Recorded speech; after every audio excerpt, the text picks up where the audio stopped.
Now we're live. Hello, everybody. Wait, our assets get through. Yo, what's up? Since the Hello. stream started, do you want me to throw a can or two, Draco? Do you want that? Do you want some sounds? Do you want that? Sure, why not? Let's get Okay. some silly sounds in here. Oh, those were not good. Those were dense cans. 6 out of 10. I still give you this. Good. Good. Excellent, Good. excellent.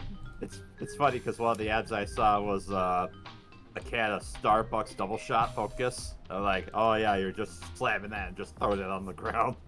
I used to chug those before I worked in corporate. Before I worked in corporate. Ah, white color. Or white color, white collar. Ugh. I am white collar. I am white color. I'm very white. Yes. I look like powder. Like it's neat. I just recently installed a new SSD in my computer. And being a novice computer person, you learn something new every day, i.e. when you install an SSD into the M2 slot, it eats 2 of the SATA slots. So I had to swap my SATA SSD over because it was no longer displaying. So that was fun. Well, good thing you do have someone who's computer savvy in here, right, Daluna? Yeah, I could have warned you if you'd asked me, honestly. Because there's a reason that those speeds are as fast as they are.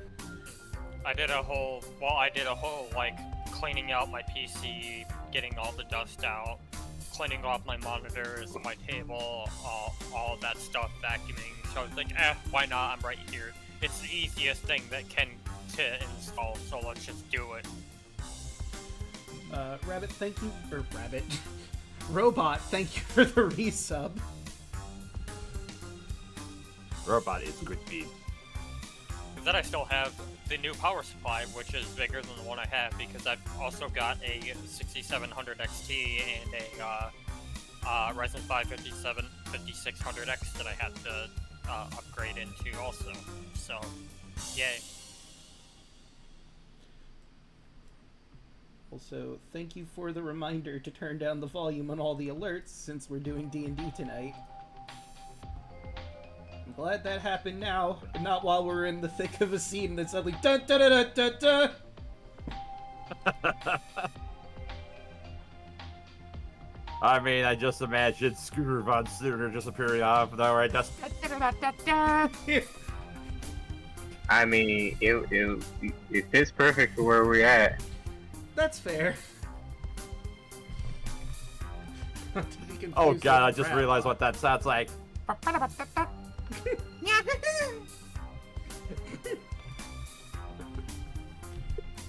You found me. Guys, I can't wait till we get to the ska room. Oh yeah. So what I love about this dungeon is, like, obviously it has the rooms set up the way they are, but realistically speaking, you could mix and match and make your own Dastardly Disco, since it also mentions he changes the rooms every so often. You could technically make all of the rooms that don't exist in this module and just run it that way. Basically keeping the core message, or the core plot of the disco exactly the same. So what you're saying is that there's one period where you can very much go in and start a mosh pit. Yeah, I mean, I could realistically seeing that be one where there's a lot of different marionettes, some captives mixed in, and they're just bashing up against each other. We get in, all we see is Metallica's one, we're like, oh fuck. We're in the middle room. Oh no. No, it would be Battery be played, obviously. Right, of course. Or no, Master of Puppets. I missed the obvious joke for a second. Oh my god, you're right. Master of Puppets be so much better. That is the obvious joke, yes, but I'm just saying what my favorite song is, which is one, because it's honestly, like, I think the best song they ever made. You're all wrong. It would be Enter Sandman. I would make a case for one of their more recent hits, Lux Eterna. Lux Eterna is good. That is good. The whole 72 Seasons album is really good. I'm so sad I couldn't actually stay for that concert. Like they actually told me they won't let you stay. You have to leave. I'm like, I could change it to civilian code. They would find you. Oh, that sucks. Like, god damn it. But what if you purchased a ticket? Then they can't technically tell you to leave. It's true. I'm like, see, like they're not as good as they're not like the ballpark where you ask them, hey, can I stick around? They're like, sure, why not? Just get out of your work clothes. Damn. Which the best part about that is that next week on Wednesday, I'm working the Jonas Brothers. Ah. Oh yeah, you mentioned that. Ooh. So what are you like? Are you like security or maintenance, or what do you do there? Ticket taking. Work at the box office. Oh yeah. All I have to do is just take tickets and then make sure no one leaves with alcohol. Most likely. Alright. Oh, by the way, the song we are currently listening to is Disco Lounge by Kevin MacLeod. I felt like this would be a very good song for just the landing screen since you're still in the thick of the disco. Oh yeah. Also, I already told some people earlier, but there's an optional room that theoretically you could go into that has this soundtrack, and you might decide not to go in there. So, we'll have to see how that goes. You might not hear this song again, or you might hear it again. We'll have to find out. What you may hear after that is entirely up to you.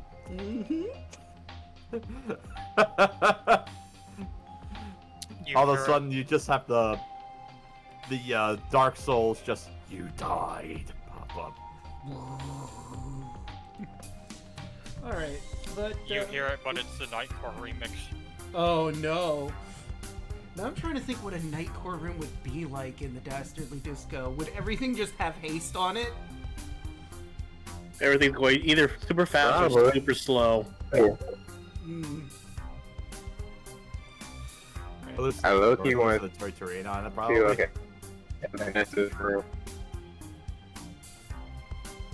Alright, but with all that said, I think we can get into the proper thick of it. Oh yeah. Let me get my notes all sorted. One last bit before we go into the intro. The country room. It would just be a barn with square dancing. Yeah. Somewhat similar to the waltzing room, except instead of waltz, square dance. But without further ado, ladies and gentlemen, and everyone in between or outside of, what's shaking all you cool cats? Now that we're in the Dastardly Disco, it's time to change up the recap. So without further ado, allow me to introduce the Lord of the Dance, the Killer Crooner, the Grand Diva, the founder and creator of the Dastardly Disco, Elvis!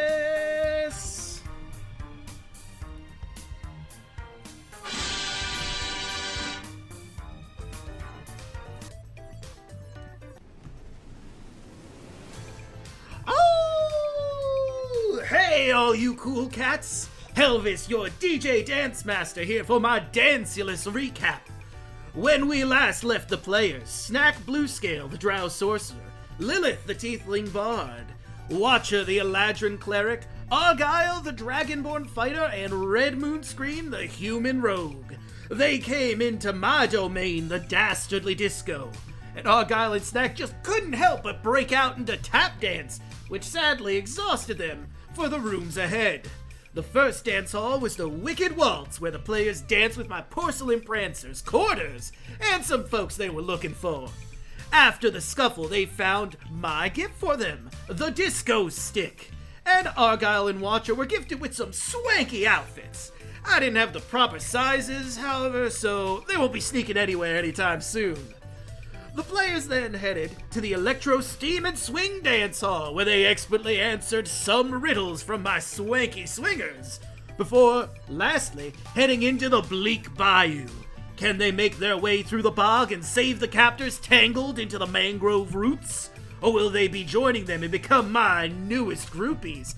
Let's find out! Spin those records, Draco! And we will head ourselves back into said bleak bayou. And I guess I didn't marry that, so... there it is. Let's get everyone all situated. Uh-oh. There it goes. It's acting a little wonky for chat. I may have to do a reload. It's only showing like a small itty-bitty quadrant, so allow me to fix this. Slight technical difficulties before we properly get started. Oh, but now it's not playing the music. Ah, boy. Come on, Roll20, work with us. Yes. No, I'm not going to. You can't make me. But could you do it anyway, as a favor to me and chat and everyone playing? Come on. Alright, well, if reloading isn't going to work, I'm going to exit, come back in, because more often than not, that does work. While I'm fiddling with this and trying to get Roll20 to behave, light, smaller recap, you did get a magical item in this room as it was in the canoe over there. There we go. The agonizing accordion. I imagine that's going to Lilith, but if anyone else wants to grab it, feel free. I mean, considering Lilith is the one who is most proficient with musical instruments, that would make sense. It's true. Very true. Oh, for goodness sake. It, like, played for a split second, and now it's not. Damn it, Roll20. Come on. This whole dungeon is about music. I need the music to play. Musics. If you're talking about the banjo jamboree, I can go ahead and hear it on my end. Yeah, it's just not playing for chat for some reason. That's weird. Like, we got a little snippet of it, and then it stopped. And it should be if it's working on everyone else's, and I'm not sure why it's not on Roll20 for chat specifically.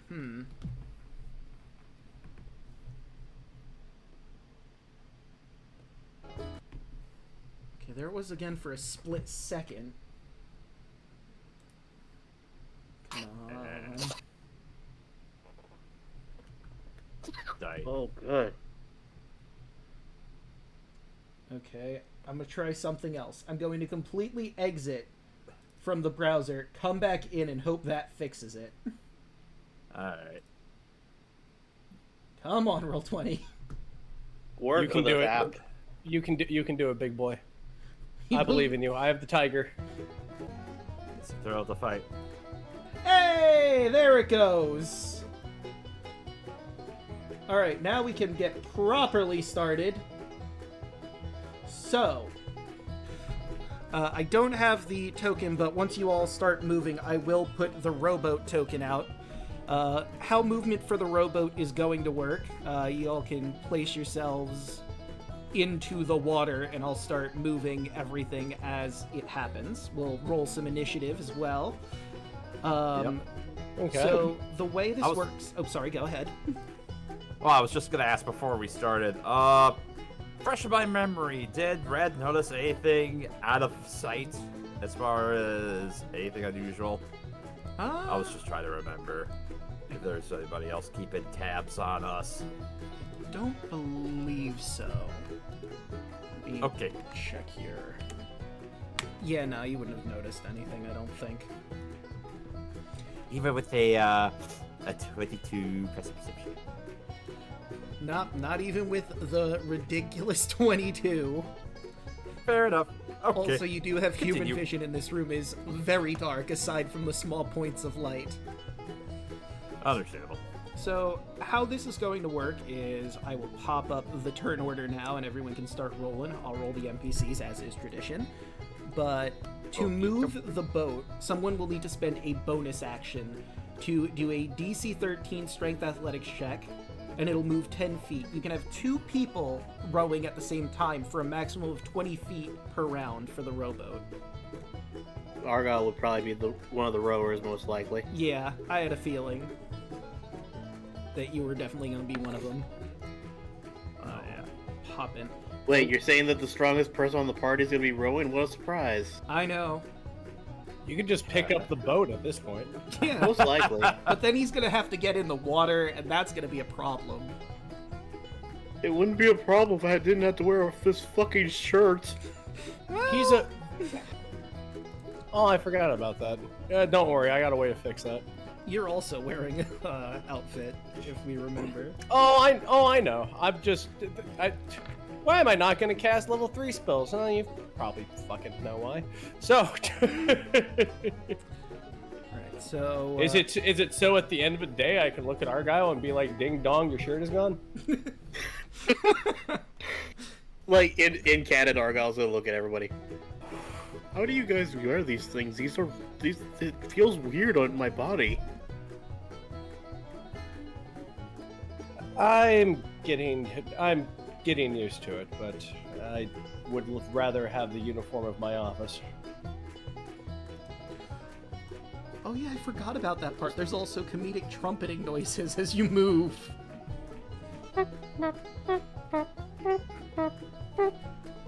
I would love to have this and walk around to Walmart and see how long it takes before I get thrown out, but... Especially at 3 a.m. Look, I can't control the outfit. Oh, I'm sorry. God, the stories I heard. I just heard a couple of stories at work today that would probably trump that. Probably trumpet that? Haha. Aha. Aha. No, but you thought Walmart was where the crazy shit happens. Try Lowe's. Oh, But why?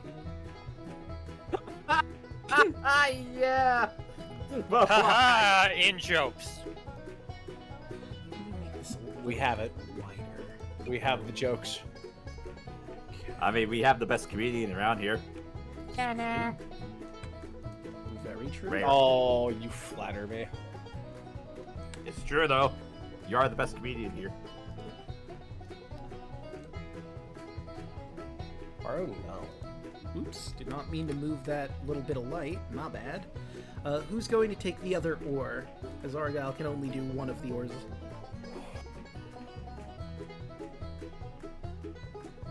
I guess. Don't look at me. Don't look at me. I basically have the equivalent of working as an office worker. Same here. Alright, so it looks like Red is taking up the oar. And now, without further ado, let me look through Lilith's vision to see if she... Oh yeah, no, you see them. You notice, up in the trees above... Well, I guess it'd be to your left and to your right. You see, these gentlemen waiting with banjos and harmonicas. Staring at your boat, chuckling to themselves. You don't know what they're looks playing. like- Sure. That looks like the OC of one of my cousins. And I would say you would notice your kin. These are definitely tieflings. Or as I believe Helvis lovingly called them before, the Hillbillies. Well, the squints. What? Question: Would I Competition. see everything in the room because I have? Wouldn't I see everything in the room because I have 120 feet of vision? I You are believe ghosting really powerful. It sounded like you were are talking becoming about- metal.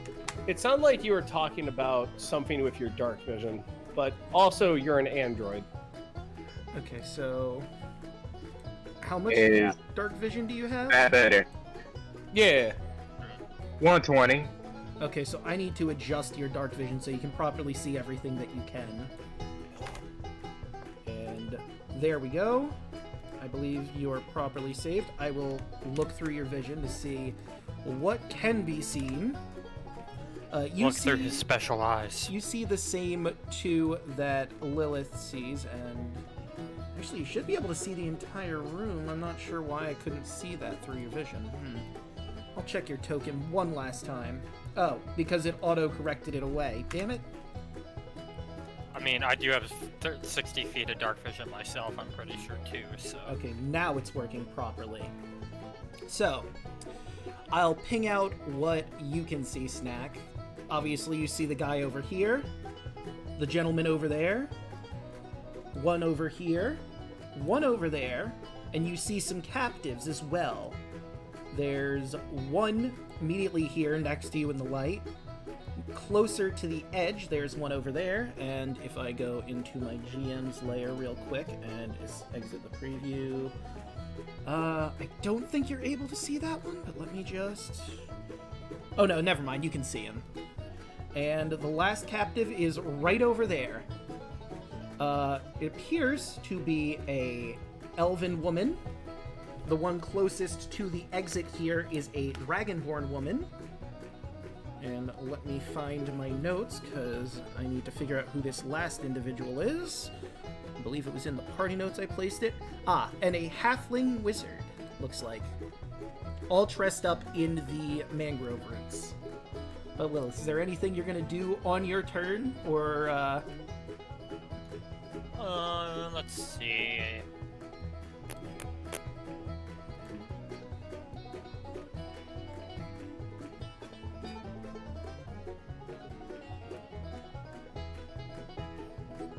Oh no. Hello? You good? I clicked out of the game on accident. Oh no! Bruh. Oof. Let me pull my sheet back up here. I think that should be good.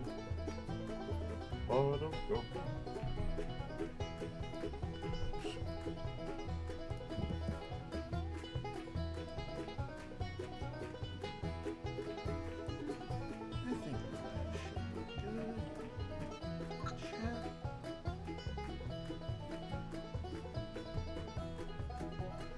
Alright.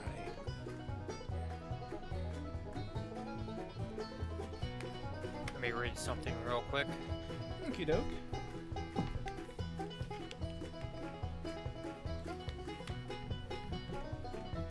Also a refresher, because I realized too, since you just picked it up, you should be able to look at the agonizing accordion if you want to use that in the magic items. I already did. Okay, perfect.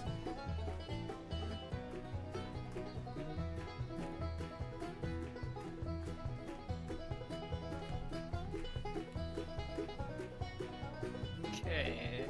Nice. Let's see.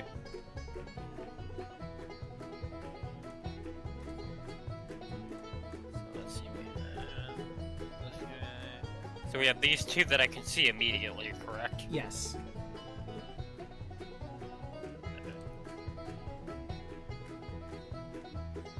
I have an idea. Alright. Oh, that's at the end of the performance. Okay. Never mind that.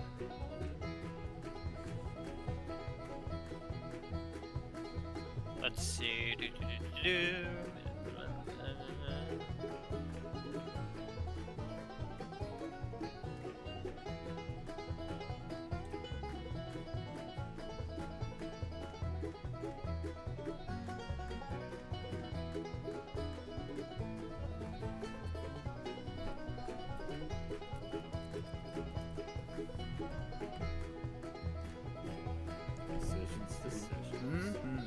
Decisions.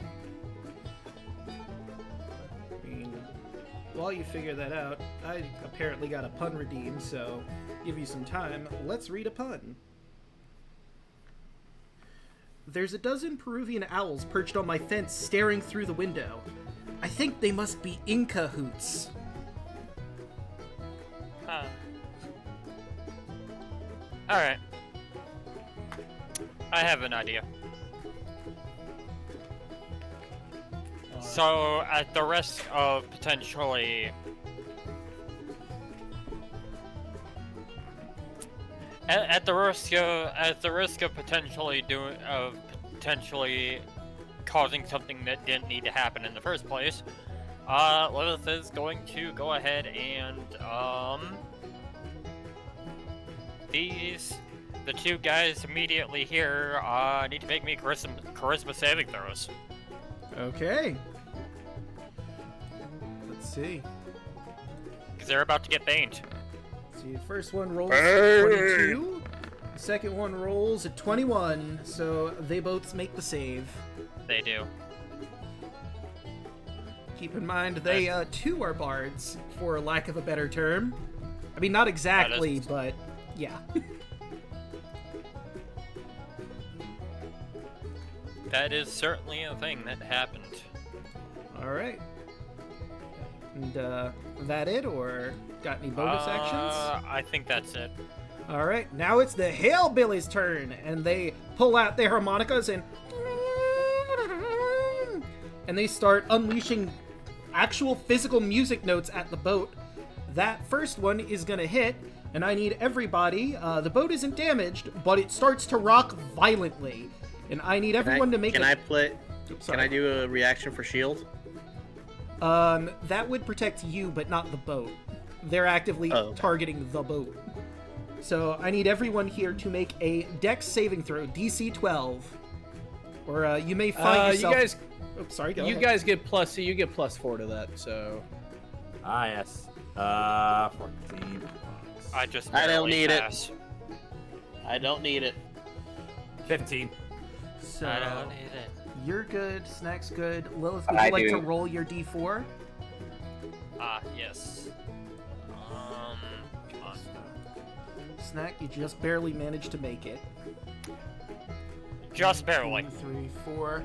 And Lilith, you also just barely managed to make it. The boat rocks something fierce, but you hang on for dear life. And none of you are taking a dip in this gross green brackish water today. Unless this next one does it. One more hellish harmonica shot. That, unfortunately for him, will not hit. See another physical music note careen past you and splash the water up next to you. It smells foul, but fortunately for all of you, it did not hit your boat.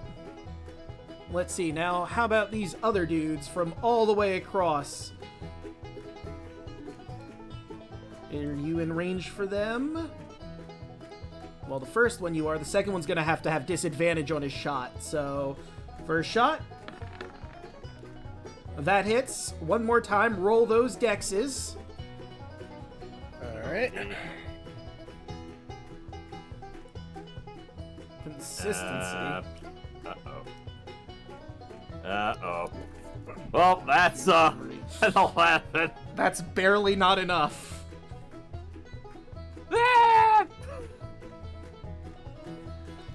1, 2, 3. Lilith just barely managed to make it. Still need Argyle. And, Watcher, can you spend your D4 on yourself or no? I can, but I rolled a 5. It wouldn't matter either way. Yeah, that's fair. Oh, no! Okay, looks like we have a few folks taking a dip in the water. Sploosh, sploosh, sploosh. So how this is going to work is when it becomes your turn, you're going to have to spend half your movement to get back in the boat. However, when you start your turn, I get to roll on a fun little table to see what happens to y'all. Okay. Snack? Oh wait, I forgot. Before it's Snack's turn, there's one last harmonica I have to roll. My bad. And with disadvantage that hits, so Lilith and Snack, I need you to do one more dex before your turns. You get a +4. Okay, Lilith is absolutely fine. Snack, you do get your D4.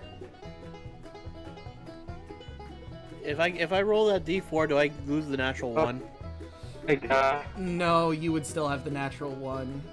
Damn it. Because, I mean, it wouldn't help that much. I don't want to have the natural 1. That's the only thing I'm asking for. Alright. Snack, you're also fine. Now it is your turn. Alright.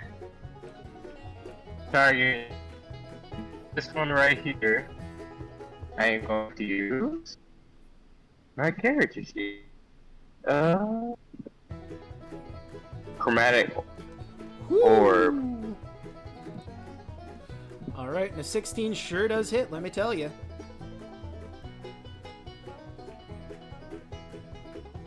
And we are going to make it lightning damage. Alright. For 16 lightning. Whew, that's a hell of a hit. And now, I have to roll a dex save for him to see if he goes careening down to the bayou floor.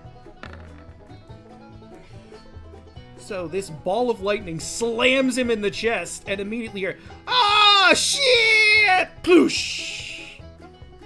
As he falls off of his perch into the water, and you watch as he dissolves into the water. Take it out. Well, damn. Shocking, wasn't it? You hear some other redneck going, That's butter. There's one redneck here that just hates puns. Yep. Ah! Boo! Don't you got any better jokes? I need some doggone help. Anything else, Snack, or is that it for your turn? That was it. Right. So, Argyle, That's it. Argyle, it's your turn. But before we get to what you do, I have to roll for what effect of the water you get. Oh, that's 6. That is... So, Argyle, while you're in the water, you can't help but open your mouth, and some of it comes in, and it is the most foul thing you've ever tasted in your life. And I need you to make a DC 15 con save.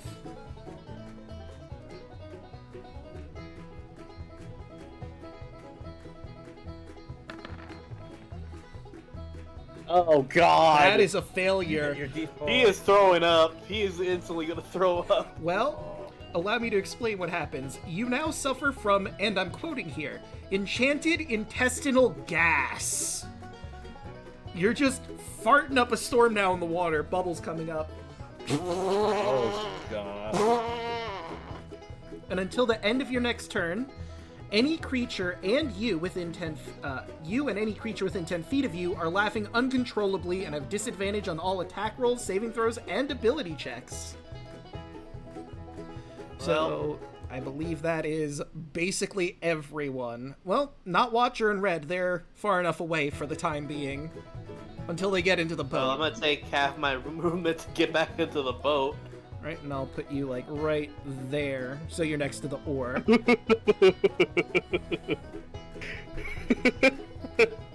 Yeah. All of you, sure enough, hear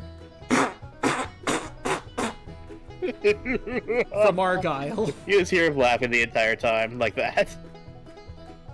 God, it's like the end of all the the Saturday morning cartoons at the end of every episode where they just stand around and just start laughing as the camera pans away. Oh my god, you're right.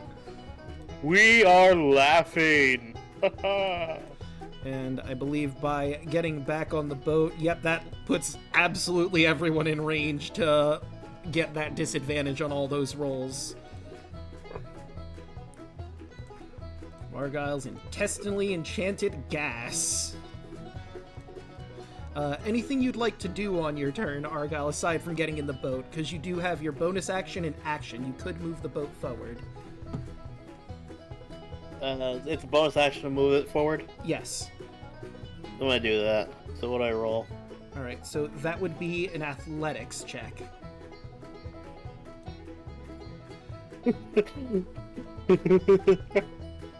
Let's go. Let's keep going. Yep. So do you want to move straight ahead or towards the first captive over this way? First captive. Alright, so I will grab your boat. We'll turn. And... let me... He's laughing this entire time. I'm not gonna do that just for the sake of everybody in the chat, so it's not annoying. Well, everyone is laughing. I mean... I was gonna say, since you're taking the boat away, are you just leaving us behind in the water? Well, I mean, it is difficult terrain because you're swimming, but you can move closer to it. I'm just saying, he's just running away while we're still in the water. He's just dragging us around. It's like, wait! As he's just laughing uncontrollably. And everyone else is too, because you're hearing him fart, and it's really, really funny. Thanks to enchanted gas. I'm sorry, but we need to get to the people we are trying to save. You still have an action. Would you like to try and shoot this guy with anything, or can you not hit him? I can't even see him, so. Oh, Where yeah, is he? that's right. He's just barely out of your range, huh? Let me see. Yeah, no, you wouldn't be able to see him. Never mind. Alright, so, Watcher, it's your turn. I'll do a big one. Go ahead. Well, it's kind of redundant, so... Hold on, let me see. Creature... Well, no, I guess you could be affected with it, too. Watcher, I need you to roll me a con saving throw, because you also happened to swallow the water. You didn't deploy your mask in time, and you got some bog water rushing in. Constitution. Alright, let me roll a d4. 15. Alright, you managed to fight it off. It is the foulest thing you've ever tasted in your life. Definitely something that might have been in the Unseelie court, but ugh. You managed to fight off any illness you might have been afflicted with, but oh god. Built different. Built incorrectly. That's via ladder. Alright. We'll use half my movement to roll. Actually, I could roll into the boat, but can I go here? Okay, so you would have to swim, and since you don't have a swim speed, that would be, 2 squares of movement for each 1 square. You could try to get up. Give me just a second to math up real quick. Okay. Yeah, that would be enough. And then bop, right? Yeah, I think so. Let's see. If that's 20 feet to move to that point specifically, that would be... Actually, that'd be 40 feet. Yeah. It'd be 40 feet to get there. You only have 30 feet of movement, unless you're going to wild step over there. Well, that's what I was gonna. That's what I was gonna do. I was gonna go Gotcha. ahead and no, well, not face step, but like if I use this and get onto the shore, then I can go ahead and just do 15, 20, 25 from there, right? Well, I'll say these are mangrove roots, so this is more water. It's just some is deeper than the rest of it. You could climb onto the mangrove roots. All this is water. All Yeah. this is water. You try to Oh, climb I didn't the know all mangroves. this was water. I thought. Yeah. Ah. I'm guessing you're gonna count the mangrove roots as also difficult terrain. Yeah, I'm guessing, because they're right? very narrow, so you could do it. It's just going to be difficult to move around on them. But you won't be in the bog water if you pull yourself up on the mangrove roots. Well, I was trying to go ahead and get over to that guy. If we were a little bit closer, we could do something. But I'll go ahead and roll back onto the boat. Spend half my movement to roll back onto the boat. All right. All right. Let's see. I believe with your dark vision you can see the other guy. And then using...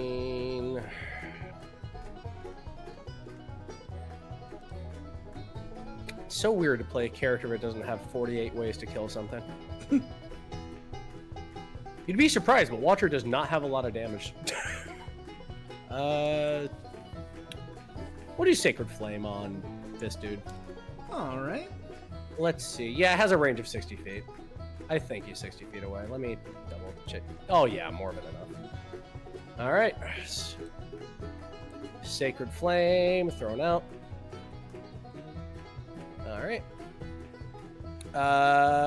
15 deck save on that guy. All right, let's see. And because of his... oh, well, he doesn't even need that because he got 17. Let's see.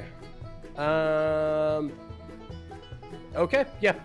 That's it. That's all I can do. So your Sacred Flame heads right for him, but he manages to duck at the last second, just barely juking out of it. Side note, I can't believe I rolled 6 2 times in a row on this die. Alright, so for Red, you get a different effect. If you roll another 6, go to a crap table. No, I rolled a 5 this time. Ooh, high roller now. Yeah, you know, it's only slightly, slightly lower. But, for Red, you see drowned faces in the water nearby you, and I need you to make me a wisdom saving throw, or you're gonna become too frightened and take any actions beside, too frightened to take any actions beside getting back in the boat till the end of your next turn on a failure. Okay, Wisdom save. Now you're horrified. Yeah. Scream laughing. As he's just gonna scream, laugh again in the boat. But, yeah, you're too frightened to do anything else. You can't even grab the oar to move yourselves more forward. Lilith.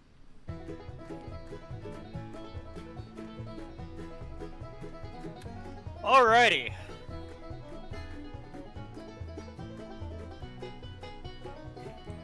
Let's see here.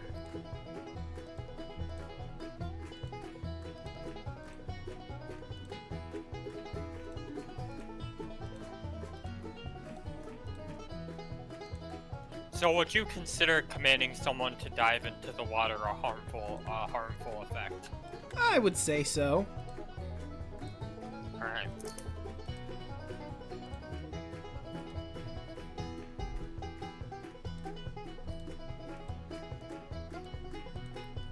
Let's see.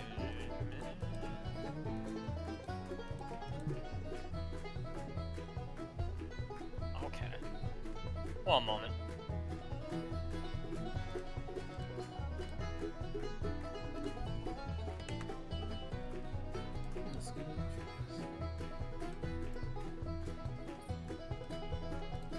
Could I conceivably hit everybody all of the tieflings that are in this square? Let me take a quick look-see. No, you're just shy of hitting the 2 in the back. Okay. You'd only be hitting the 1 and then the area in front.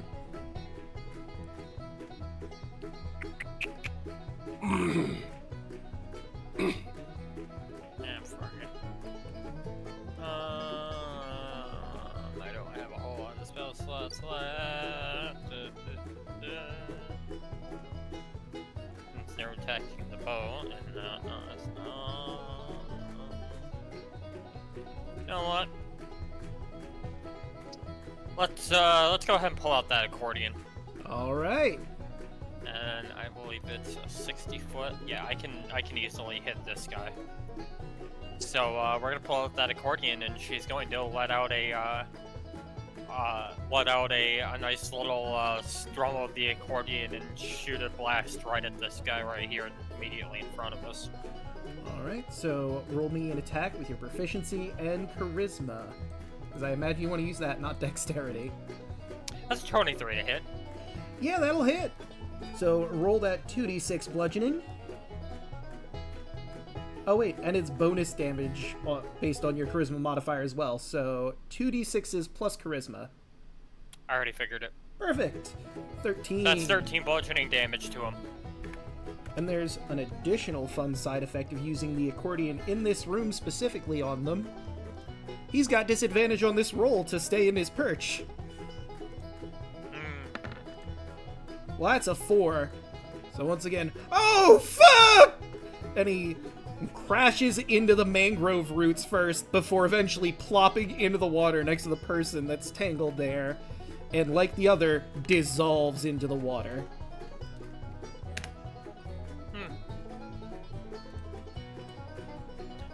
Lilith is completely unfazed by this. Well, you are laughing though, because you're still under. Yes, I know. You're still under until, well, actually, right now probably.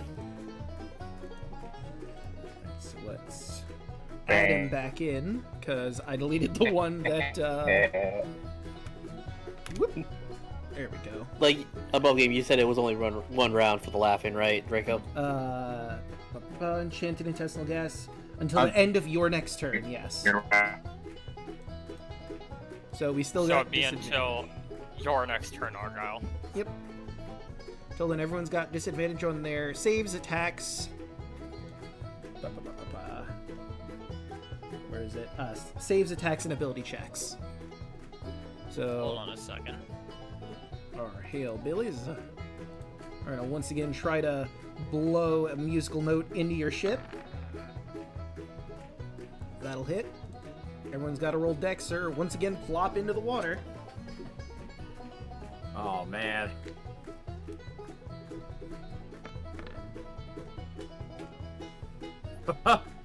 Alright, so I'm gonna roll my 4 now. 13. Oh, let me roll mine too. Oh, I didn't. I forgot. I didn't need to roll that. I saved. Yep. I have with disadvantage. That's a too many. Plus the D4. Yeah, no, you're fine. 4. Oh, back in I go. All right. Once Keep again, rolling- watch your. I keep rolling garbage on these dex saves, even though I have a +6.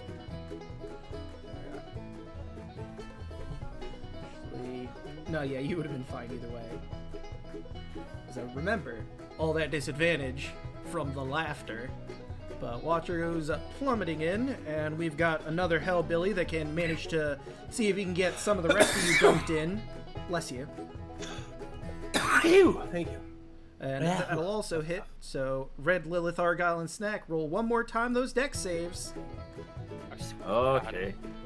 +4. Okay, good. Come on, give me a D4. Nope, that's a 10. In you go. Red once again goes back in the water, barely dry from the last Next. time. Zach's just playing with the boat, just dancing with it. Having a grand old time. That does it for our Hellbillies. Snack, anything you want to do to take care of them? Alright, going for this top one right here. We're going to do... Boop, boop, boop, boop. Firebolt. A 9 will not Wow. hit.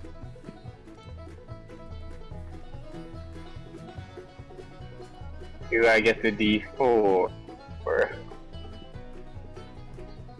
You could roll the D4 if you wanted. Is that is that D4 for attack rolls or just for saving throws? I believe it is attack. I believe it is for attack rolls too. Okay, so I'm gonna level with you. Even if you rolled a 4 on the D4, that wouldn't be enough to hit his armor class with your current roll. I didn't just calculate it. Okay. Argyle. That looks like he'll make Oops, a sorry. fart noise. Argyle, thankfully the intestinal destruction has ceased. No more farting. You're free. Just don't fall in the water again, whatever you do. Like, Argyle just looks at everyone. I'm sorry about making you all laugh. That hurt. That was funny, huh? As he's just flailing in the water. Alright, so everyone's in the boat, right? Not Red and Nope. Watcher. They plummeted in. Alright, he's gonna go ahead and do it. Can he, like, Argyle can't see shit, so he's just gonna hold action until he can. Alright. Right, Watcher, let's see what happens to you in this water. Let's see, and that is the same thing that happened to Red a little while ago. You see the faces of countless people around you in the bog, dead and drowned. It's horrifying. I need you to roll a wisdom saving throw.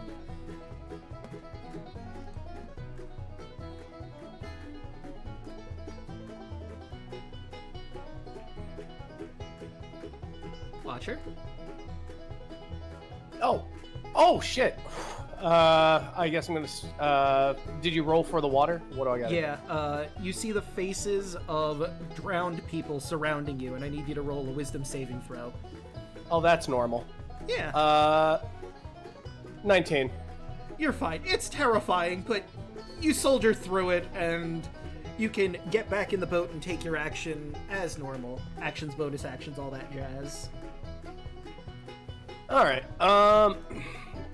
Let's see. Oh, I think I might be closer to what I was. Hold on a minute. I think you are, actually. Yeah. Saying I have 3 squares. Hold on. 1, 2, 3. Yeah, I could use my 3 squares and get over to this person. Yep. Cool. I am going to attempt to rescue this person. Let me see. Now, the last ones we rescued, they vanished. Yes. But that was after we completed the thing. So I would like to use my phase step differently, and I'm going to use the spring phase step, which lets me go ahead and touch them, and then they teleport.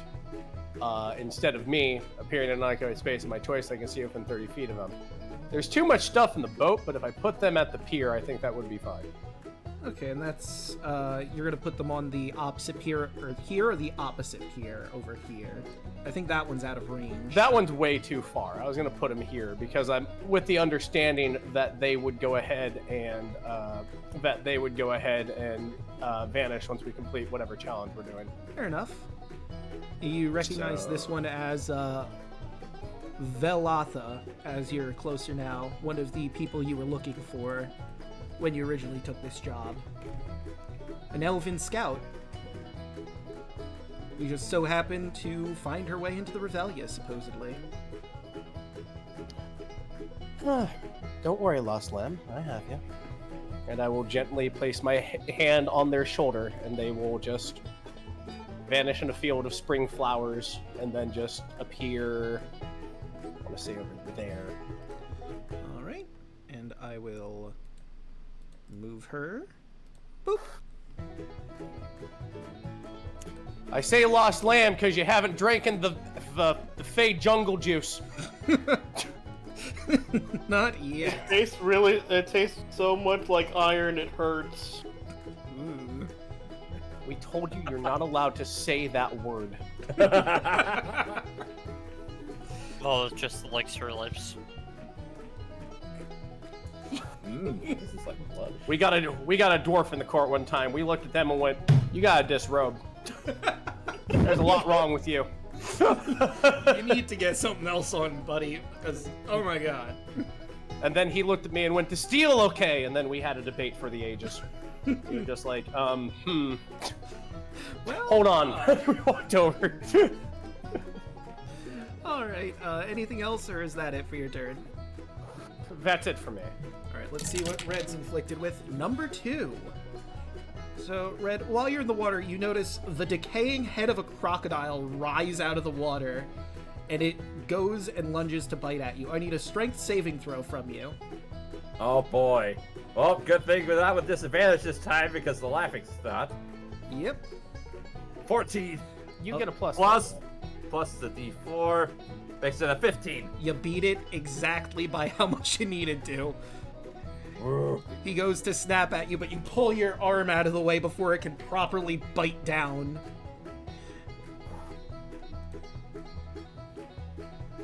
And you are free to take your turn, as is normal. Alright. Gonna use half my movement to get onto the boat. And then...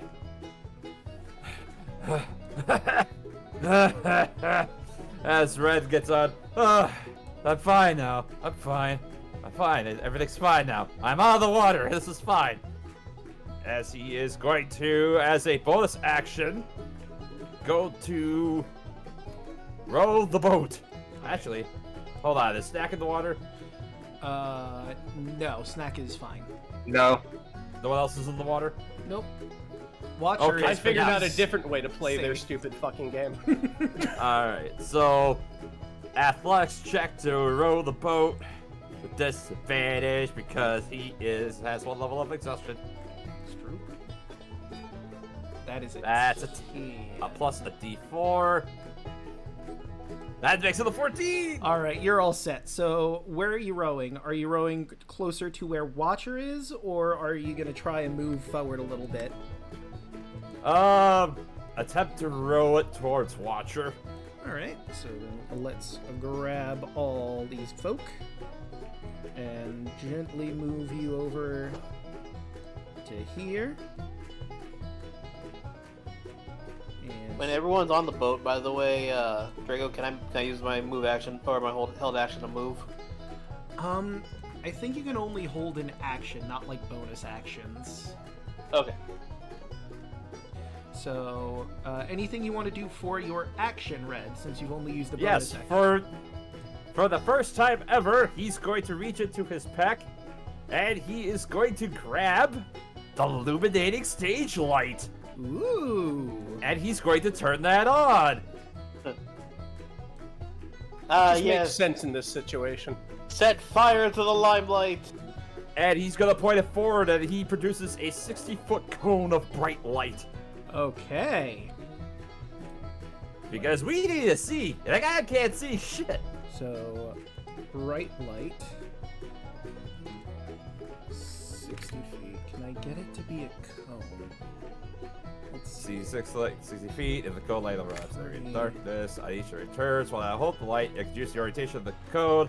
Up to 8 creatures of your choice that are illuminated, but they have advantage on wisdom and charisma saving throws. So, considering he'll point it slightly forward, and he'll also point it towards Watcher, just to see if he can find it. So yeah, the two of you have advantage on wisdom and charisma saving throws, since I can catch both of you into the cone. I guess, let's see. Percent of light is before center, 50 after. I'm gonna see how this looks, because I'm trying to tweak the dynamic lighting to properly get this set up. So if the max is 40... Gotta figure out geometry or something here. What if Advanced geometry. I did 20 for the directional light? Let's see how that goes. Well, it moved it over there. That isn't quite what we wanted. Okay. Bright light, directional light, that's... So I think we want it, if I do 40 and 40, that moves it there, but how do I change the direction of... Wait, I can just switch your token around. The angle of your token so it matches up with... Perfect! Okay. Hey! That geometry. No, I am probably going to have to increase it, because it's not quite the right one. Maybe 45 will be what we're looking for. There we go! Perfect! Nice. There you go. And I'll move you over to here, get everyone more properly in the boat. There we go. Okay. Yep, and for clarity, yeah, I did specify pointing it towards to catch Lilith and Watcher, so Okay, so... they're currently at the beat. So that's probably more accurate, the way I have it angled now. Well, maybe a little more like that. Yep. There we go. Okay.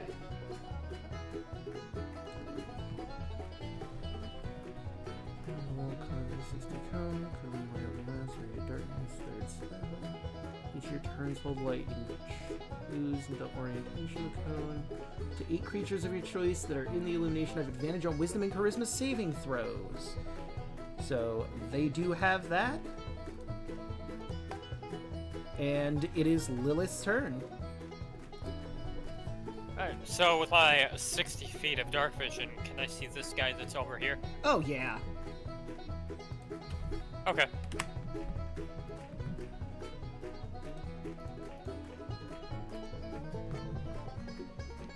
Melissa's going to pull out the pan flute, and she's gonna look at this guy and as best as she can, and gonna go ahead and spooky song him. Ooh. Now, I'm gonna do it at second level. okay. Now I will say this, just if it colors or changes anything. If he gets hit with a range attack, he needs to make the dex save. But it has to be a ranged attack. I don't know if the flute counts as a attack for the intents and purposes of that. Understandable, however. If he fails a saving throw, he does have to use his reaction immediately to move 30 feet away from me, or whatever his move speed is. So whether or not that means he falls into the water is up to you. Well, that's a natural 20, unfortunately. Okay. So he takes half of that, so he takes 9 psychic damage. Okay. Unfortunate. Still damage. True. Anything else?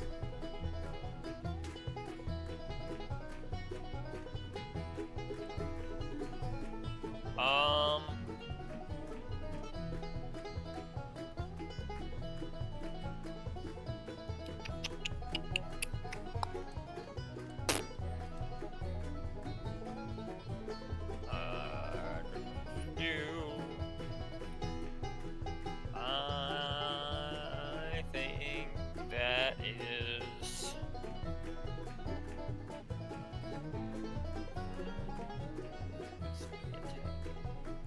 You know what?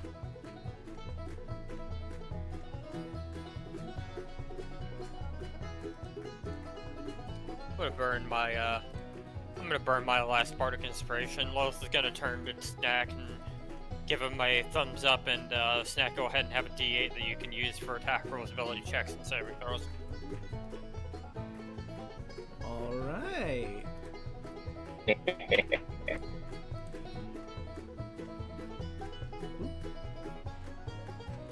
Didn't mean to click it twice, but there we go. No worries. And once again, wow, a 17's gonna hit. I need those dex saves. Just a moment.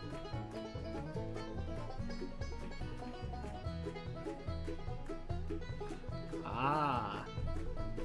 All right. So. Oh, you can either roll or you can take that nat 1. I'll do another roll. Damn it. Just once I would like him to say, yo, I'll take that one. That'd be funny. So that would have been a 13, which will also hit the boat.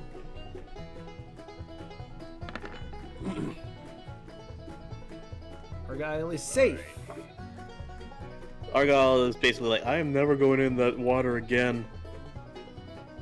No.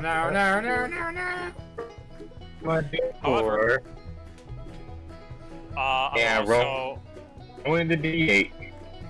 Hold on. I'll also give, you know what, we'll double it up. I'll give Snack advantage. Nothing says that I can't have both. Oh, that's true. You never marked who you were doing advantage for, but Yeah. that would just put Snack at the 11 from And the before. next save, that's a 25. Right, Lilith is fine. However, it looks as though both Snack and Red are going into the water. Sploosh. Sploosh. Oh no! Wait, with the water, 15? the lantern's in the water too. Yeah, that would probably put it out. The lantern. Draco, with a 15, I fall in the water.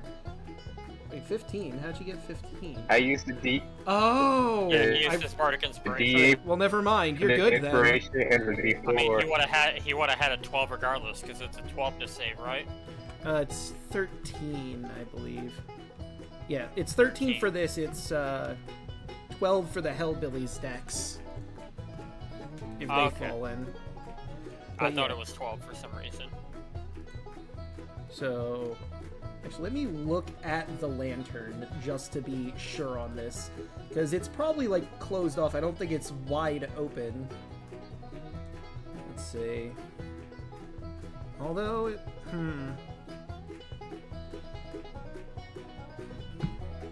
Yeah, I think it... Let's see, it can be extinguished with a bonus action. Judging by the appearance of it, I think the water would rush in and, yeah, put out the light. Yep.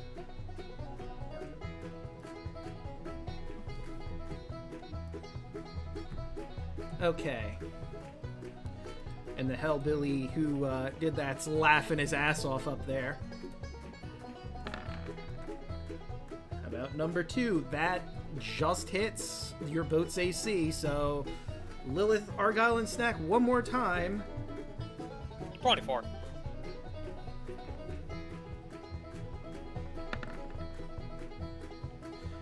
Alright. You're all... And 14. Roboted pretty hard there, but you're all safe. Lilith is just being a smartass at this point. He's actually just standing on the edge of the boat and just posing. T-posing at the bow of the boat to assert dominance. Just watching. What'd you say? You cut out a bit. It's nice in the back before. Oh, you were fine without having a roll before. Dancing. Oh. Because it was only a 13 you had to hit. You hit 14, so you didn't need it. However, you can take that D4 to just say you're styling on them. Huh. Yes. And then towards that one, that is going to... Oh yeah, I guess I accidentally hit it twice. Whoopsie. aim for back forward. That'll hit. I was gonna say remember you For have light advantage, but it doesn't matter. And or 18. Alright, let's Jeebus. see. Oof! Spicy attack! Well, no, it's not fire, but let's see if he stays up where he is in the trees or if he's gonna take a bath. Positively shocking. Now he manages to barely hang on to his post. I'm okay! That one was a little bit more shocking than the last one, wasn't it? Boo! That's the one that hates puns.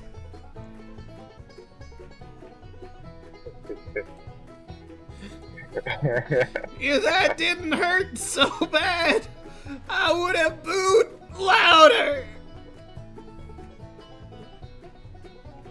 He was talking about it, and that's my turn.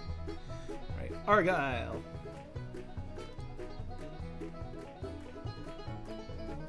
As the saying goes, well, he can't see anymore. Damn it. Well, there is a light at the end of your boat, so as you move forward, it will reveal more. Here's my question. Can I move to get where Red and Snack are closer? So you can't get too much closer this way because that is into mangrove tree roots. But where you're currently at, it shouldn't be too hard for them to get up over there. But they are difficult terrain. Yeah, just row. We'll make it. You can move a little bit further up. Okay, so I'm gonna take one to go forward 10 feet. All right. So let me measure that out real quick. That'll move y'all right. Whoops. Right over With the turn order because it's in the way of the boat. here. Whoops. Right, I have to hold down Alt for it to properly go where we want it. There we go. Okay. I saw there was one guy like right there, right? And there's he's right over here. Did I saw him? Can we say that I know where to aim? I'm gonna be attacking with magic missile anyway, so. Actually, how would you have seen him? I know With the light. Oh yeah, that's right. When he shone the light out and then moved it over, you would have seen. So yeah, from that you would have seen that he's over there, and there's a person all the way over here once he was turning the light forward. Yeah, Dragonborn have dark vision or no? Dragonborns don't have dark vision. It's actually one of their only drawbacks. They are one of the handful of races that don't. Actually, they the new Dragonborn actually have dark vision. You Wow. broke Yeah. up and roboted a lot there. Yeah. Do you want to try to like hop out and hop back in and see if that fixes it? But yeah, magic missile doesn't miss anyway. So like, if How I about- aim that way, will I hit it? Let's see, the guy over there, what is it, 60 feet? And you do sound a bit better. Because Yeah. the person that was over here was captive. The guy up here, however... Yeah, that right there, that guy. Alright. Yeah, you should be able to hit him, since it cannot miss, and you're aware of his presence. So you're saying that he's able to cast magic missile like the darkness. Absolutely, 100%. Get that darkness! First attack, Okay, so that's second attack, -2. third attack, and that's it. And -2, and I'll have him roll some dex saves to see if he stays up there. And since you did 3 attacks, I'll roll 3. We'll see if he makes that far. Well, the natural 20, he stands rigid. He will not be dissuaded. And then immediately the second one hits that he wasn't expecting it. Whoa, fuck! Oh, okay. No, I got... Oh, no, don't! And he collapses down. Boom, boom, boom, boom. Sploosh! Third attack still hits or what? Or Well, is he he dead? dissolves in the water, so... Oh, okay. So I I didn't just even have to do the I just third like to attack. think that as he's dissolving, the third attack hits him.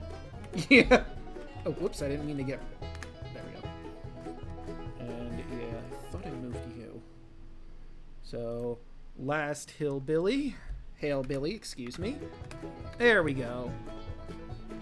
Alright, and that, I guess, will be it for Argyle. Watcher. You don't have to worry about the water, because you're standing on mangrove. All right. I don't see anyone else to go ahead and. I don't see anyone else to go ahead and save, so I will hop in here, and I will wave over to Red. Come on, quickly now.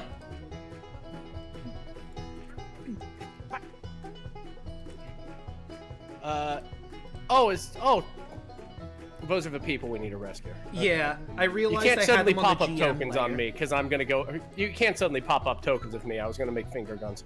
Yeah, sorry about that. I realized they were on the GM's layer, so I brought them to the proper layer. My bad. Okay. So yes, that will be. That'll be my turn then. Okie doke. The other thing was, like, technically speaking, they do have people on the map, like, with the other rooms, but I just realized it's probably easier to have the tokens on top. Instead of just look at the map. See if you see people there. Look at map, fire. Okay, this time I got 1. So, Red, you see this giant green bubble appear in the water, and it pops in front of your face, and I need you to make a con save. Oh boy. Constitution. The DC is 15. Nope, that's a fail, even with the D4. So you are poisoned until the start of your next turn.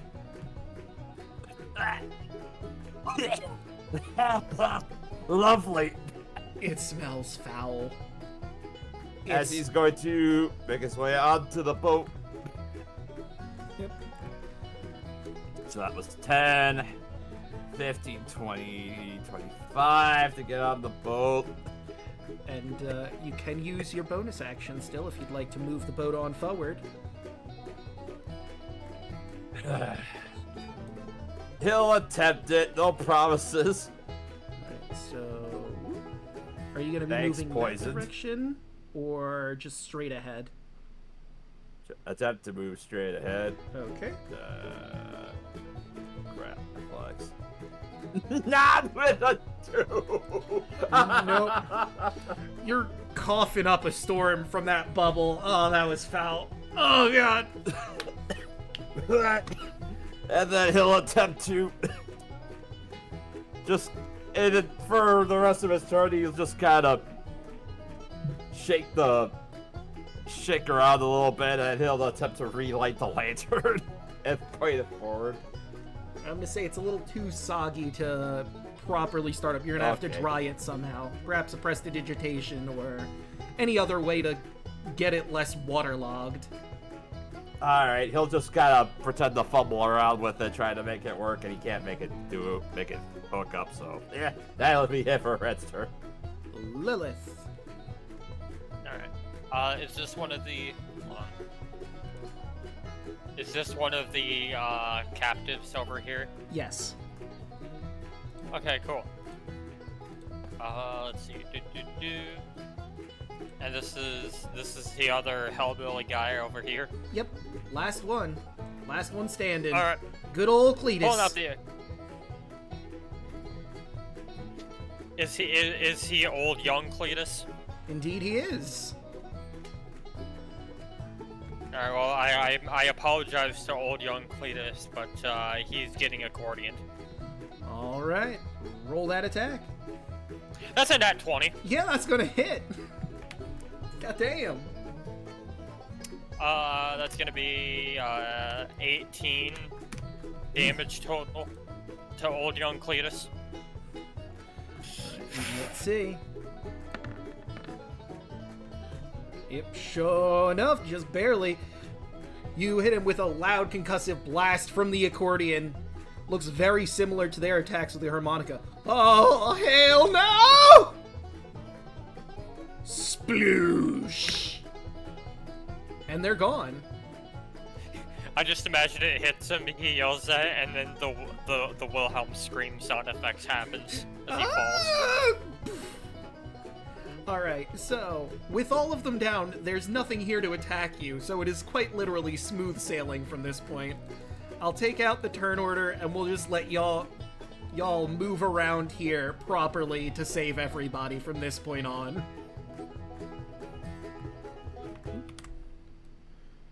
Just to save us time.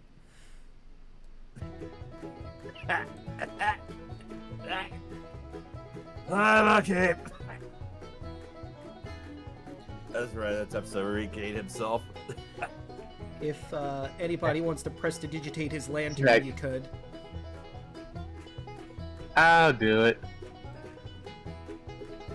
Next, just bobbing back and forth and touch my using prestidigitation. Right, and eventually it is in a working order. Yeah. Thank you, Snack. And he'll relight the lantern and stick it forward. Right. Let me No paddle. grab you and get your lantern. We're gonna have to figure out how many seconds it's been burning. It was like 6 seconds. Yeah, 6 Was seconds what he had. before, and I'll have you point this over here so you can see the other person, because I imagine you're going to be surveying around. So it's a total of 1 minute you have, so subtract 6 seconds from that, and then the time it takes you to get around this room, which we'll say 12 seconds out for that. That seems fair. Sure. Yeah, so a total of 18 seconds off. Yeah, minus 18, leaving you with 42 seconds if you fake it out as soon as you get to the pier on the other side. Mm-hmm. The person over here is Jozu Undercheeks, the male halfling wizard who was part of the first search party that went to look for folk before you all. You managed to get him in the boat because the boat will house at least 10 creatures according to the module itself. And we'll move y'all down to the next person who, you know, Argyle, you would recognize. This is Michul. She's let me look at my notes one more time. Female Dragonborn fighter, was part of the first party, and someone you actually know. Like y'all, anybody who sees her, it's like, Michul. Argyle, is that Yes, I'm here. What? We did. Wasn't it like he's trying to get his words and then she just disappears? Yeah, it's about at this time, because you've made it to the dock while you were working through all this, that you hear Helvis's voice chime in. You get knocked down, but you get up again. Am I ever gonna keep you down, my wretched river dwellers? Oh well, we've still got all night to get you grinding on my groove. Now, kick that kayak, let's get you all shook up. And with a snap of his fingers, all of the individuals here poof out of existence, aside from, of course, yourselves. No! And we're gonna... Actually, we can keep you in the boat for this next turn of events. Oh man, the boat just washes up on dry land, just... So, anybody... Wait. Argyle will get off the boat. You all see him utterly, defeated.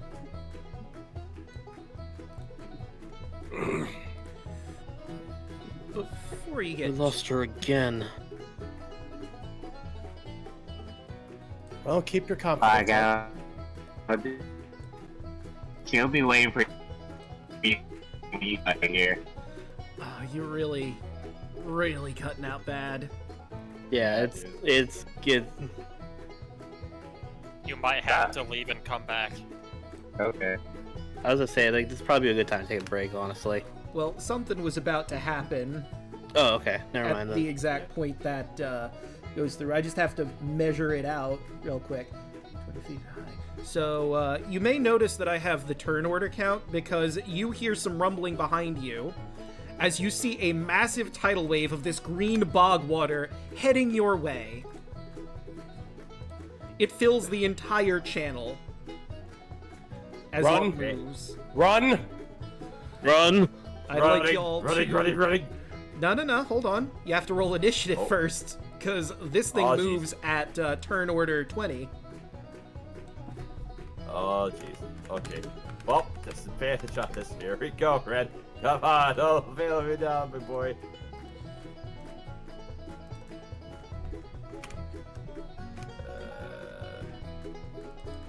Okay, so... That's a 21. Alright. 6. So let me get rid of that. Pop this open, put you in descending order, and let me see. Let's see. It says... That's a 10. Let's see. On initiative count 20. It doesn't say if it wins or loses on ties, so... I think when it comes to that general rule of thumb, I think usually it loses ties. Well, sometimes it'll Well, I've seen mention it. if it loses ties or wins ties, so... I think we'll just roll a die again. It means that just a flat roll 20, and whoever rolls higher is who's gonna go first, the tidal wave or snack. So I rolled a 4. So snack, you're probably gonna be able to beat that, but just for the sake of argument. Okay, well, the tidal wave gets to go first then.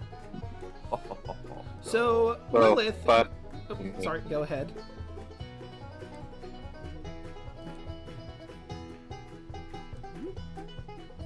You there? Oh, he just said so, fuck me. Ah. Alright, well. Lilith, you're first. You have your full movement. You're free to dash and get to the door that's all the way over here. And we'll get you in there if you can make the full movement. Yep, alright, so... Dashing for 60, so yeah, that should be, that's more than enough. Alright, so we'll have Lilith be the first in the room. And let's move her here. I'm just moving you around in the next room before we get through this. It is now the tidal wave's turn, and the tidal wave moves 40 feet forward before your eyes, making it like halfway through the channel already. Snack? I am dead. Yeah, I got 80 feet of movement. Oh yeah, no question. You're gonna be the next person in the room. Right? So let me go into the Kaylee. We'll have Snack be like right here. Watcher is next. Yeah, dash action to get away from that thing. So we're running toward the door. All right. Minus 60. I'll just position myself behind them. Okay. Oh, where's our gal for initiative? Oh I- yeah, you're. I had a 10, so So I will add you into initiative proper because for some reason I was right behind Snack or Watcher. Looks like. Okay, so yeah, we'll just have you go after him. You can go right now. You should be able to make it, I believe, because you have at least 60 feet. Yep. Boom. Right, and now I'll adjust you on So the just- map. Put it right there, I guess.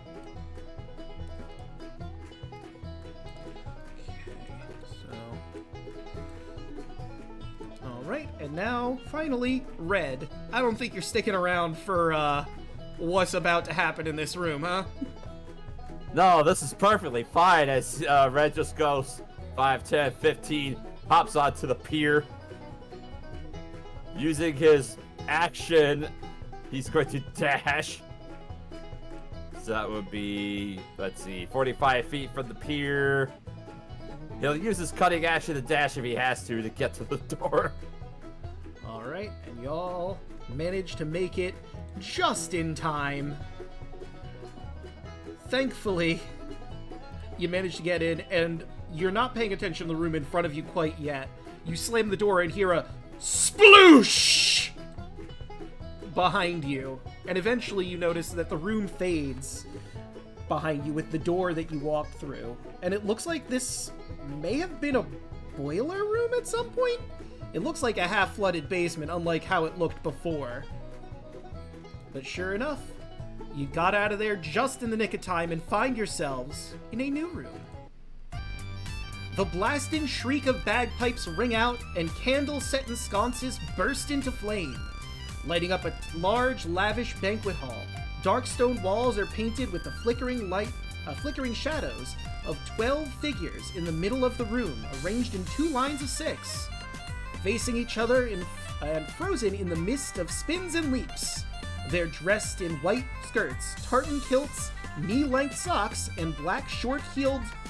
It says VS, I'm not sure if that's a typo or a type of shoe. But anyway, at the far end of the hall is a door covered in shards of crystal and glass, gleaming and reflecting the candlelight in dizzying patterns. Ah, the killer Kaylee already! How time flies when we're having fun! Now, I'm willing to make you a deal after the last dance here, should you be amenable, but for now, a little less conversation and a little more action, please! And we will roll for initiative, but this seems like a good place for us to take a break after I clear out our turn order here. Okay. I will say with a passive perception, because your passive perception is ridiculous, you notice that there are 4 captives in here. Wiggle, wiggle, wiggle. Let me bring them to the token layer. As the music starts, the marionettes drop their captives and they fall to the floor. In here, there is Wimry, the half-orc. There is Deckhel, the dwarf, and Magnius, Magneas, no relation. Also on the floor. Let me get rid of my hillbillies as I no longer need them. Alright, I'll be back in a few minutes as I go grab hydration. Indeed. Grab our porcelain prancers. Have them all in. Oh, and before I put the "Be Right Back," this is Club Seamus by Kevin MacLeod. Nice. You could tell Kevin had a lot of fun doing all these. Yeah. So the guys with the nets, are they captives or are they Those are marionettes, and I'll show you what they look like again before we put the Be Right Back up. The nets are actually the wires that you see in the art here. I didn't have a way to really display wires or rope or whatever they are, so I used the web icon for it. They have 6 different strings that are attached to them, and you have no idea what purpose those might hold. But they detach from themselves and the people they were dancing with as they turn to see you all.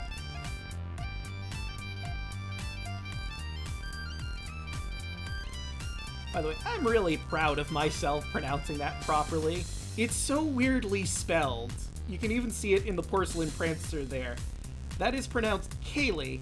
Celtic is a weird language. But with that properly said and done, I will put up the Be Right Back screen. And I myself will head on off. Oh wait, hold on. I believe I had 2 puns to read, didn't I? I'll read those, and then I'll head off. Let's see.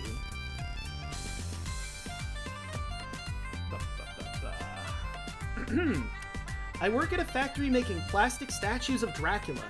There are only 2 of us on the line, so I have to make every second count.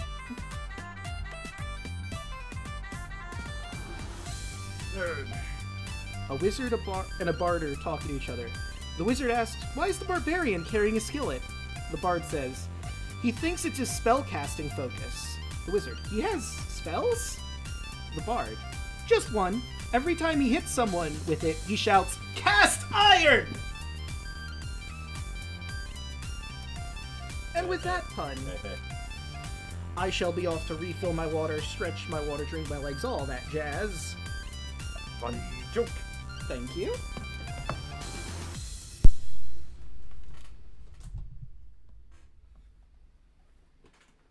Alright, I'm back.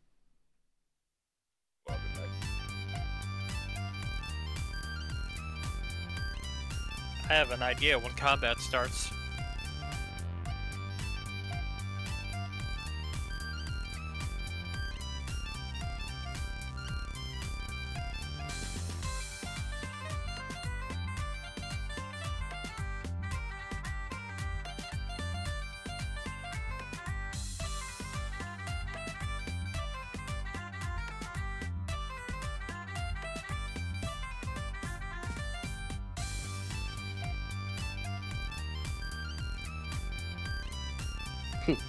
You all just learned one thing from about Argyle. Ah, the real reason why you came in. Don't worry, Argyle. We'll see her again. Eventually.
have returned. Just sent you something to clarify and all that. Mm-hmm. What can I do you for? No, I just sent it. Ah.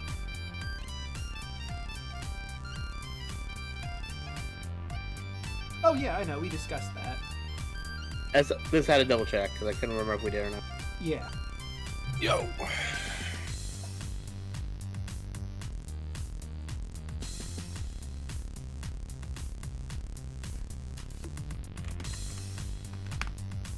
Hello.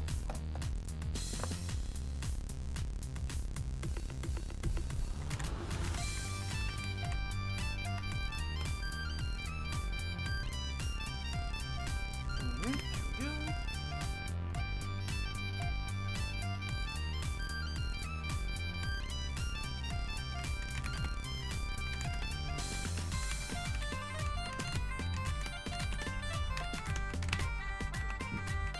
Excuse me.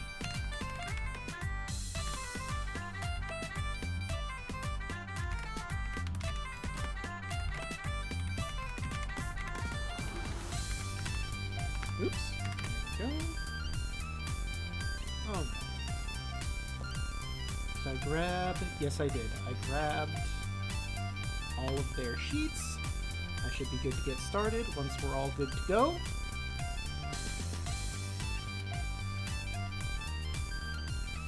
Out of all the marionettes in the Dastardly Disco so far, I think these are some of my favorites.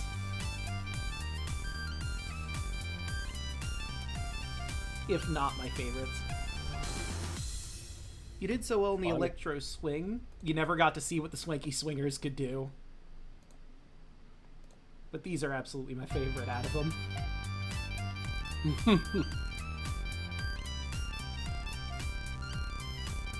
Since I never brought that up, the Swanky Swingers, if you fail their stuff, they basically have steam breath. Oh, sick. So, oh, you got the question wrong? Ooh! Nice. And you'll see what these particular marionettes are capable to do.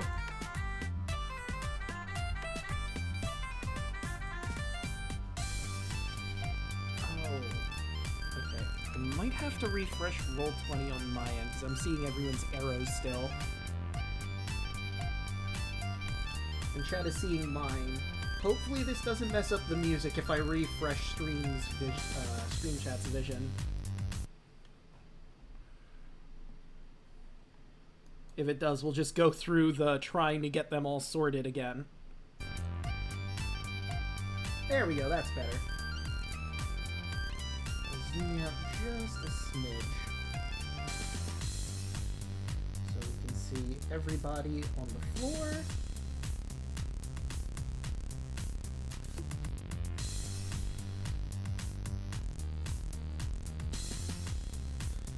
Yeah, I think this is about what everyone's positions would be. I just basically threw y'all in the order that you guys came into the room in, but I don't know in a panic if you would change what position on the floor you'd be on, or if you just go straight.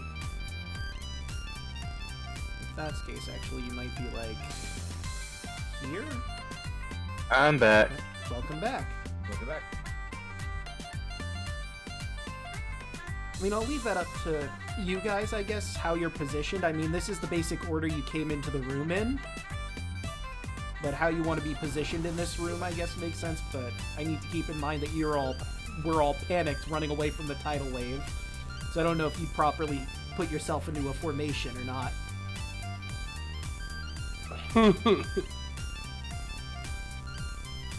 I think you would just run forward until you hit something and then realize, oh no.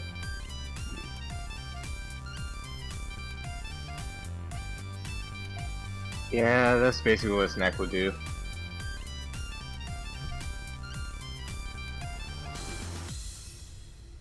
And hey, you guys are almost done with the Dastardly Disco. There's the optional room and one room after this one.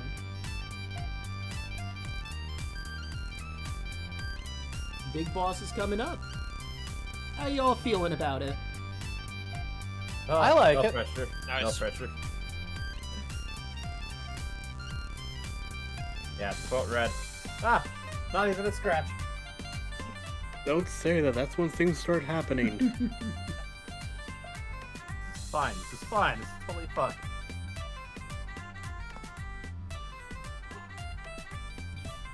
All right. Do we have everyone back, or?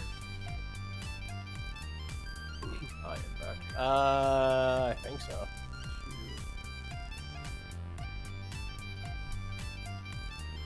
All right. Sound off if you're not here. No. Damn. Snack that smiles back. Oh, fish. Choco, are you back?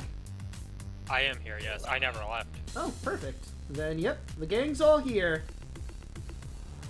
And we're ready to hop right into battle with the Kaylee Kickers. Hot damn. So, Watcher, you're up first. What do? If they drop the dude, I'm gonna very quickly go ahead and rush over, pick him up, and move him out of harm's way. All right, that's fair. Captives are here, there, here, and there. All right.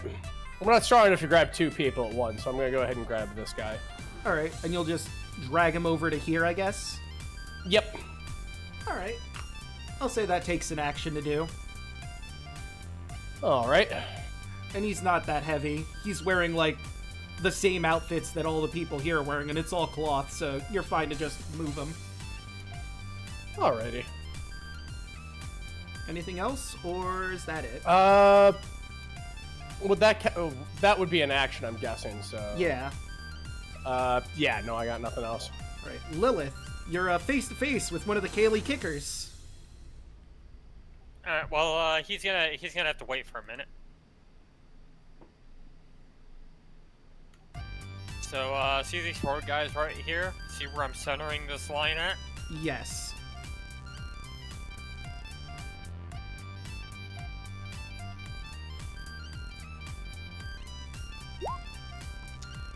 They need to make con saves, and because they're constructs, they automatically fail the saving throw, and they're gonna take 28 light thunder damage You from mean- shatter. Disadvantage on the save. Disadvantage. Okay, I thought it was an auto fail, but yes, disadvantage on the save. Okay. Well, let me roll our boys up. Oh wait, I reloaded, so I have to grab the sheets again. Damn it. I did, and I cast that at level 3. Oh boy. And that is con. All right, let's see how our lads do. Nat one it. Whoo, that's not They good. nat one it good. Oops. And that one's a 15. He saves. All right, so one of the prancers is okay. Prancer number 2 does not. And last of our kickers fails hard. All right, let's get that damage underway. 28 points on a failure. Oof. And then the porcelain guys managed to save both times, so that's cut in half to 20 or to 14, right? Yes. All right. Well, you know what's hysterical about that? Boom. You killed them anyway because you did more than their HP with the half. Wee. So the porcelain prancers just collapse into dust that you hit with that weird wood, fungus, and their outfits clatter to the ground as they explode.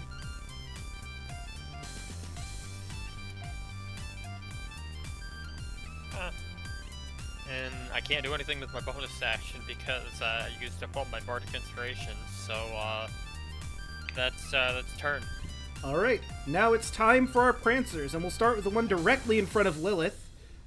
He's going to start with, let's see, make 2. Well, that one is a weapon attack. You are in range of it. Just by the nature of it, he takes one of his strings and he whips you across, well, tries to whip you with it, but I don't believe that hits you. Nope. So he's going to take his second string and try and wrap you around in it. If it'll go. Come on, roll 20. The first one. That will get you. So, 2 strings. No, the 21 from before. I hit Ravel twice. Oh. Okay. So, you are now grappled by him. In 2 strings, he has you. Actually, hang on. Target's restrained, grapple ends. Join string. Okay, so yeah. It's at least 2 strings.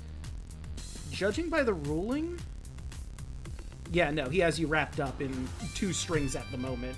One around your left arm, one around your right. And we'll put that on as well. Also, just for anyone else, when it is your turn, these ropes are possible, like they're tangible objects you can see, so do with that information what you will. Of course, I realized it's the prancers, not the kickers that go first, so oops. So let's move the 2 that are here out. And let's see, I think they're going to try an attack. Since Lilith is wrapped up, they're going to go for Argyle. You see them kick their legs out, Argyle, and these nasty-looking knives called Skiondu shoot out at you. Well, with an 8, they don't do shit. Well, that's from a different roll. For them, you need to make a dex save, or you're taking 2 damage from the first one.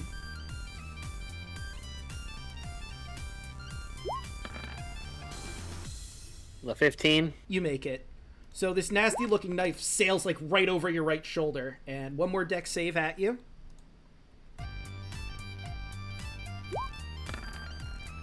$12. That, however, you're going to take 7 damage. Take a D4. Ah. You got the thingy. You're right. The D4, the thingy. With a 2. Never mind, you beat it.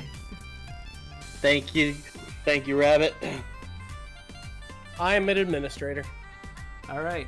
Now we'll move on to the rest of our kickers here. This gentleman's going to move out this way. Let's see. That's 5 feet. He can get to, like, approximately there. You look like a strong lad, so he's going to go for a reel on Argyle. A 14's not going to do it. He's going to try and wrap a string around you, but a 7 isn't going to do it either.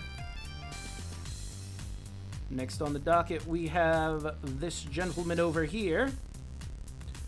Watcher's in direct line, so I think he's going to go for you. First, a reel. A 17, I do believe, hits. Nope, my AC's 18. Ah, never mind. Ignore the damage, then. Ravel. 21 is going to get you. You are, much like Lilith, grappled. He's got you by both arms.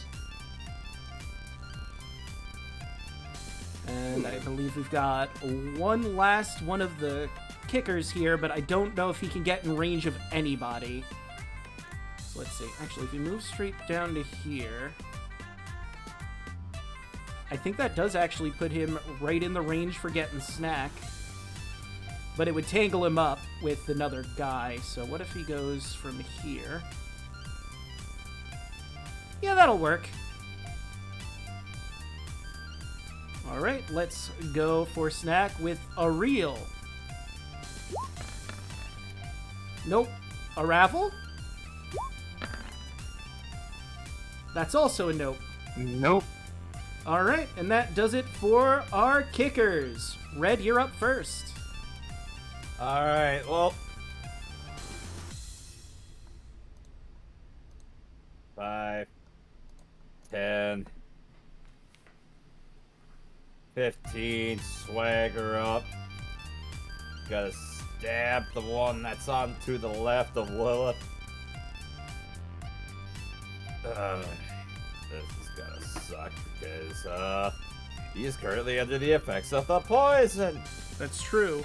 I didn't put that on your sheet, so let's grab... That'll work.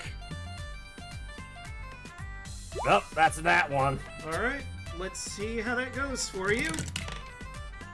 17 on the fumble chart.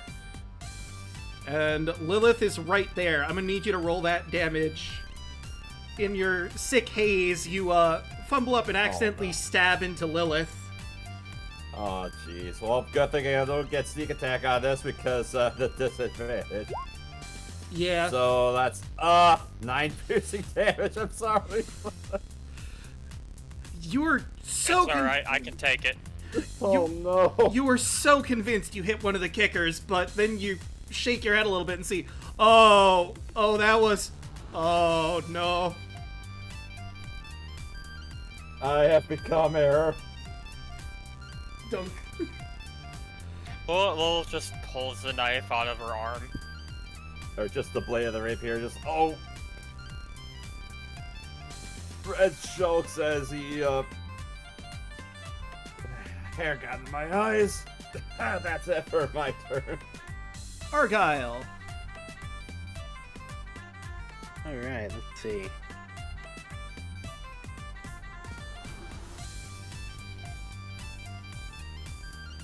These are the guys that we are saving, right? Or these are the guys we're attacking? Yes. Oh, point of order. Sorry. Bonus action, master tactician to give. We'll give Snack benefit or the help action for his next attack to have advantage. All right. There. Sorry. Back to you, Argo. Argyle also. Am I able to move or move through them? No, you can move through your allies, just not them specifically. And I will. I'm gonna move right here then. Wait, where I'm not. I'm standing right next to Snack or to Red. Okay. And Lilith Lilith. is right next to Red, though. No, I'm saying like I moved like right, basically where I'm on the other side of him. Looks like you're. So like I'm sitting on top of Red Okay, I on see. the map. So you're going to move there and then back because you can't stay on the same square as an ally, but you Yeah. can move through. Okay, I just wanted. To I'm gonna clarify. move. I'm gonna move. I'm going to sword attack twice, and then I'm gonna come back. All right. Also, point of order, just to, if you didn't hear me before, the strings that are holding up Lilith right now are also tangible. If you wanted to attack one of those, you could. Or you could just attack the marionettes themselves. The choice is yours. I just wanted to bring attack that the up that's on the marionettes. field. Okay. Alright, first attack. 22. That'll hit. And you're going for the one right in front of Red, right? Yep. With 9. All right. Nice hit. Second attack. 16. That meets. So 7 attack. All Or right. 7 piercing.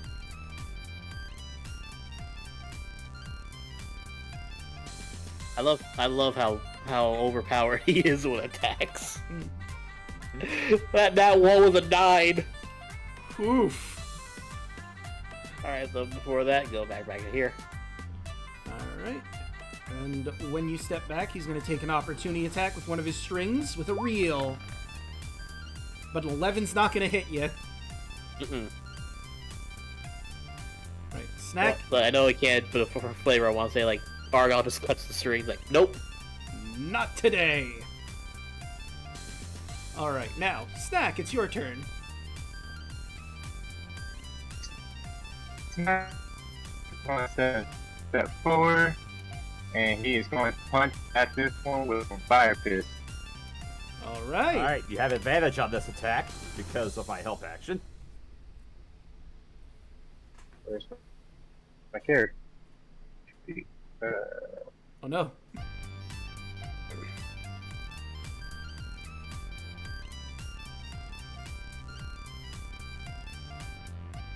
First fire fist.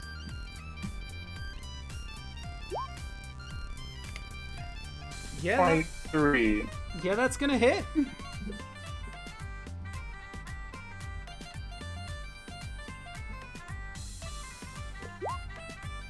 Come on. Okay. All right. 3 fire damage. Okay. Okay. And then offhand punch. Fire. For 15 15? is just barely not enough. Oh, don't forget your Moldening Bond. Is that selective? Yep. Alright, so that's a d4 to add to it, which will hit regardless of what you roll. Unless you rolled a -1, I think you were good to hit. Alright. 5 fire damage. Alright, and I just deducted that. Okay, and I believe that does it for you.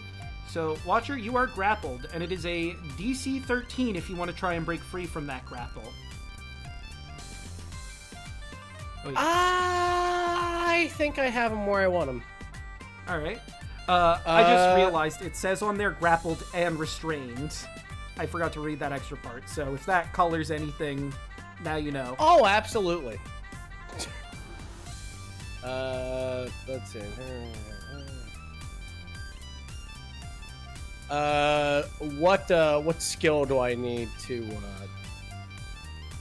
What skill do I need for it? I believe it is strength. Is it a dex? It's strength. Yep. Okay.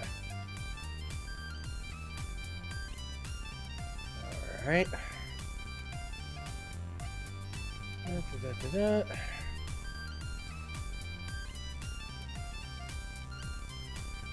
Okay. Let's. And this is an action or a bonus action to get out of this? It's an action to break free. No, we're gonna need something a little bit more. Somebody can be my hero. All right. Help me, peasants! Let's see. We're gonna use Bless, and now the effects of Bond are doubled. Everybody gets +8. 2d4. Yep. Yay. Everybody gets 2d4s now. It's a potential of +8. And that's what I'm gonna do. All right. I figured I'd write in the strings at this moment. Might as well get so everyone sees what we're dealing with. There we go. All right. Lilith. Similar problem. Grappled and restrained. Oh, that's not a problem. So conceivably a 40-foot cube would be able to target all of the baddies in this room, correct? Well, let me use the new handy-dandy measuring tool. You're looking for a 40-foot cube? Yep. Okay, so let me scroll on up. Well, let's not do it from there. Let's do it, like, from here. Oh, yeah, no, this room is smaller than 40 feet. I'm pretty sure you hit the entire room. Excellent. All 6 of the guys that are still alive are gonna get targeted by this. 3, 4, 5, 6. Yep. So well done. They all need to make me wisdom saves. Okay. All right, we'll start with the gentleman in the back. Failure. Failure. And our 4 kickers.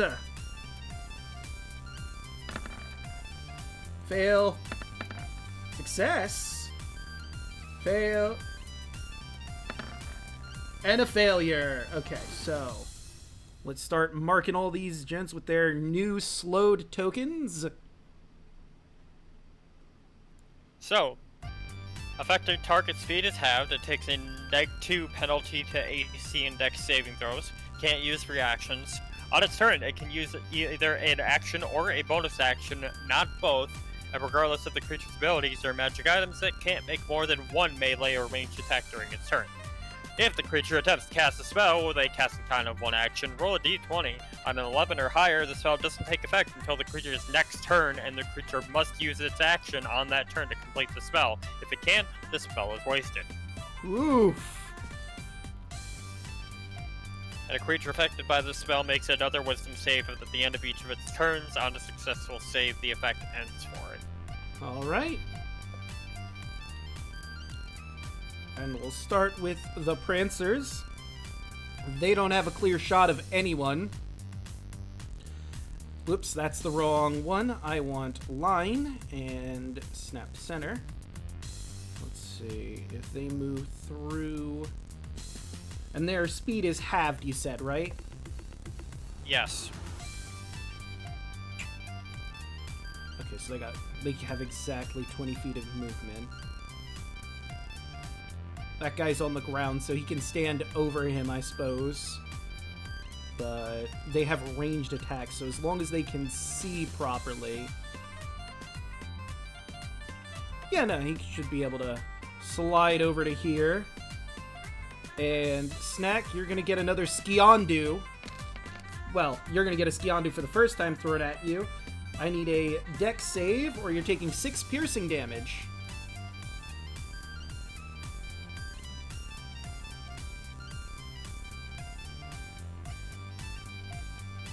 Yeah, you're fine. Okay, the next one's gonna... Snack grabs up in the middle of the air.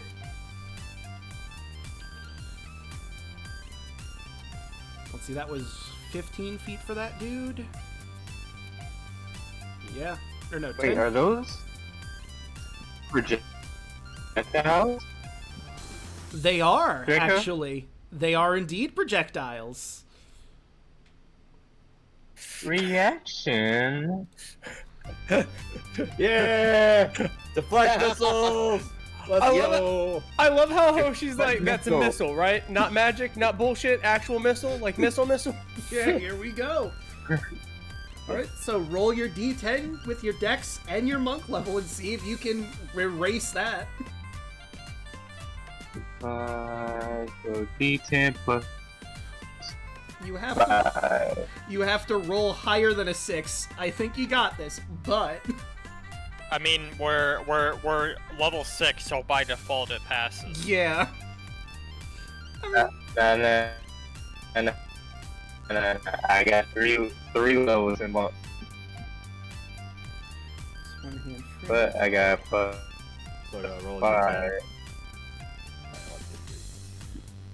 Yeah, Yo, check that shit out. Got it. down to zip. So you have this sick-looking knife. I'm sorry. For a split second, I know you meant to say sick, but for some reason I thought you said dick. Oh, jeez. Just this dick-looking guy just flabba, flabba, flabba, just flopping through the air. Oh god, that sounds horrible. Look, he can't control himself. I'm sorry. Look, he's just not in the mood right now. You know, the spark isn't there. I'm sorry, this never happens to me. Just cut the space balls where the Schwartzes get twisted up. Put my leg on yours. Okay, go. Sadly, I can't throw it back at the moment. If you catch a missile this way, you spend a key point to make a range attack with the weapon or a piece of ammunition you just caught as part of the same reaction. Wait, why can't you? 'Cause it seems I like... had to Sorry, go ahead. spend a key point to throw it back. Oh, do you not have any I more... have to spend a key point to throw it back. Yeah. Okay. No. I guess he could choose to if he wants. Alright. I think the point he's trying to make is he's out of key points. Yeah. Alright, so the other Prancer, not seeing many options because he can't step through the wires, is going to try and throw Skiondu at Watcher, who is restrained and grappled, which I believe, let's see, restrained creature becomes 0, attack rolls against have advantage, has disadvantage on dex save section. throws. Yeah, So roll that dex. I got you. Dex will be. I clicked it. Give it a second. Alright. It's thinking. It's very hard. All right, now let me go ahead and roll my 2d8s. I mean my 2d4s. All right, that'll be 11. Well, you have disadvantage on it, so that was the natural one. Oh wait, that wasn't that one. Oh Yeah. well, let's see how bad I fucked it. So you're going to take 7 piercing damage. All right.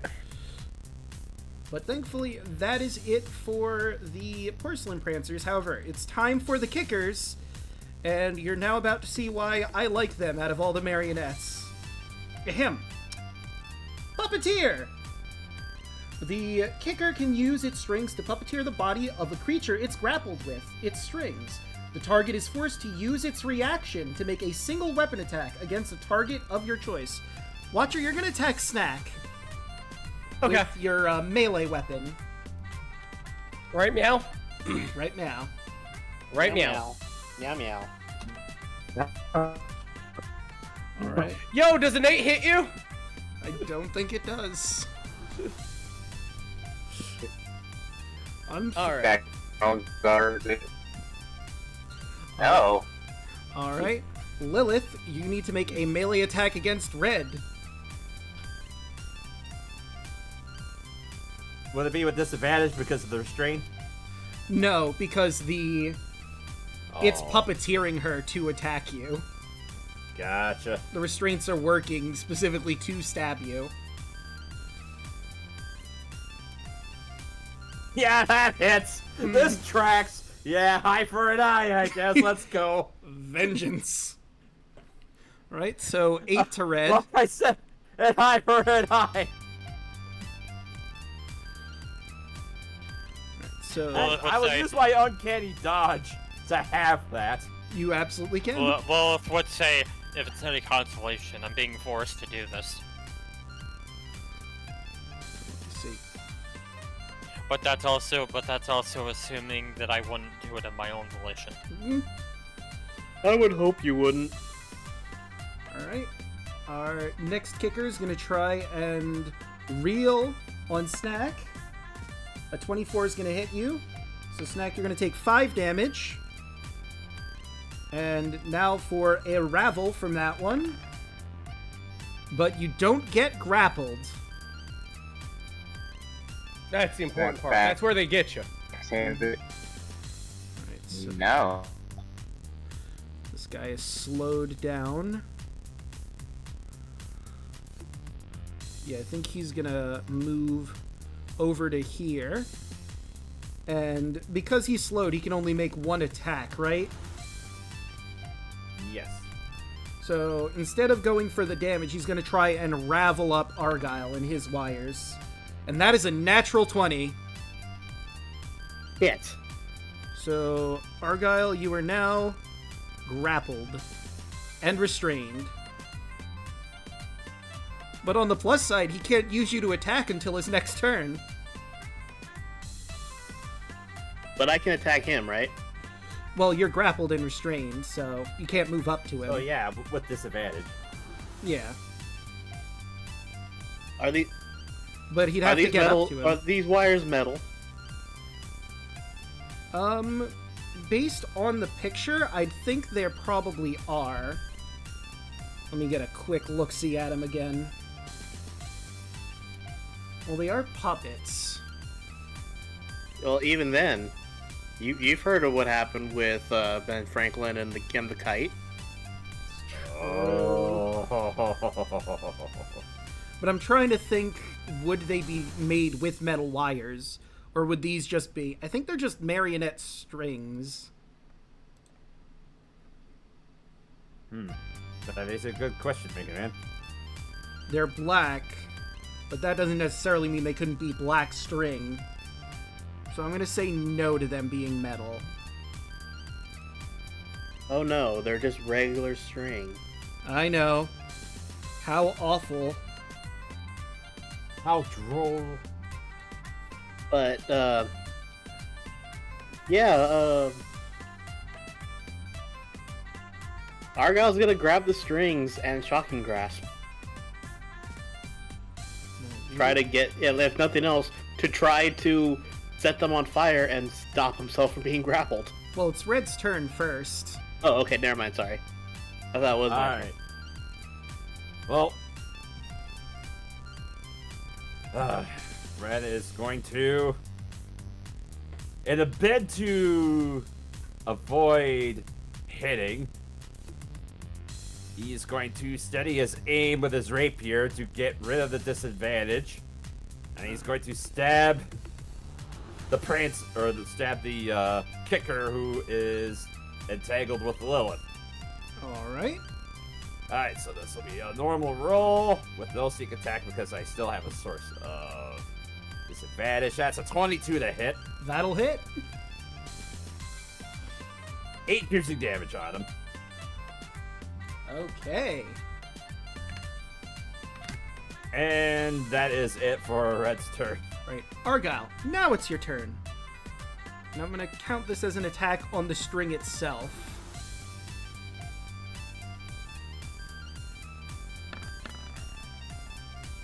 $15. That'll hit. And then 14 lightning damage. I don't think those strings are there anymore. Want to know the sad part?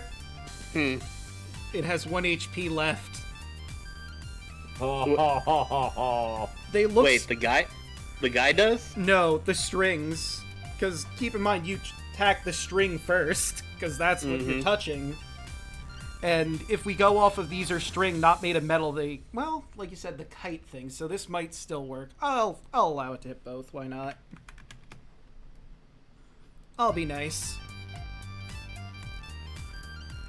So the strings are still holding you, but they're very charred.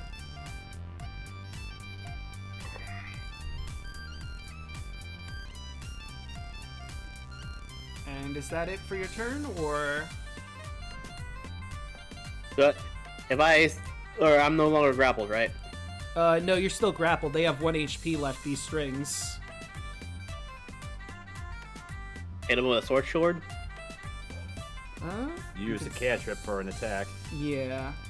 Unless you have a feature that allows you to make an attack as a bonus action. Well, I have multiple attack. I didn't know if a cantrip count as a single or as both of those. Spells count as a full action. Oh, okay. Never mind then. Yeah. Alright. Yeah, I know Eldritch Sight's could get a action feature. search. It's true. Oh, yeah. Do you want to use I know the that, action like I said, surge, though? I'm not sure what level it's at, but I know Eldritch Sights do get a feature later on that whenever they cast a spell or a cantrip, they can make a weapon attack as a bonus action. I just don't know what that is. Yeah, I don't remember either. Warcaster, I think. Well, Warcasters, you can do that when you do attacks of opportunities, but Eldritch Knights specifically have an ability that lets them do that as a bonus action during the same turn. And I think Arcane Trickster also does that, but I'm not sure. Hold on a sec. I do know that it does exist. Alright, well, Argyle, can I take one step forward to him? No, because you're restrained. Your Okay, speed then is never mind. reduced to 0. Then I'm not gonna do anything else. That's I can't believe Draco stole my legs. I'm gonna tell everybody that in my shows. I'm like, guys, you should follow Draco, but you should go ahead and be wary. He took my legs once. I did. I'm sorry. He stole my legs. Now I'm gonna have to cotton hill all around the place. Oh, no. I mean, you just gotta work on killing those fitty men. Boy, howdy, do I got a joke for you after stream. Daluna. I found it out. It's the feat's called War Magic, and you get it at 7th level, so you just level Okay. up. You Okay. get to do that. I'm next level. I get that cool feat. Yes. Alright. So, Snack, it is your turn. Some of these kickers are Alright. looking rough. So that looks into this direction at this one as he uses Breath of the Dragon.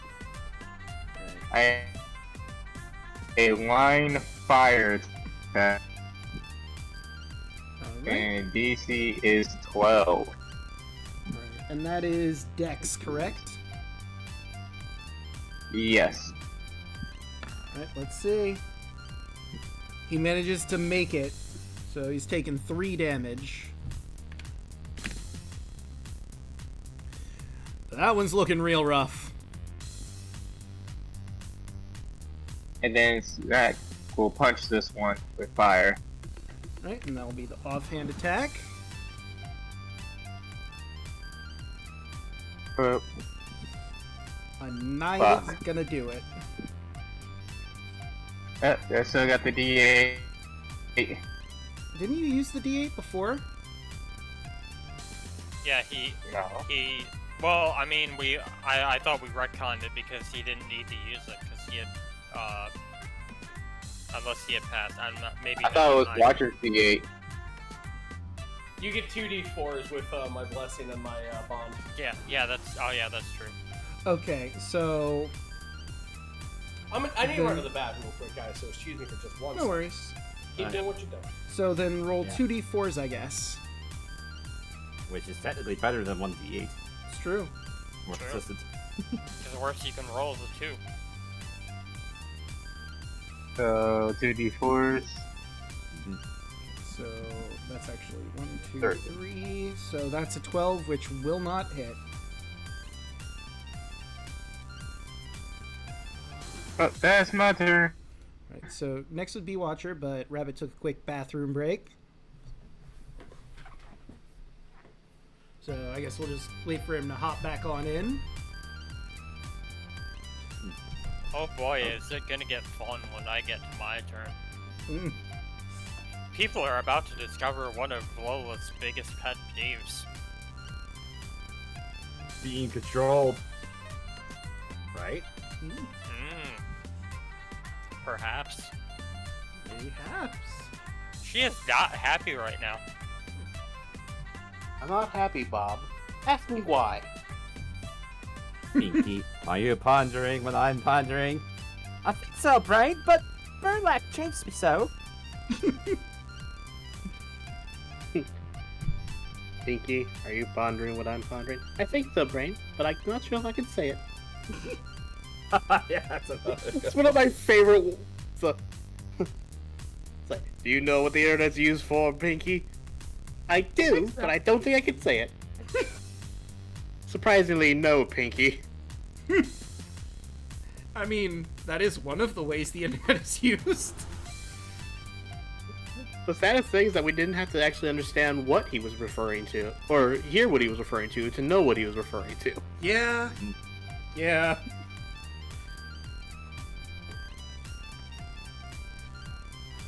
But yeah, this is why I like these kickers so much. The puppeteering thing can get really nasty.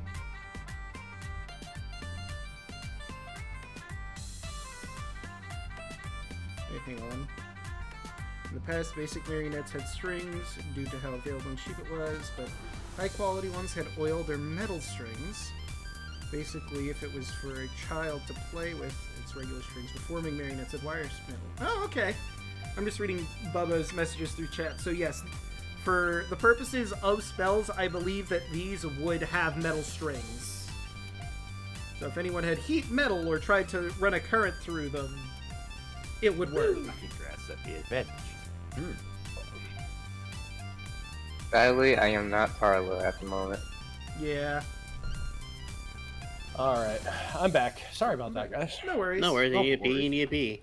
Don't be old. Nature calls, after all. But it is your turn. Alright. Let's see if I am still ensconced. Yep, definitely ensconced. This place is fun. Alright. I need to look at my channel divinity real quick, because I don't know if it poofs me. It does not poof me. I was actually reading a little thread on whether or not that does that. Gotcha. So, man, if only he could just come a little closer so I could headbutt him with inflict wounds. Let's see. Oh, I'll try this real quick. I'll try to Sacred Flame him. That should work. You'd have disadvantage, but you can try. That's a DC 15 deck save that Homeboy has to make. Alright, let's see how this goes. They are pretty dexterous dancers. Goddamn, that's an at 20. Went about as well as I thought it was going to. Let's see. I don't have I can't give anybody the help action, but if somebody would like to give me a help, that would be nice. That'd be an end of a turn. Alright. I'll tell you what. You guys have been really good guys so far. If you break me out of this, I'll heal you. How about that? Huh? That's a pretty good deal. That sounds like a fair trade. I think so. Alright, but Lilith, it's If your I turn. die, my boss will be very cross. Think about that. Yeah, do you want to answer to Titania and Oberon about this? I don't think so. I'm like their special little boy. Mm-hmm. Oh, yeah. Alright. My turn. Indeed it is. Okay, so Lilith is not happy. I would probably say, this is just for flavor. Red and... God damn it. Oh no. I clicked no. myself out of the game again. Oh no. I hate when that happens. Yeah. See, I'm using the mouse with my right hand, and my thumb is like right next to the one of the side buttons that when I click it, is basically using the back button on the browser. Gotcha. And I have like small hands, and I'm also like very fidgety sometimes, so that's fun. But that has nothing to do with what's happening right now. What's happening right now is Lois is pissed. So just for flavor, Red and Argyle, you feel the air around you, the air around Lois. You can actually feel it getting hot. And she looks at this guy, and her eyes are like they're not like fully like orangish red, but like her irises are now like literally look like they're on fire. And she looks at this guy, and in Infernal just says, "You are not in control." And she's just going to start whispering discordantly. Oh, this is gonna be fun to. So what genre of music is Lilith? Speed metal or like Black Dahlia murder or? That's gonna be a second level Dissonant Whispers. Right, and that's a 7, so he fails. Don't So piss that's off 11, a bar. that's 11 Don't psychic piss damage, off and he a has to bar. immediately use his reaction to move his movement speed as far away from me as possible. Right, so you did slow him, so that means he gets half of his movement. So he will... Whoop. Oh yeah. Also, just to kind of highlight what the little was saying. Yeah, don't piss off the bar. Don't piss off the bar. So... I can That's speak why to that. you I don't- played one for many of these years. Now, here's the thing. I'm not sure if the strings would detach from you or not. That's what I'm curious of. Is if there's a specific. I was gonna ask above game if there's a specific range on if he goes so far away that the strings detach. So, if we go based off of their range, it is a low of 20 and a high of 40, which is 40 being the disadvantage range. If we go off of that being the range his strings could be at, then he's still technically in range to be holding you. Question. Answer, Oh, that's possibly. well. Wait a minute. I use my. Wait. No, I've regained my reaction. Can I make an opportunity attack against him as he runs away? Does Dissonant Whispers mention that people can take opportunity attacks or not? It's I technically don't not forced fully- movement because it's moving under its own power. Let me take a look. There we go. A defend creature doesn't move into obviously. It doesn't say. Alright, so considering it's moving technically of its own volition, I'll allow an opportunity attack. Alright, this will be with disadvantage because of the poison, but plus 2d4s. Where are you, dice roller? There you are. Wow, that's a 17 to hit. And that'll hit. Just barely, but it does. Is For he slowed? He is slowed. Remember, that's a -2 penalty to the AUC. Yep. Oh, well, you'd hit either way. Yep. Well, let's see, that'd be... Alright. I mean, you wouldn't have hit without the additional 6 if you didn't roll it, but he is lower, and I'll keep that in mind. Alright.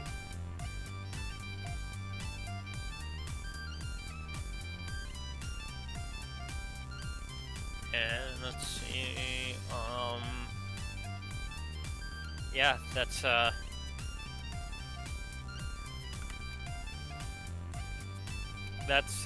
pretty much all I can do. I don't have any more bonus actions. I have one spell slot left. Oof.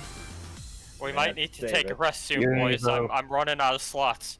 You're running out of slots. I don't have any left. Alright. And now we're at the kickers. So this one's in a safe distance to move. He's gonna... Well, he can't move over the wires, so... He's gonna move over to here and try and swing a dagger over at Red. Another Ski-Ondu. I need a Alright, dex dex. save. Alright. Ha! Plus 2d4. Which should put me at a minimum of 15. Well, you've already made it with the 13 because you met it. Yep. So you're fine. Ha! Right, our next kicker is gonna try to swing one at Snack. I need a dex save from you.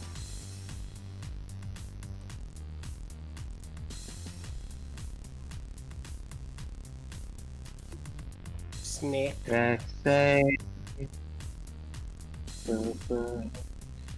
Alright, you're gonna take 4 piercing damage. Snack is going to my reaction. Deflect missile. Alright, and you would have reduced it since it's already at 4, and you can't roll lower than a 6 because you're level. So, no damage.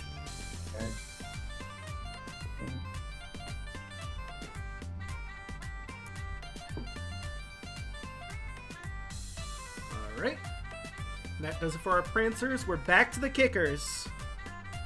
So, Watcher, you're going to be using your reaction to attack on Snack. Okay. Give me a second. Do I have to? That is a 13 to hit you. Miss. Alright. Okay. Snack from Arthur again. No. Alright. We're gonna move around. We're gonna go on Argyle's, who's just... His kicker is just barely hanging on, but he's gonna have you attack Red. This eats up your reaction, and you have to roll just a melee attack. So just hit dice? Or... No, you would Or is roll it your strength? weapon. On Red. 15. Sorry, Red. Yep, that hits. That tracks. Roll the damage. Sorry, Red. Ah! I didn't want to do this. Alright, now this kicker is afraid of you, but it does still have control over you. I'm gonna roll a high or low, Lilith, if it's gonna try to force you to attack anyone, or if it's just gonna not do anything out of fear. She is like low growling at this point. Right, so high or low, what are you thinking? I'll call high. Right, I rolled a 43, so he's gonna have you swing on Snack. Alright.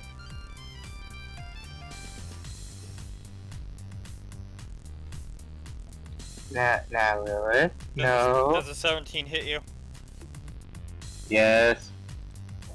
That's 7 damage. Alright. That does it for the kickers. And, Red, you'd be able to see this. The wires that are holding Argyle look really damaged if you want to do anything about that. Just throwing that out there. Fair enough.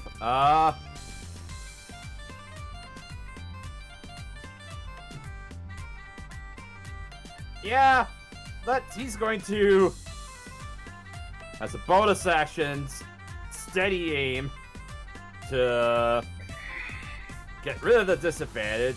He's gonna reach for his dagger, and he's gonna throw it at that guy right there. Okay, the guy, not the wires? Well, I mean, how rough does the dancer? How rough does that kicker look, though? He does look pretty rough. Not gonna lie, him and the wires both look like they're nearing the end of what they can do. What the heck? He thinks he'll just go for the guy. Fair enough. He'll just throw the dagger at the kicker directly. That'll Nat hit. 20 There you go. Let's fucking go. for 8 piercing damage. How do you want to Max do damage. this? Just as the dagger just flies and spirals through the air, he just manages to line it up just right so it snaps through the wire that's coming out of the kicker's right hand and it impales it right into the chest. Okay. After taking a few seconds, you launch your dagger, and the lines up just perfectly enough where it plows through the wire, through his hand, and into his chest, and he collapses on the captive on the ground, who's like, oh, jeez. And it is very dead. Argyle, you are no longer grappled or restrained. You are free! And as Red just kind of steadies himself, have fun. That'll be it for Red's turn. Can I give our Red one of my healing potions as a free action? I mean, you're not going to force it in his mouth, so yeah, I'll let you just pass a potion to him. For the hit. Thank you, my friend. He'll take the potion as he... I'm not gonna scream, but Argyle lets out a guttural yell, runs around, round. This poor fucker is going to get every bit of these 2 attacks. All right. We'll see if he lives through it. A 22, I That's assume gonna will do hit. it. With a 12 or with an 11 hitting, that one was from the natural 20 on the other side. That is just enough to take him down. How do you want to do this? Oh, he just slices his head off and see 1, 2, 3, 4, 5. Oh, look at that! I can move right here. This guy's gonna get attacked as well. All right. I'm assuming an 18's gonna hit him Boy, howdy does it. with a 9 piercing. He's just barely standing. But you Enjoy it while it lasts. Snack? Alright, Snack's going to move 5, 10. Aiming at this one. Firebolt. Let's see, and he's slowed, so that will hit.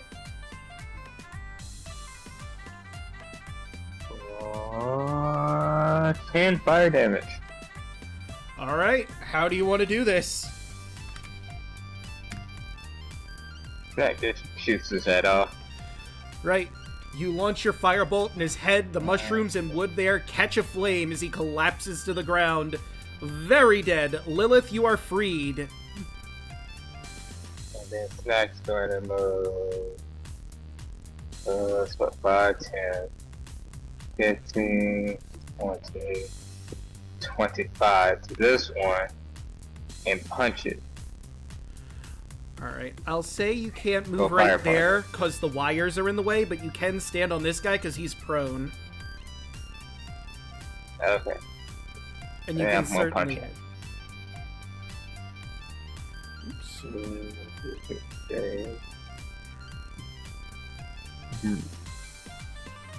Okay. And then 2 fours.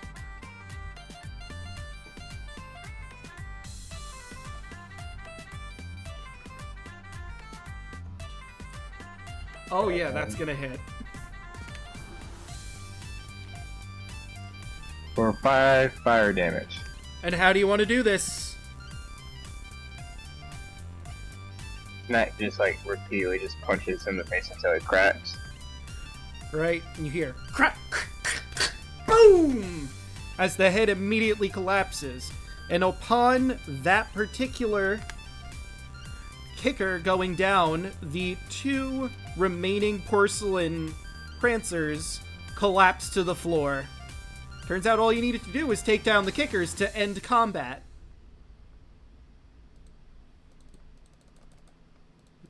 Boop. And with that, you hear the music calm down as we have Helvis's music poppin'. Is this a dance hall or a heartbreak hotel? They're free to go, and you, my dastardly divas, are just one final shimmy away from the rockin' and roller ruler themselves. Now, as for my deal, it's simple. I'll let you catch your breath in a perfectly safe little dressing room for a respite, and in return, I'll take back my disco stick. A fight's more fun at your best, and I could use the time to prepare. So what do you say? Do we have a deal? As he finishes that, a pair of white formal gloves appear out of thin air in front of you, its palms open to receive the disco stick. The choice is yours. Will you give up the disco stick to Helvis to take a nice rest, or will you just press on? I'll look over at Red. What was the thing you told me when I first met you in the material plane? Easy come, easy go? Red just kind of looks at him and just kind of nods. Yeah. Well, Are you? As he just kind of looks over at... As the stick to there is like... You're seriously considering giving that up? a respite would help us all. A lot of us are depleted. Yes, please. And also, I would absolutely love to remove these stupid outfits from me and Argyle. Yes, please. I'm tired. For that, I would make a pact of almost anything. And I would pass the disco stick over to the hands. Right, the hands take it, and just as quickly as Can they I shake appear- the other hand as I hand the other hand back? Oh, sure. Okay, I will shake the other hand as I put the disco stick in the other hand. The hand properly shakes yours. It feels hollow, but it accepts the handshake and the disco stick, and just as quickly as they appeared, they floop out of thin air. And Hey, that's another thing out of my bucket list. I shook Master Hand from Smash Brothers. True. And right over here, a door appears for all of you to head on in for a nice, well-deserved rest.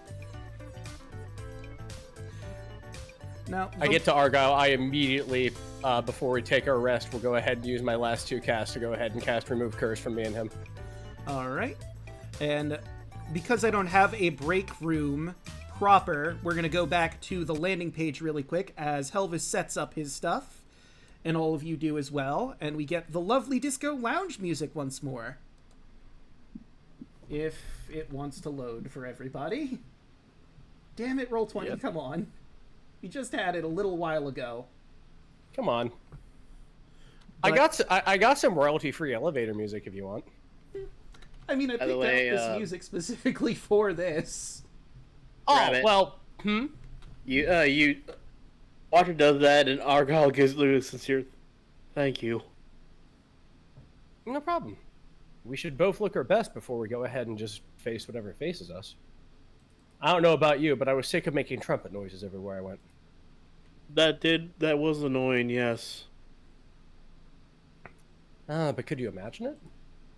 I mean, a warrior such as yourself, making trumpet noises, you would strike fear in the heart of every concert.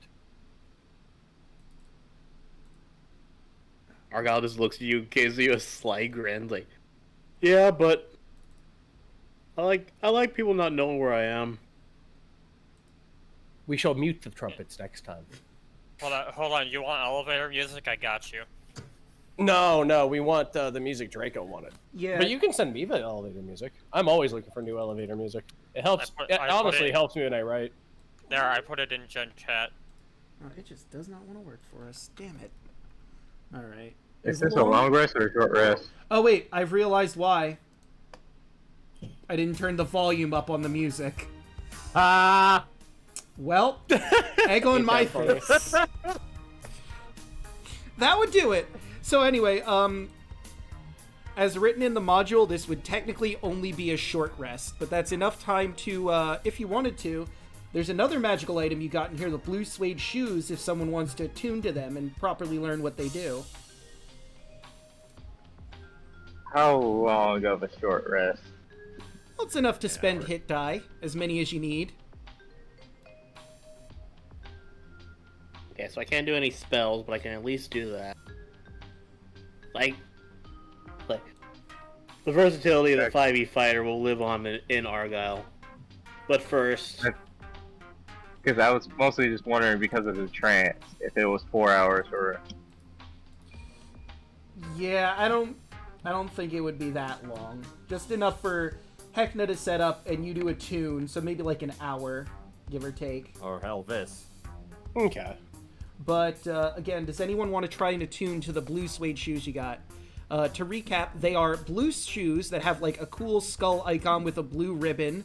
They're blue and purple with spikes on the heel and on the foot of the shoe. You don't know what they do, but if you attune to them, you'll learn. alright, so at least Argyle's back at Mac. I don't want it. I'm not gonna risk it.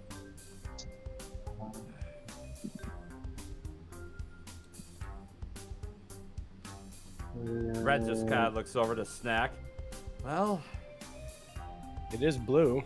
I will say as I look over to Snack. Wait, what are they? The blue suede shoes.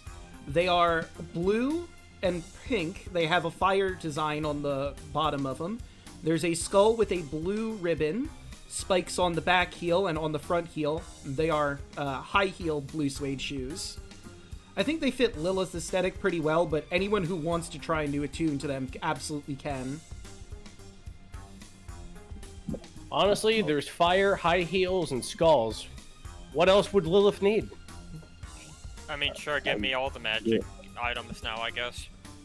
I mean, to be fair, this area alright. has a lot of magical items that are good for Lilith. I mean, it is the music-themed area, to be fair. We're gonna make you yoked. You think I'm gonna find any Fey magic items around here? Probably not. So, allow me to... I mean, I said that sarcastically. I'll take them if nobody else wants them. Oh no, I don't want to take them. So, I tried walking in heels once. I'm not doing it again. alright. yeah. So, allow me to show you the blue suede shoes with their lovely art here. The blue suede shoes are a pair of blue suede shoes that twitch slightly to the beat of inaudible music. They magically resize to fit any kind of foot prosthetic, walking aid, or foot equivalent, depending on their wearer. Should the wearer have more or less than 2 feet. The shoes will duplicate or disappear accordingly. While wearing these shoes, your walking speed increases by 30 feet, and you have advantage on dex saving throws.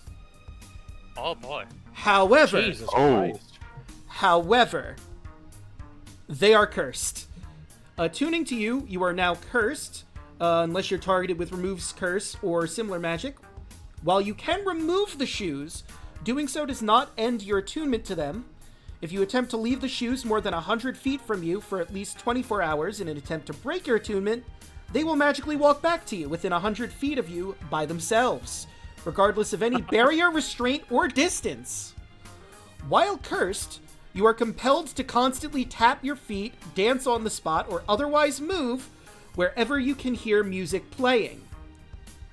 Which in here is constant. But, additionally, each time you fail a dex saving throw while cursed, you'll take 1d10 psychic damage as you're haunted by the boos and jeers of an unseen audience.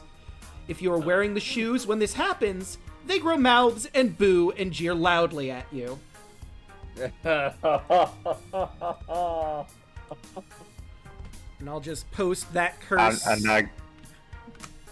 in the general. I'm not gonna lie.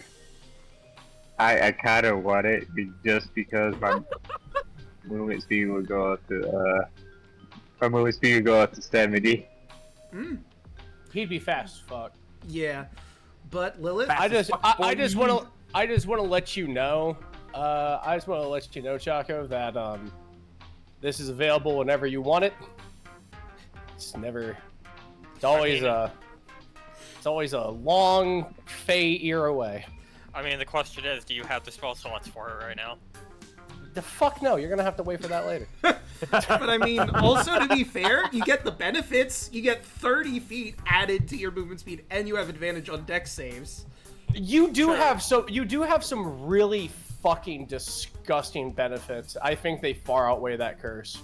I was gonna say, if you remove the curse, does that remove everything and they just become regular shoes? If you remove the curse, I don't know. You can take off the shoes, but they are still cursed.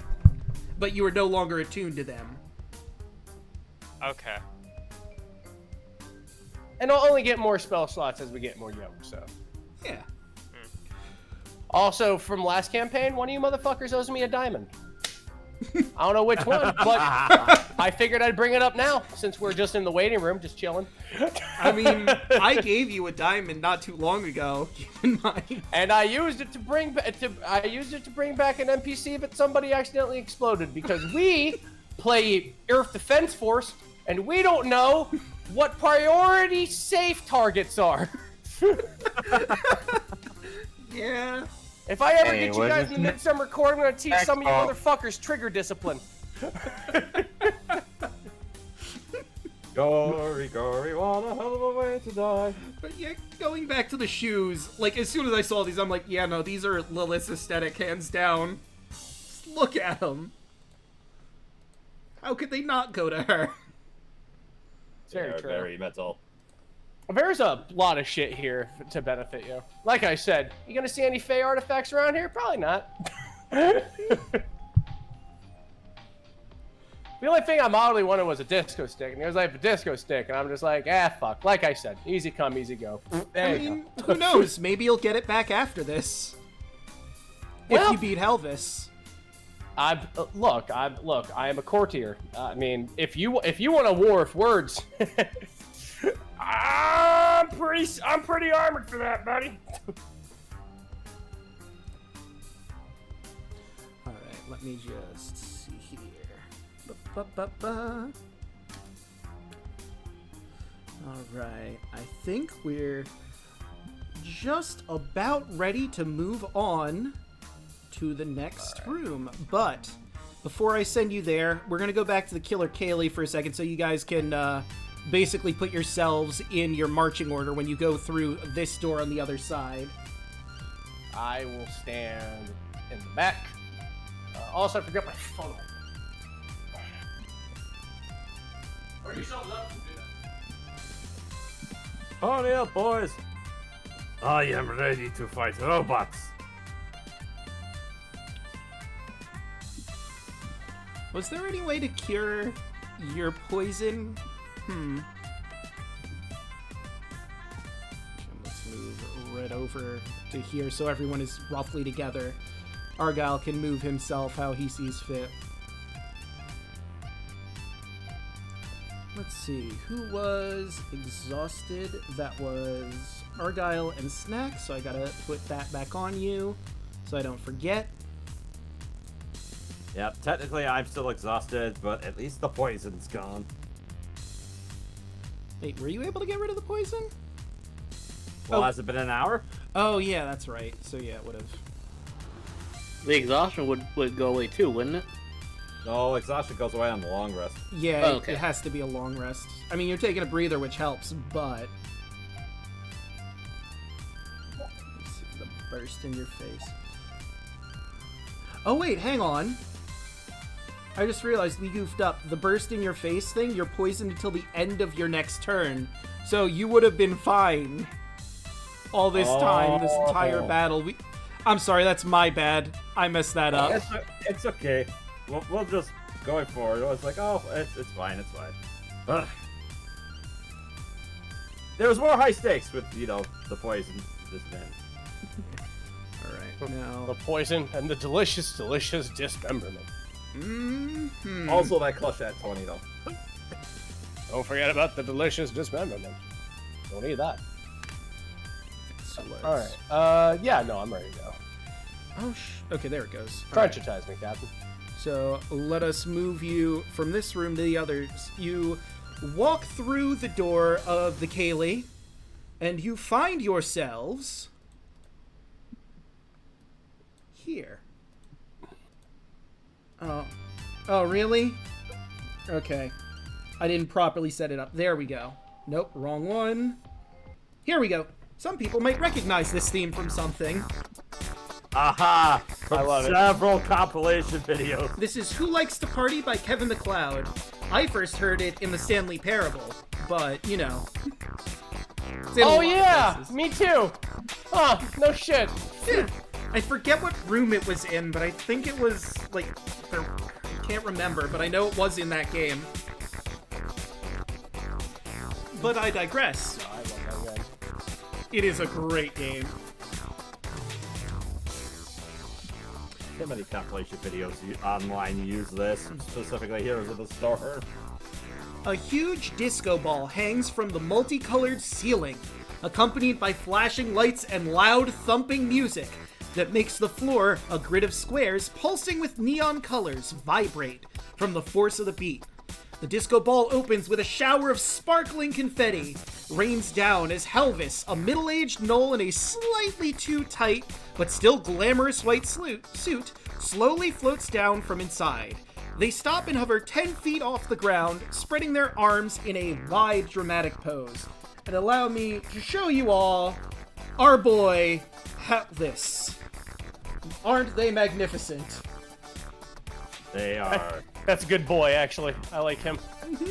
That's a good Look, above game, I'm gonna hate that we're gonna have to beat the crap out of this guy. But in character, Argyle is mad, so I'm gonna go ahead and I'm gonna go ahead and see how this plays out. Genuinely, like nice. Argyle is like Argyle's gonna fight him, but he's not happy about it. Alright. He spreads his arm out in dramatic pose. I must thank you. I was terribly lonesome tonight until you came along. Same rules applied, my fresh-faced friends. Beat me and escape, or fall flat on your faces and become mine forever. Or until the next lob managed to rescue you or kill you. Now, shut up and dance with me! So, I will bring their tokens to the forefront here, because Helvis is certainly not alone here. He's got two groupies, as you can see them on the dance floor. And bop, bop, bop. The token is the same, but one of them is a half-elf, the other is a dragonborn. Let me fix some things up. Grab the proper sheets. And roll that initiative, baby. I still get him a disadvantage. 7. Oh, not what I wanted. I wanted you. Let's get his groupies mixed in. Did it not roll? Oh, there it goes. It's being a little slow. And there's two other things I need to add in here.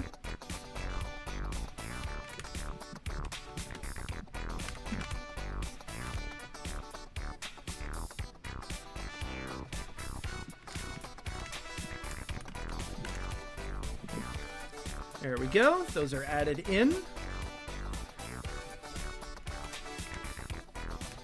And I believe that one also has...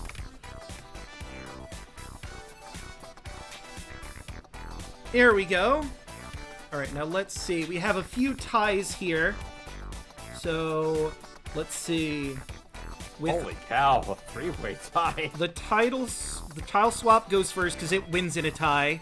Groovy Lair goes last because it loses in a tie. And Helvis is our opening act.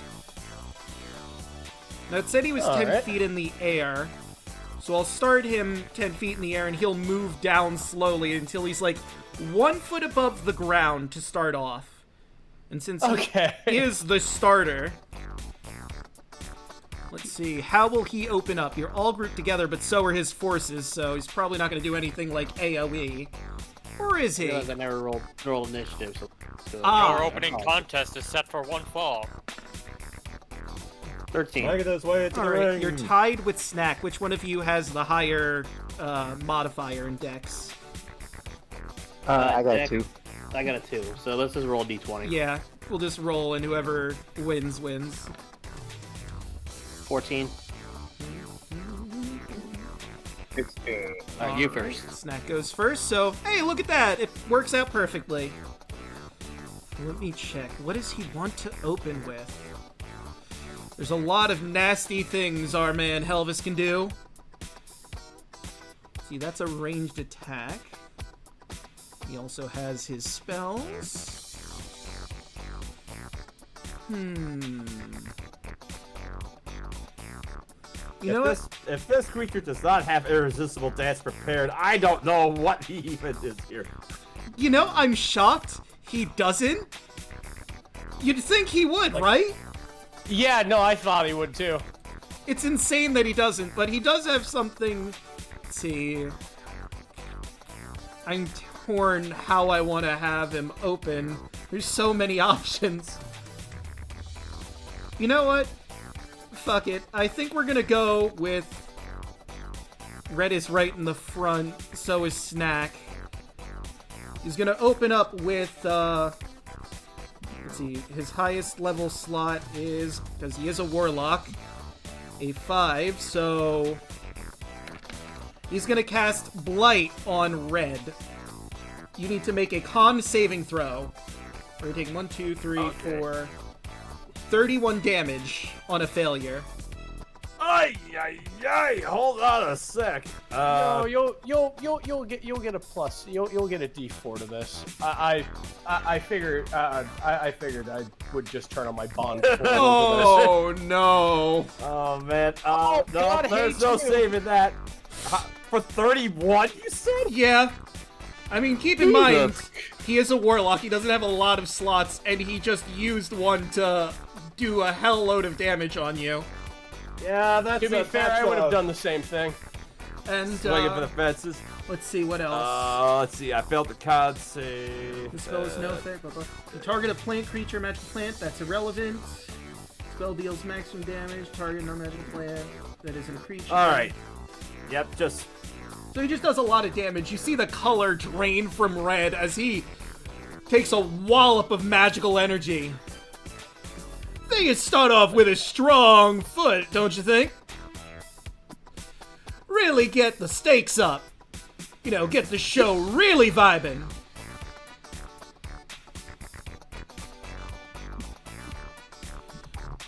And he's I get gonna that. dance and shimmy his way back a little bit. Moonwalking. Legitimately moonwalking while he hovers above the floor.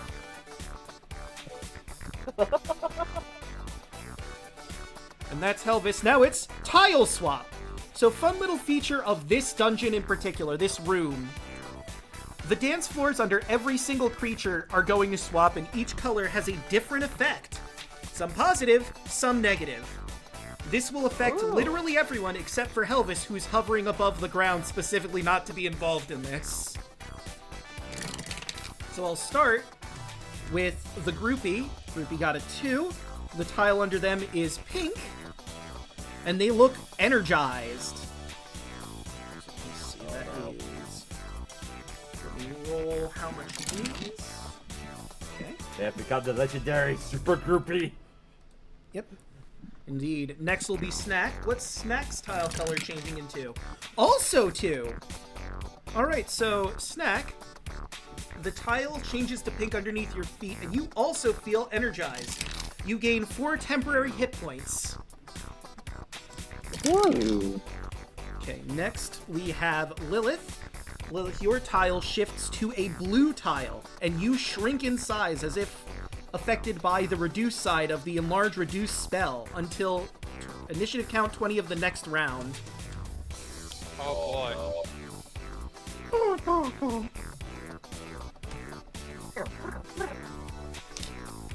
Moving around again, we'll go over to Red. I rolled a 5 again, so you are going to also shrink to a size smaller.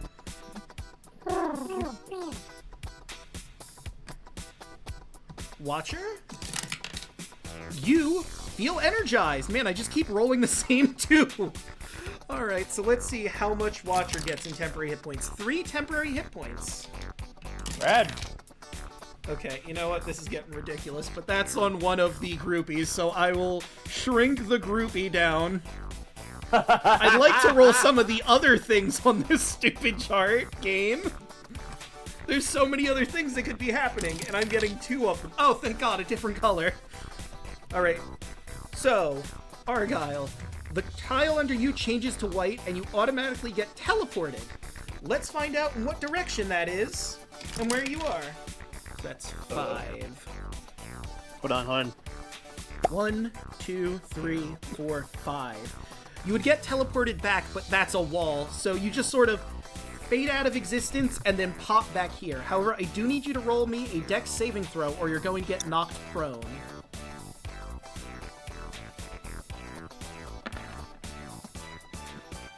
Alright, you're fine. You're a little surprised by that, but you're fine. Have you ever seen that video?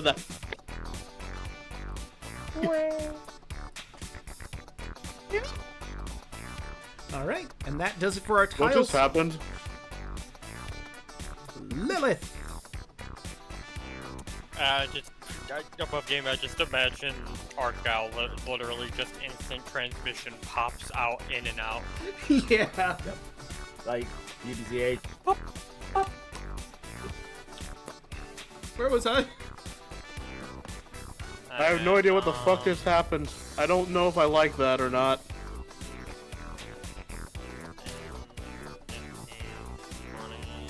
Remember, I have double move speed. Alright.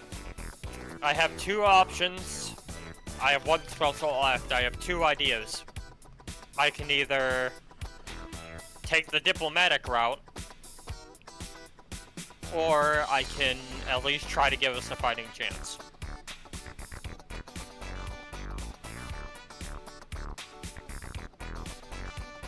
That is entirely up to you.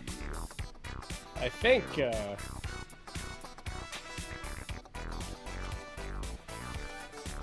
we gotta play his game, so I'd rather have the fighting chance. Also, Red got his ass exploded in. But, you know, it's... you go by your own beat. Alright. Well, first of all, before I do anything, since thanks to that short rest, I got my bardic inspiration back. This is true. I'm gonna go ahead and...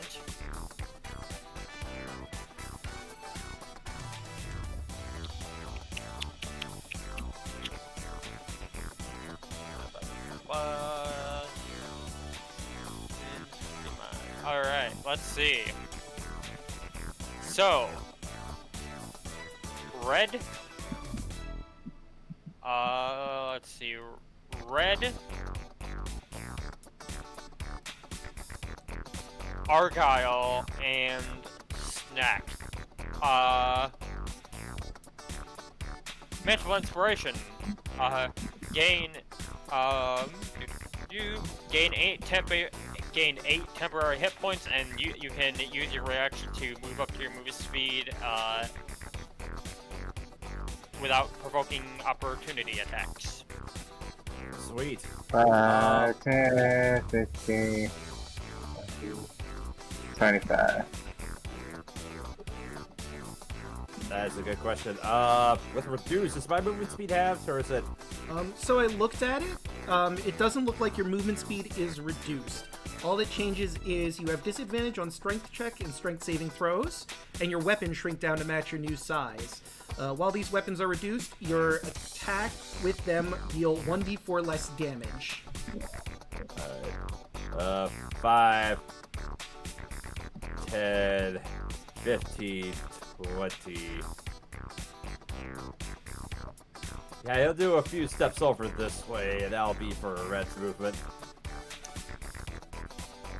And with my final level 2 spell slot. Let's see. I need to double check something.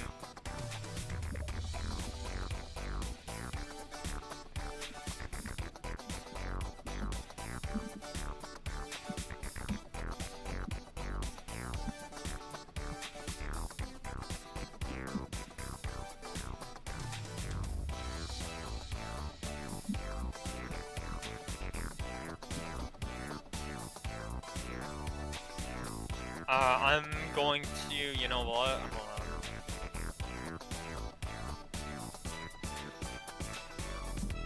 I can do this without hitting.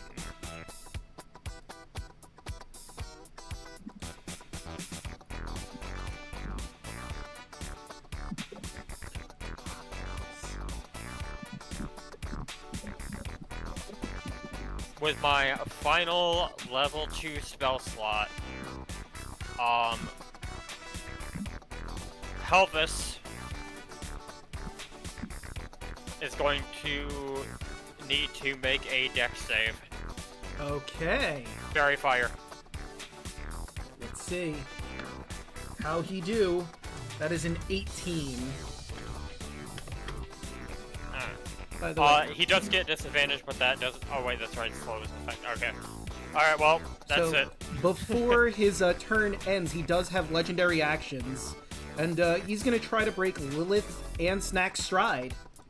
Let's see if anyone can slow them down. And let's bring this out. So, a 15-foot cube of whirling razor-sharp confetti is centered on that point I just made, that purple square. This area is heavily obscured and is treated as difficult terrain by any creature that begins its turn in the confetti, or entering it for the first time. On your turn, yours is ending, so it's not going to matter for this turn, but on your turn, you need to make a DC 12 con save, or take 2d6 slashing damage on a failure, or half as much on a success. The storm remains for as long as Helvis continues to concentrate on it. So once Snack's turn comes up, he's going to need to make that con save. But now it's time for his groovy lair action. I'm going to broadcast this to you real quick. Boop, boop, boop. No, not there. Where was it? I think it was like, yeah, right there. Where you see that one? Part of his lair actions is he can cast Shatter. Oh no. And let's see. Let me take a look at it just to be sure what level, because, I mean, technically as a warlock, all spells are cast on high level, but because this is as a lair action, it might not be cast on the higher level, so let's see. I'm going to assume if it's a lair action, it's probably cast at its base level, but I don't know. Ability without... he doesn't expend a spell slot by doing it, so we're just going to assume it's at base level. So it's not ridiculously horrible. But Watcher and Argyle, you need to make a con saving throw. You're taking 8 thunder damage. Alright, con save for me. Gotcha. I'm gonna argue that if it's thunder damage, Argyle should have had advantage on this because he is a thunder blue dragonborn. Well, like, I mean, Argo, you have the 8 temporary hit points anyway. It's true. Yeah. Oh, even if I roll my d4, it wouldn't count, so I'm taking 8 damage. 22. All right. So he's just not taking any of this, or he's taking half of this of nothing else. Yeah, let me check Shatter just to be sure. Each creature, 10-foot radius sphere, center one point. Take thunder damage on a failed save, half as much on a successful one, so you're taking 4. Creature made of inorganic material, that's irrelevant. Non-magical object. Okay, so it just does the damage then. So Watcher's taking 8, and Argyle, you're taking 4. But Wouldn't that groupie have to take 1 too? No, he centered it just so it wouldn't hit the groupie. Only them. Oh. 'Cause I'll show it again. No, that wasn't where. It was like right here, I think. He's just barely out of range of the shot. But Aimed it more towards the wall and away from the other group. yeah. But now it is Snack's turn, so I'm gonna need you to make that con save because you're in a razor confetti storm. It's a cat of confetti.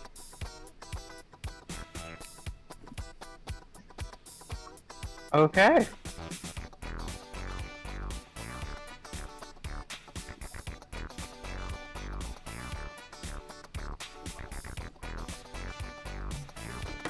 And how much did that take? Okay, did you make the... Okay, 9. So let me roll 2d6 to see how bad this is going to be. You're going to take 10 slashing damage. I take 2. Why? The 8 temporary hit points from Lilith. Oh, yeah, that's right. That makes sense. Then Snack is going to step this way, out of it, Aww. to here. Get a line of sight of Helvis, and I am going to cast with my last spell slot, Tasha Mind Whip. Okay.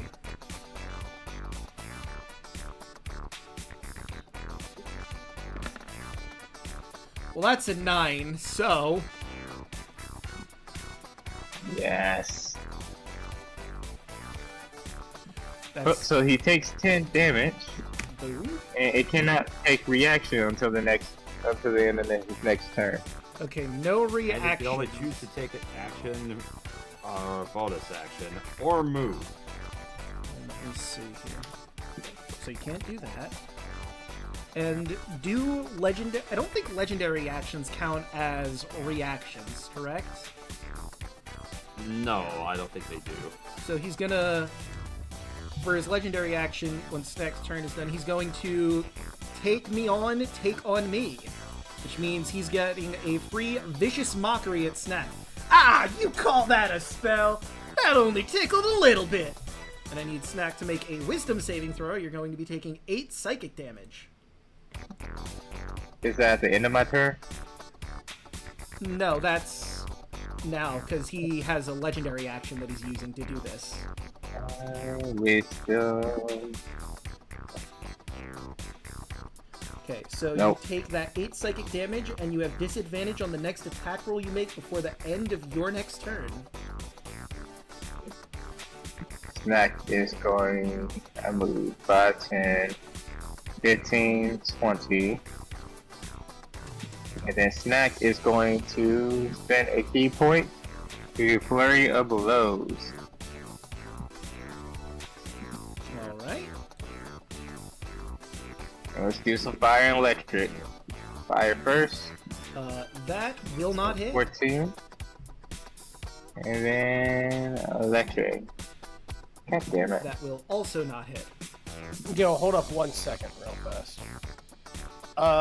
He can roll a d4 to attack rolls. It's true. Remember. So roll some d4s and see if those go ahead and pan out for you, buddy. 1d4?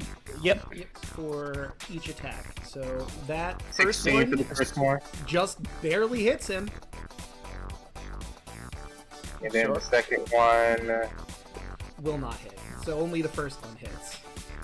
6 fire. Whew! Helvis needs to make a concentration check. He does. And that's a failure. Pop. Bye-bye, confetti. Actually, hold on. I'm going to just put that on the GM's layer, because theoretically that could pop up at another time. But for right now, the storm 20 just feet of suddenly stopped. movement. And then Snack is going to do 5, 10, 15, 20. The rest of my movement. Alright. And he can't take the reaction to go and hit you, so Argyle, it is your turn.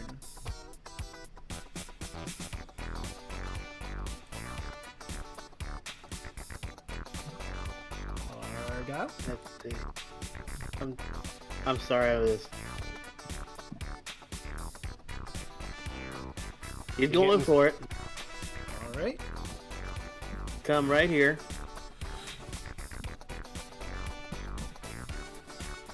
Fire 1. Wait, that's not Helvis. I know Oh, because wait. the map Yeah, is the you're way right. it is. Helvis is up here. That's Alright, the one never mind. He's gonna attack this guy instead. Okay. It's the one thing I don't thought like that was about these Elvis, 'cause- maps. Yeah. I mean, that's where he starts, but unfortunately, I have no he's way to gonna get come rid right of here, him. Fire 1, this guy. Alright, that's gonna Fire. 8. hit. Ooh, that's rough for him. Fire 2. 13. And hey, that also hits. Abuski. A 10 piercing damage. I assume that kills him. Yep, he is out on the dance floor. That and move you down properly. There you go. Yeah, you know, this is what happens when you don't pace yourself on the dance floor. You end up lying face first on it. It's very true. They hit so hard for me. Alright, and that, I believe, is it for Argyle. Mm-hmm. Okay, next is the singular groupie that's up, and he's going to dance on up to Lilith from behind, and he's going to try and take a...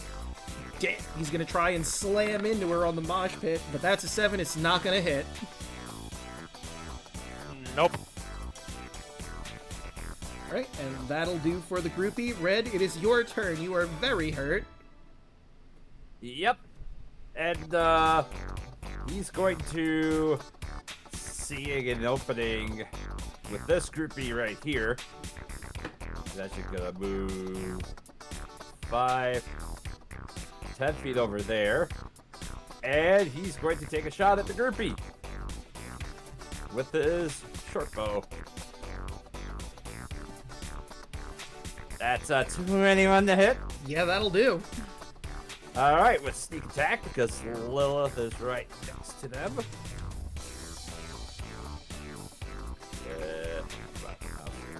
That's holy crap, 21 points of piercing damage. Good lord.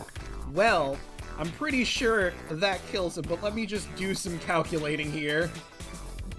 Oh yes, just move the abacus. Plus 5 here, minus 2 on that line there. Because he did have temp HP, but you still wiped all of it out. He is, once again, another groupie down on the dance floor. I'd just like to mention the arrow just flies and just...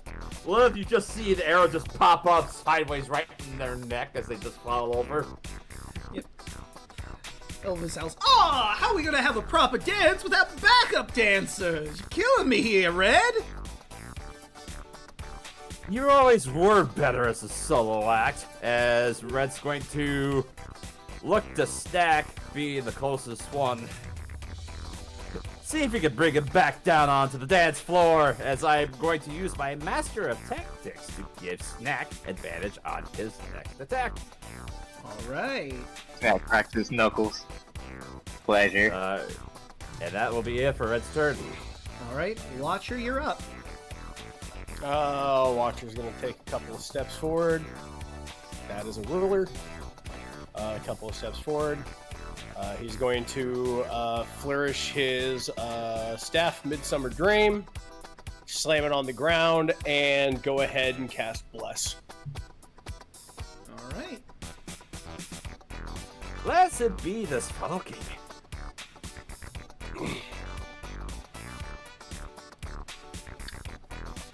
So who'd be getting the bliss? Oh, all of you. Like, All every... three. up to 3 creatures. Okay. You, Snack, and Lilith are closest, so check that out. Actually, you know what? Fuck it. I'll cast it at 2nd level, so it affects Argyle, too. Thank you. Oh, you're oh, my sweet little man. Sure. All right. Go get him, champ. Fuck him up, Buttercup. And that's going to be the end of my turn. An easy way to remember this is you just have a +8 to, as you just have 2d4 to pretty much damn near everything you do. Oh, I just realized, Draco. Yes. That's technically a -D4 for my attack because I was under reduce. That's right. So let's just roll a d4, take that off. I'm pretty sure you're still gonna kill him with the reduction, but just for the sake of fairness. Wow. Or- Nice. Okay, so You still get a +4 because of what I do. 4. Because that's So that before I would've cast been Bless. So roll another 12 d4. total damage. Well, that's for the damage reduction, though. That still takes him out because you do 1 more point of damage than his whole health pool. So Let's go! Oh, sick. because you rolled the highest you could on that d4, you managed to take him out regardless. Alright, and is that it? Is that it for Watcher? Oh yeah, that was it for me. Yeah, no, we good. Yeah, we're great. We're great here. How are you? I'm doing pretty good. I was Who really is looking it? forward What's to your this. identification number? We're fine. We're all fine here now. How are you? I've been better. What does the All Great right. Diva want to do with his turn? As an aside, that's still one of the best gags that they did in the Family Guy special. Of it's like, I've been better. Well, tell me what's up. Starts a freaking call line on the... You know what? I think he'll focus this on Snack. Gonna use one of the Heckna specific spells, Sinister Shadow. So, let's see. I need Snack to make a Charisma saving throw, or you're cursed for the duration. And we'll get into what that means after the fact. Smell. Ooh, I got a +6 in there. That is an 18. You manage to beat through. Your shadow starts to warp, but you fight it off and it goes back to normal. And for no reason in particular, I'm giving Helvis a little thing that might become relevant at some point. You'll just have to wait and see how that manages to hold up. Now it's his turn. He gets all his legendary actions back. Can he take reactions again, or no? After his turn. Okay, so he has his reactions back after he's done. Yep.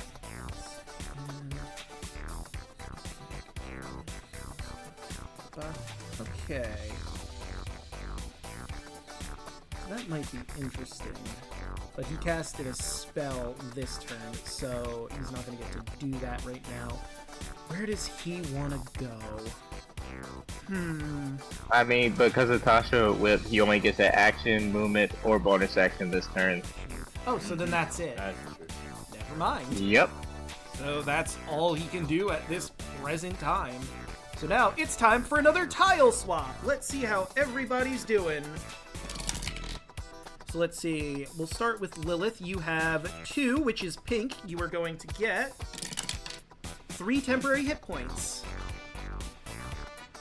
We'll go in like a sort of clockwise. We'll hit up Watcher next. Watcher gets a 6, which is red. You're going to get flung 10 feet up in the air, Watcher, and you need to succeed on a DC 12 Dex saving throw. If you fail, you're going to land prone and take 1d6 damage from the fall. On a success, you just take half that and you don't land prone. Alright. Hold on. Let's go ahead and roll 2d8, see what happens. Alright, so combined that's a 9. So that's I'm rolling still prone. a failure. You fall prone and you're going to take 3 damage. Alright, 3 damage. See as a red glow appears under Watcher, he goes whoop, and poof, straight down. Argyle, you got a 4. Alright, your tile glows yellow, and you feel like the strength is being sapped from you. Any damage that you deal until initiative count 20 on the next round gets halved. So, Oh, just so we remember that, we're gonna give you a little yellowish spot here for that. And for Snack, we have a 1, which means you're going to be teleported in a random direction. And I need you to make a DC 12 save. We got a 1, so that's... You're teleported... Whoop! A deck save? It is a dex save, yes.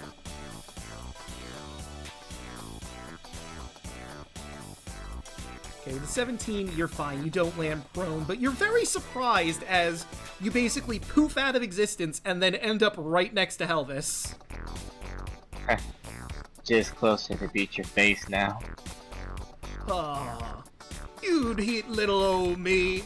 We're just having a good time. Yes, I'll hit you. Right, and for... Oh yeah, Red, you go back to normal size. I almost forgot to resize you. Boop. Yep. You have a 3. Your tile glows green, and you feel a little sickly. Any healing that you receive until initiative count 20 is halved. Oh, boy. Yeah, that was... Well, that changes my plan. That was probably the worst thing to happen in your current situation. Oh, and don't forget to return Lilith to her. Yeah. Don't I go back to normal too? You do indeed. I just fixed you up. And speaking of Lilith, tile swap is done. It is your turn. Alright, let me get all the way to this corner of the dance floor here. And, I still have the accordion, right? You do That indeed. Okay. I just want to make sure that was, a permanent thing and I didn't lose it after we left that other room. Now that's yours to keep. For Alright. here and beyond. So, she's gonna ready the accordion. And, I'm gonna aim it at Helvis. Hey, Helvis, I hope you like polka.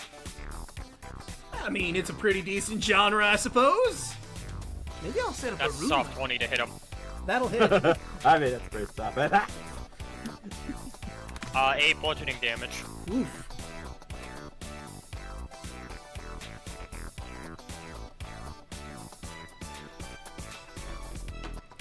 Alright. And for my bonus action, I'm gonna pop another use of my Bardic Inspiration.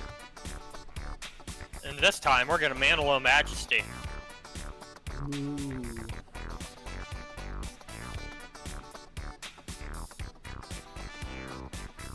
so let's see. Bonus action, you cast command without expecting spell slot. You can take the chance of another beauty for a minute. When concentration ends, during this time, you cast command as a bonus action. Each of your turns by the spell slot. Any creature charmed by you automatically fails a saving throw. With command, and you cast this feature, receive this feature. Okay. So let's see here. Look at the old Helvis sheet. Nope, he doesn't have any resistance to that. So I assume you're casting command on Helvis himself, or themselves, excuse me. Yes. Now, as with the interpretation, I don't know if I can cast it as I use. Oh yes, I do it. Okay. Yep. And then she is going to cast. Let me see this. She is going to look at him and say, "Good. Now halt," and cast command halt. You want to So that is a wisdom save. Okay. Let's see, and that is against what is your... Well, he would fail. Yeah. Emphasis on wood, because you see him swirl with Technicolor light as we get into what the succeeding on the saving throw before gave him. Disco Diva. Whenever a creature succeeds on a saving throw against a spell cast by him, he gains a special d20 called the Diva Die, which lasts until he finishes a short or long rest, to a maximum of 4 die. When he rolls a d20, he can choose to expend 1 roll and roll again. So he's gonna do that. Do another wisdom save. But a 9 fails still. Damn. Nice. So, command halt. On his turn, the target doesn't move and takes no actions. Oh, so he passes turn. A flying creature stays aloft provided that it is able to do so. If it must move to stay aloft, it applies the minimum distance needed to remain in the air. Interesting. Alright, so with that, well, I suppose he would have his legendary reaction, or legendary action still, so let's see. What does he want to do? I don't think he needs to do this right now. I suppose he could, but I think he's going to hold off on that one. I think he's going to try once again for the... Let's see. Unfortunately, those in the lower corner of the map are in a very unfortunate position because... Oh, whoops. I didn't mean to cover your tokens, too. Let me put it to the back. There we go. Once again, you're hit with Break Their Stride. So, when it comes to your turn, you need to make con saving throws, or you're going to take 2d6 slashing damage. And that is... Oh, wait. No, yeah, that was his legendary action. Now we're moving on to the Groovy Lair action. So, for his Lair action... I mean, I appreciate what you said about me being better as a solo act, but hey, it's always good to have a few backups. Really enhances the show, if you know what I'm saying. And with a snap of his fingers, once again in Technicolor Light, another groupie appears. Just grab the token. There you are. And just cause, I'm gonna put him right next to Elvis. Wow, he summoned a punching bag for you, Snack. What a generous host. He really did. It was so nice of him. Cute. Speaking of, Snack, it's your turn. Snack is going to do Firebolt towards the groupie. Alright. Alright, technically you have advantage. 1, 2, 4. That'll hit. For 12 fire. Well, as quickly as he came in, so too did he leave. You really think that will... Hey guys, what's going on? Oh god! You really think that'll stop me? Next steps forward. Don't worry, Elvis. I'm here for you. Oh god! And then Snack is going to spend a key point. So before you Valeria spend that below. key point, he has a reaction. Tricky Escape. When an enemy creature Helvis can see comes within 5 feet of them, they can use a reaction and magically teleport to an unoccupied space they can see within 30 feet. You couldn't do that before because you stopped him from reactions. However, now, as soon as you step in technical, like, whoop, 5, 10. whoop. So that was 5, 10, 15, 20, 25, 30, 35. I will say, as much as I appreciate dancing with you, my friend Snack, I figured I should dance with the others around here as well. Probably lonely. I would say, yeah, I can make it. I can break these cuffs. Damn. Hey, Snack Booster, you really think he'll get away from me that easily? Oh me, oh my. So many candidates for the court fighting for me. Oh, I'm in love. And then key point for your blow. Well, I was kind of hoping, but... So let's do a fire and electric one. That'll hit. For 6 fire. Oh shit. I Nice. took out way too much HP all at once. I think I double hit a button. So -6. There we go. And then for electric. Once again, that'll do. Woogie. You can't run from me. I love Asura's Wrath over here. This is so great. We all need to just surround him and just start JoJo stomping him. Oh no! I'm down. Let's go. Snack is slowly in the process of doing that. Hey, that's my turn. Alright. I don't see the point in doing that move, but I gotta do some handy dandy triage. Let's see. I guess I'll have him cast another Take Me On at this point, with Snack's turn ending and Argyle's turn beginning. Oh, what you doing over there? Aren't you gonna join in on the fun? I mean, Snack's having a pretty good time, I can see. And he will cast a Vicious Mockery. On Argyle? Indeed.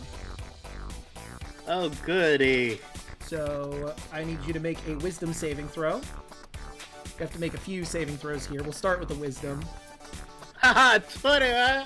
Alright. There you go. You are fine. You don't take any damage. However, you won't take damage from that. You are in a confetti storm of bladed confetti, so I need you to make a Dex saving throw. And I'm going to give him another Diva die. That's a failure, however.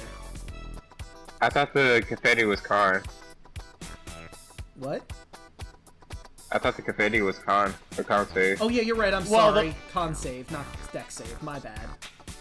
So That's roll a very con. big difference there. Because with a con save, I have a 5, and a dex save, I only have a 2. All right, you are.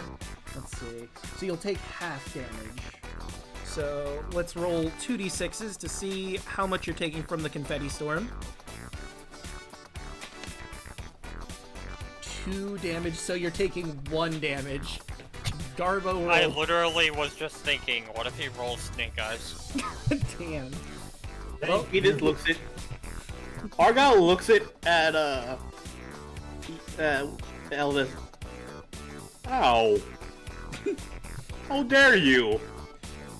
It's all in good fun. I think the material plain saying is beat his ass as I point toward. And you'd be at 49. Actually, I'm still at 53 because I'm at 10 hit points. Oh yeah, that's right. You'd Yeah. still have those. I forgot. I've only gotten hit once during this entire thing. True. You're just happy to be there. I haven't been able to go over there.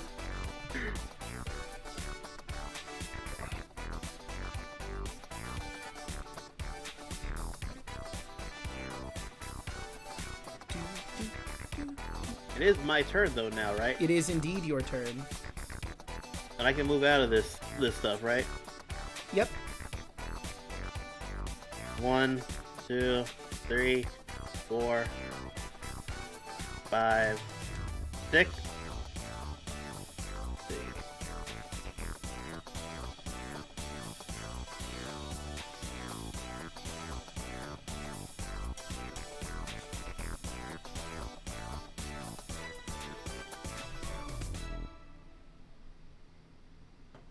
I'm gonna do that.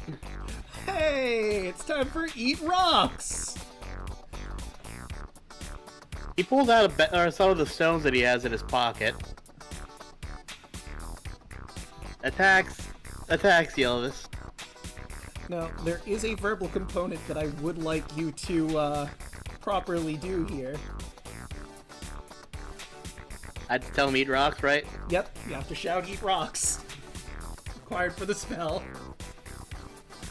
Eat rocks, you fucking weirdo. To succeed, he's got to see a con save, or he's taking that bludgeoning damage. Okay. Ow! That hurt my feelings! Oh god, it might hurt my face! Alright. Trying to... Did it not go through? I'm trying to attack it, but it's saying... Well, it's because it's a con save. What level are you casting this at? Just its base level? I'm just basic, yeah. Because it's a cantrip. So, he did 5. I guess I'll have him hold on to that Diva die this time. So, I'd say just roll 2d8. yeah. I'll just do that. 13 damage. 13 damage.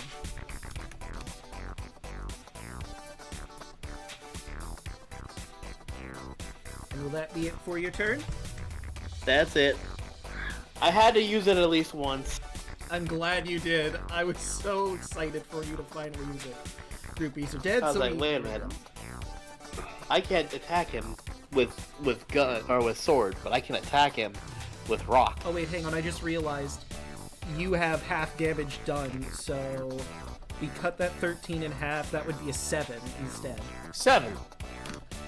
Because of the recent tile shift. Yeah. But, That's right. Red, it is your But turn. if he, I need you to if make he a failed Alright. to save, Got save. Yeah, cool.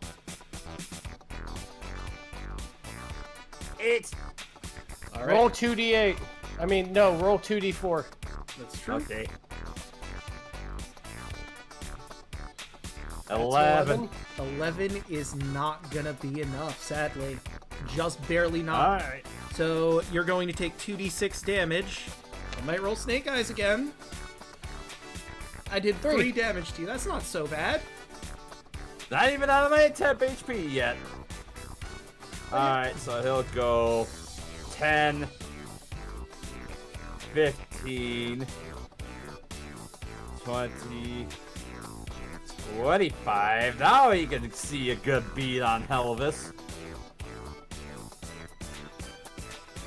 As Red's going to draw his short bow and shoot at Helvis.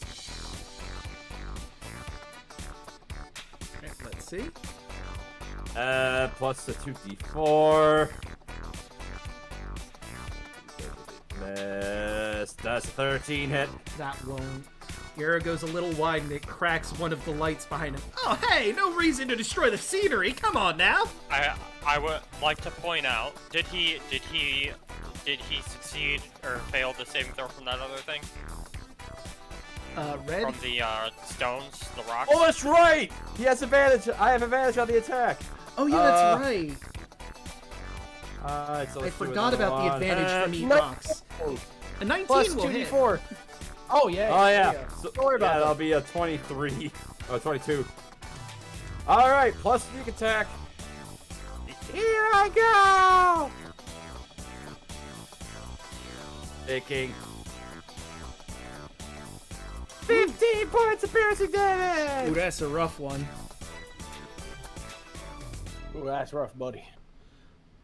All right, and will that be it for you?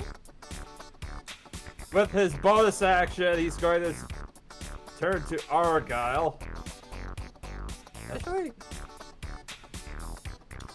No, he's no, gonna go on. the That's okay. stack and use his Master of Tactics as he calls out, "Keep biting at his heels! There's a vulnerable spot behind the knees!" And Stack's gonna have advantage on his next attack against All right, I'm going to beat your ass. all right. and that'll be it. I'm Watch gonna your... send you right to hell, this. All right, watch your turn. Alright. And just a heads up, I put the green dot on Red because he receives half healing thanks to the tile switch. Yes, that's gonna change what I'm gonna do. I need to make a con save first. Indeed. Alright, that's 6. Hold on, let me roll my ding dongs. Alright, that is 14. All right, and let me check just to be sure. Break your stride. That succeeds. So you're gonna take damn. half of this. So you will take 2 slashing damage. Damn, rolling real low on this confetti storm. Yeah, keep doing it. This makes up for, like, you fight a clown for your very first encounter. I'm like, cool, how hard could the clown be? You know what? Fair. And I'm still having a good time with Hillis, even if his rolls are being a little. I just shit, get right? hit with a candy cane mace. It just makes a steel pipe sound as I get knocked down. Let's see. All right, we're gonna go ahead and cast. Well, as we're doing this, we're gonna 5/10 off of this, and then we're gonna go ahead and cast Guiding Bolt at 2nd level. Okay. That'll hit. All right.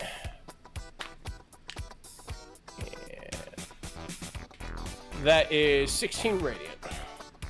Oof. Oh, what does your little Fey Form look like, by the way? Lilith. What does your little Fey Glamour look like?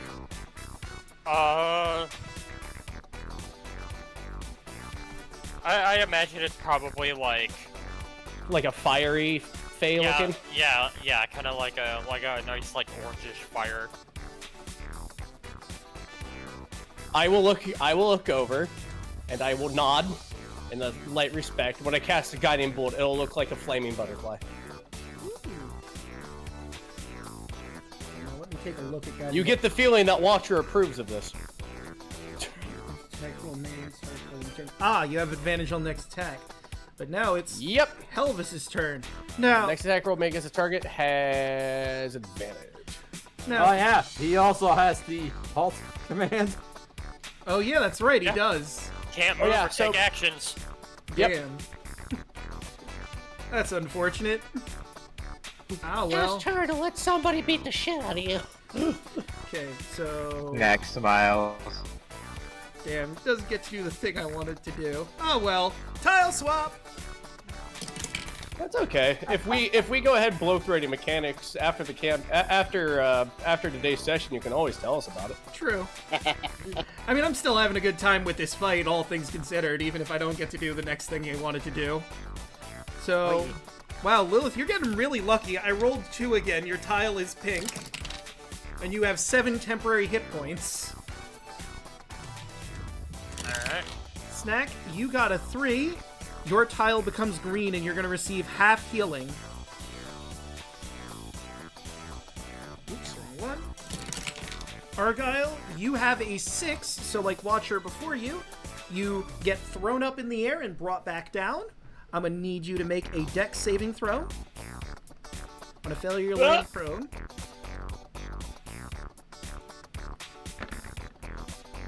Right, that's a 5. You're going to take 2 bludgeoning damage on the fall, and you're now prone. And I am also out of temporary hit points. And let's put that prone icon on. Moving along, we'll roll up Watcher next. I will miss my dice tower, making the dice go almost outside of the area. Watcher, you have a 3. Your tile goes green, and you also would receive half healing. All right. And lastly, Red. You're not gonna believe this. Your tile is green again, so you will receive half healing, Red. I will heal you someday. Not now. Well, it is your turn. Oh boy. So let's go ahead and look at let's gonna look at Helvis. She's just gonna say, what's the matter, Helvis? Not feeling the groove anymore? I understand performance anxiety happens to everybody. Oh. Right, so that is a wisdom save. That's an 11, so it's gonna take the damage. And that is, let me find it real quick. That is 2d4 psychic damage. Which is, oof. Still 2. The effect is nice. The effect is nice. Yeah. Damn. All the performers are rolling low tonight, it seems. Alright. And Quiet night. Since I'm not done yet, but since I still have concentration on Mantle Majesty, she's just going to look at it and go, that's what I thought. Now grovel. And let's do another wisdom. You know what? Nah, he doesn't like that. He's going to spend his diva die to roll again. Damn, he is rolling for shit tonight. Only slightly better. It's the last 2 times he's done that. God Watcher pulls out a damn. piece of charcoal and a paper. All right, Lilith as Fey Lady Dom. So, let me see real quick. Grovel. On his turn, the target falls prone and then ends its turn. that means he's touching the floor for the tiles, too.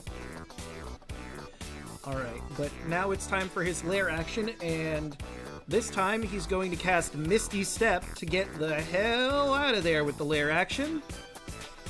So let me scroll on through to Misty Step. Oh, it's actually not in a spell list. Then I will grab Misty Step and figure out how that works. Weird it's not just in the spell list. 30 feet within a point he can see. Yeah, it's just like my face up. Okay, so Yep. he's gonna pour it out over this way.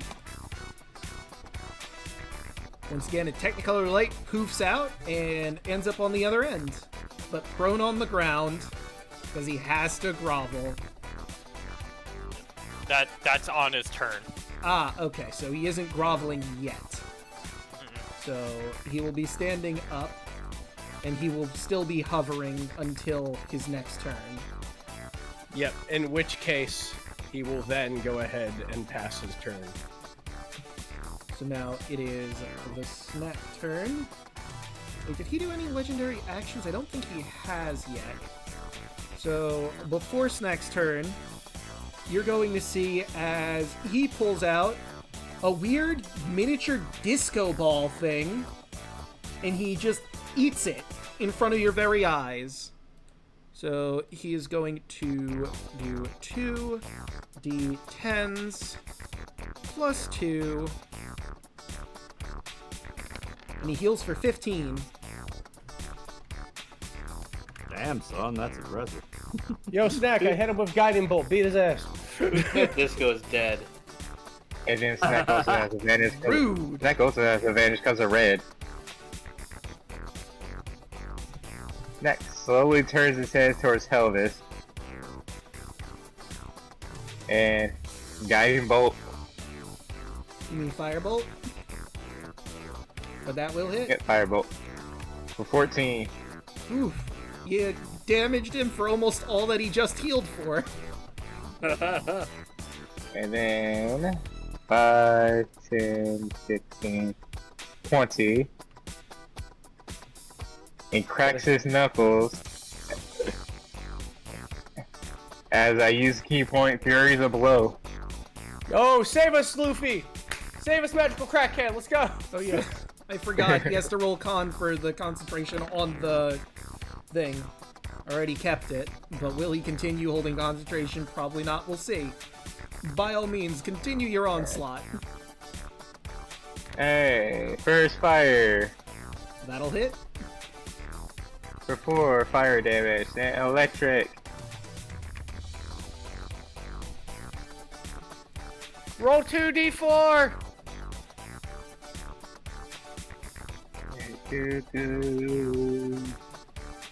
2d4 for 16.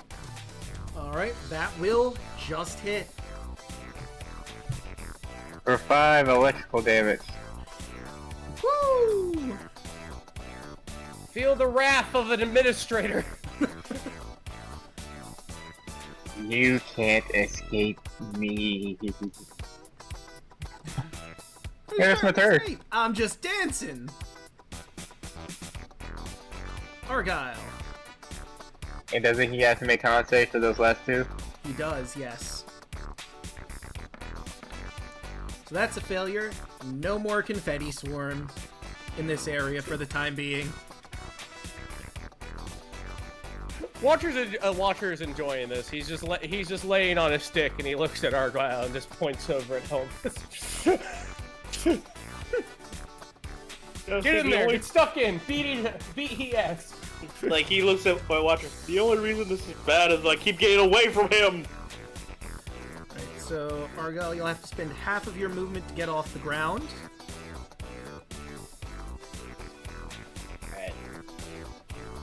After that, 1, 2, 3. And I can't do anything. I'm out of range. Well, the group Well, needs actually, I have multiple rocks. I can cast these rocks again. You could. Yeah, you can. And I'm going to. Make him eat those rocks. Because, if I remember correctly, I don't have half damage anymore, right? You do not. No. Hey, Helvis, you seem to like that, or those rocks. Here, have another round. Watch the do! Watch the do! Alright, so That's an 11. what does he have to roll again, 2D4. Con? Yep. On. Oh. And that's a failure. Failure. 11. He's like, no, you can't be. No, wait. wait.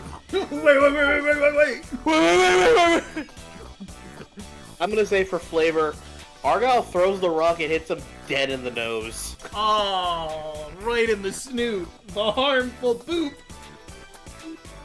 Harmful boop. You said not to hit your hair. Ah! God! At least you didn't hit the dew! Groupies are no longer here and he didn't summon anymore, so Red, you're up. Excellent. Well, Red's gonna move 5, 10. Attempting to declaring non-lethal damage, he'll brandish his rapier. And he's going to attack Pelvis. Alright. Plus 2d4. With a 16 hit. That'll hit. Alright. Plus attack. That's 15. 15 points of non-lethal piercing damage. He's looking real rough. Get the feeling he's starting to be tuckered out. As a bonus action, he's going to turn to Watcher. And he'll just say, he did show us some mercy. I think he should be afforded some, don't you think? And then he will turn to Stack. And he'll say, make sure you go easy on him, and I will use my tactical or master of tactics to give him advantage on his next attack. Alright, now it's Watcher's turn. Let's see.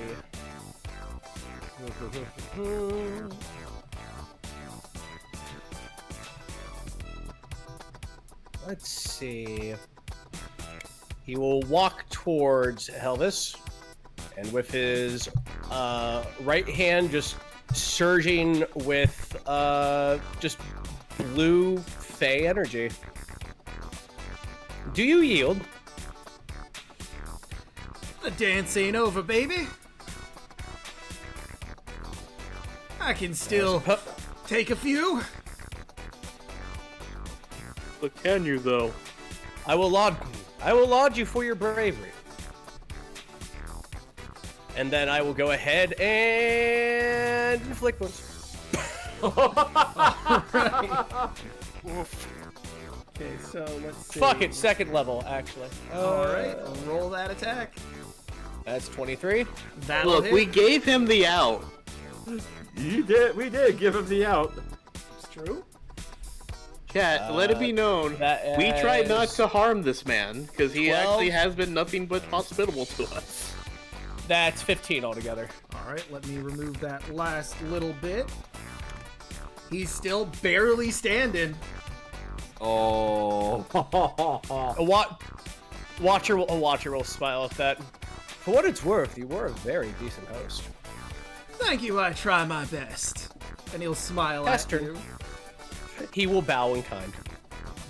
It's his turn, and he has to grovel, taking him from the skies and landing him on the ground for the tile please. swap. Have mercy, baby. Let's do He is prone. the tile swapping. We'll start. You know what? We'll start with Helvis since he's just been introduced to the floor. He got a 3, which means he would only get half from healing.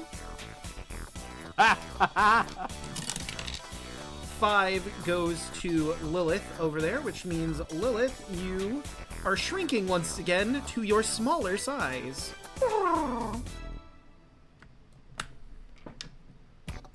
Argyle, you get 1. So you're going to get randomly teleported in a direction. Let's find out where that is.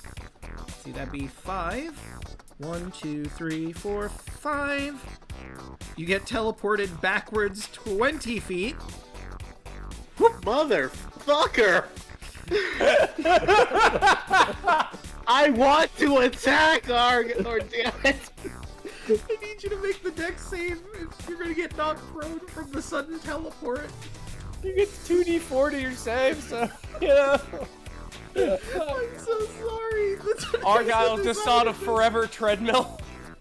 Argyle's just like, I could finish him if I could get near him. It's okay, buddy. I got him. Deck save. That's just the dance sometimes. Argyle. Deck save. Deck save. Deck save. So that's a success. 17. You don't get knocked prone. You're getting used to being flung around now. Snack, you get reduced in size. You are snack size. Yeah, now you're officially snack-sized. However, this means you'll have to subtract a d4 from your damage on your die because of your shrunk size. Although, considering how low he is on health, we'll see how that really affects anything. Watcher, you are also getting teleported. I'm also getting what? You're getting teleported. So let's see. 1, 2, 3, 4, 5, 6. Boo. You get teleported over to here, and I need you to make a deck save. He's getting teleported. He didn't like that. Alright, that's an 18. Alright, you're used to teleporting around, so you don't get too thrown out of the loop by it, but you weren't expecting that to happen because you didn't actively try to do it yourself. Honestly, yeah. Right, Red, you feel like your strength is sapped away. You're going to do half damage with your hits. Hey! Half everything! Let's go, baby! And that does it for the tile swap. Lilith, it's your turn before the groovy lair action takes place. Lilith is going to just kind of like... Lilith is just gonna walk up to Helvis. She's gonna look at Snack and Red. She's gonna pull out her rapier. She's gonna point to the blade part. Make just a single, like for one, make a single finger. Then she's going to point to the the pommel or the back of the rapier, and she's gonna make it 2 fingers. Basically, do you want lethal or non-lethal? Grab the whole up 2 fingers.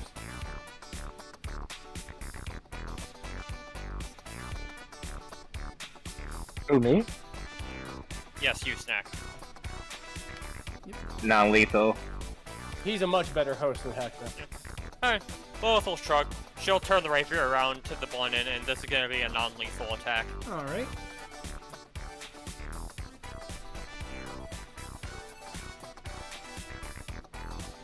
$17. That's gonna hit. 11 damage. And minus a d4 because you are small. Oh, that's right. One second. Draco, you could deny it no longer. You're small. 8 damage. Alright. That's still just barely enough to take him down. He had 7 left. She's just gonna... She's gonna... Pretty much just stereotypical, she's just gonna boop him on the snoot. And as you boop him on the snoot with the pommel of your rapier, Drat damnation! Defeated in my own disco! Don't be cruel now! I surrender! You don't have to say you love me, though. I know deep down you love my ball. I do hope you had fun, my little dancing queens. My word is as good as my rhythm. Keep what you earned, and enjoy your glory in the Champions Corner. Keep kicking, my cool cats. I could have missed the pain, but then I'd have missed the dance! Oh, I forgot about something very important. So, once he hits 0 hit points, he poofs out of existence. And you see a disco ball above glow with light, turn transparent, and reveal him inside there. As confetti swirls around him. He a fucking genie now? What the fuck? I mean, you're in his disco. He had all the Heckna? cards. Look, not even Heckna can control this guy. Helvis is whatever you want him to be. Them to be. Whatever you want but them yes. Oh, them to be. Sorry. It is a bit difficult, I know. Well, no, Yeah. I just don't have about. I haven't talked to them so much that I know the pronouns. Like, I've only heard them once or twice. Rock on, my non-binary bestial. But, I know you might have wanted to ask him some questions, but there's confetti swirling around you, so I'll let you ask maybe a couple questions before you get ported out of here. You had anything you wanted to shout out before you vanish from the disco? For what it's worth, you're a much better host than Heckna. Know anything about him? Oh, thank you. And of course I do. I was part of the original people who came here. You see, this place was pitched to me as a place where artists could be free to pursue their art without worry about people holding them back or stopping them. Which is great for a Knoll like me. See, my people aren't exactly known for our dancitude, or our musical prowess. Although there was one Knoll who came through here a while back named Zarv. He was a rockin' dude. Eventually got freed. Shame, like his music. He seemed to Nice plug. Sorry, go ahead. I was gonna say, like, that's. I'm like, holy shit, he did. No, that's just Walter. Just nice plug. Lois will probably speak up at this point. So we know that at one place this realm people could come and go freely and they weren't trapped here. Do you know exactly what happened that caused Heckna's change of tune? Well, Heckna seemed to change at some point. Maybe it was his business partner making demands, or maybe he was just tired of the original way of doing things. Heckna always wanted to move forward, keep things fresh. Perhaps he just went in the wrong direction, but I think what really set him off was when Cicero betrayed him. That's when he destroyed the train. Business partner. Interesting. Indeed. Considering the train, as far as we know, that's the only way in and out. Any other holes that you know of other than your disco? Unfortunately not. That train's the only way out. And it's at this point the confetti starts to swirl around you. And you find yourselves in the lobby after a quick flash. And I'd like you to tell me, and everyone in the chat, what your faces look like. This is basically like a sudden flash of the camera when you're in a roller coaster. So what do your faces look like in the We Are the Champions Hall? Argyle's utterly annoyed. Probably looking up at the disco ball, squinting with a half smile. Red would be just looking up, just, you know, I guess resting red face with jaw slightly agape. Like, huh? Snack look like he's sick. Lilith would she'd be like smiling slightly, but it would be it would be a slightly Demented? No, not demented. I don't want to use the word like perturbed, but like a slightly unsettled smile. Like he's nonplussed at the whole thing, kinda. Yeah. Alright, and sure enough, in the lobby, you see your picture of all of your confused, delighted, nonplussed faces soundly in the We Are the Champions wall. The door that originally led to the Wicked Waltz is now a solid stone wall. And the only way out is the door you came in, the red velvet door that leads outside. As you step outside and go into the Revelia proper, you notice that a sign has appeared on the door in a flourish and Technicolor lights, and it reads, "Under repairs, the management." The Dastardly Disco is now blocked off for the rest of the campaign, as Helvis tries to reorganize and find some new acts. But you've done it. You've broken yourself free from the Dastardly Disco. You've made a lot of magical items. Where would you like to go next? I think I want to go back to the hospital and have a long rest because I'm out of spell slots. I was gonna say It is true. The body's willing, but the spirit's spongy and bruised. Yep. I'm tired.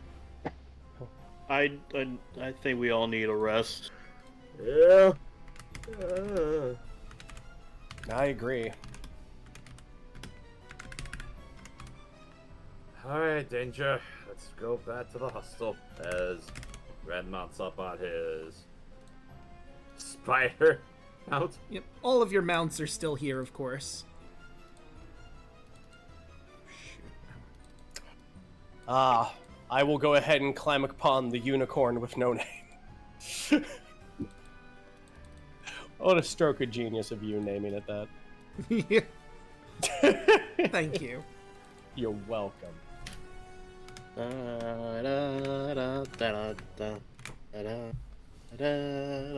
All right. I'm sorry, I had to hum the song. And It's true. easy enough, you manage to find your way back to the hostel. And unless anybody has anything specific they want to do in the hostel or any rooms they want to go in, you're free to just take a nice long rest to get all of your slots and all of your health back to where they belong. Ah, yes. Right in the sweet slots. Sweet slots. Sweet, sweet slots.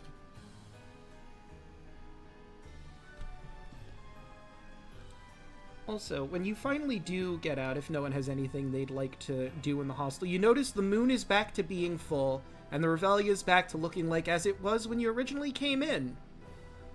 It seems that whatever was happening with Heckna is done, and he's back up and running. All the posters are reanimated once more, and there's a special little sparkle in everyone's eyes. Ignore that. Instantly wakes up, the Heckna poster moves. She shoots the poster.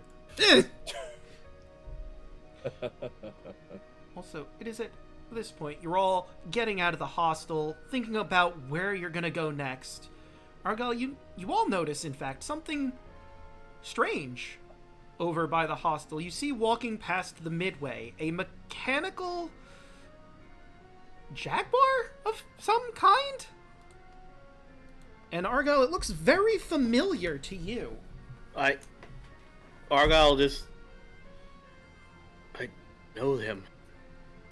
I know that beast. She has a I've never top. seen a beast like that. I'm What reddish the in autumn actual- now. What the actual fuck is that? That is That what is the term for that? It's nothing like what's in the Feywild, that's for sure. I believe a construct is what you're looking for, perhaps. yes, that is a construct. A very specific construct. It seems... So you know the architect behind that. Yes. Then more of your friends and companions are here. We should find them, and fast.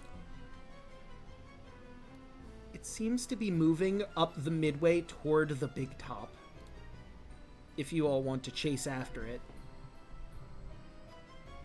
Oh yeah, I'll do it. Argyle definitely wants to chase after it. It has a silver top in its mouth, oddly enough. Not sure what that's about. And as you make your way to the big top, you see this weird... Maybe it was a tiger. Again, you're not quite sure on what sort of creature it's modeled after. But you see it walk up to a dragonborn in line, and Zell, please describe your character to everyone here. He is not here right now. Aw. His internet crash. Oh no! Unfortunately. He's working on trying to get back in. Okay. Ah. Damn. Oh, beans. I didn't realize because I was so- so focused on what we were doing everywhere else. Damn. That's so unfortunate. Yeah. Well. So yeah. Oh, considering the metal and the parts and whatnot, could I do a survival check to look for a certain thing that might be around some of the scrap and whatnot laying around while we're walking?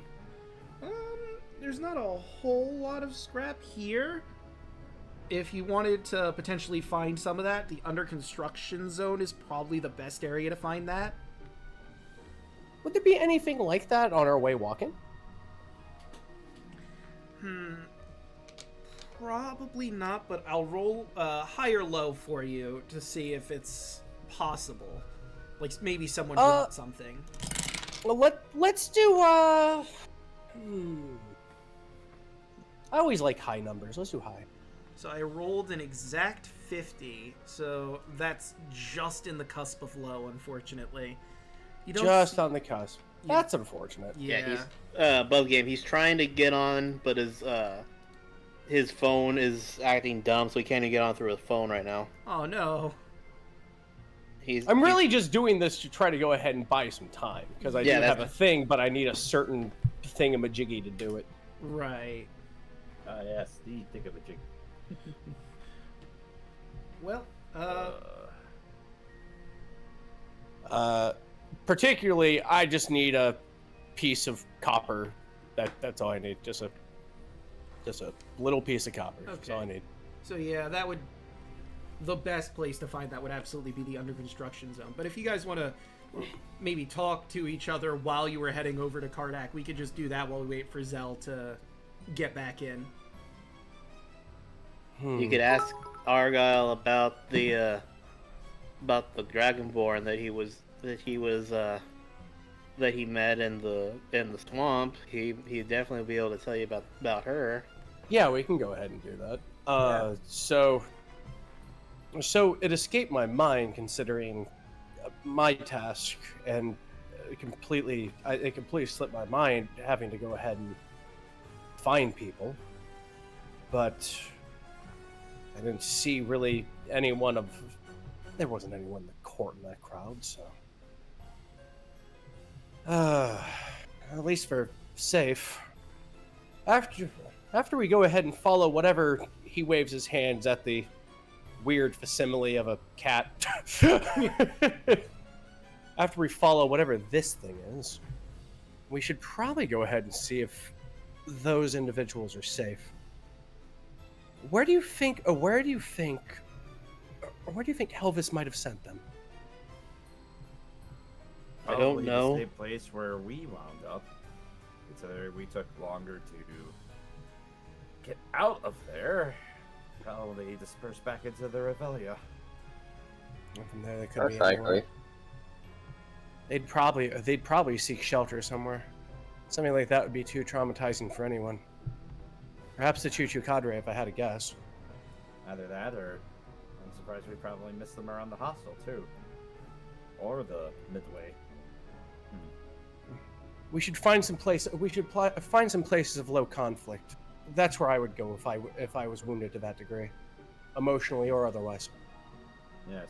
The hostel would have been the best place, wouldn't it? Yes, but we're out in Or the Driven. food court.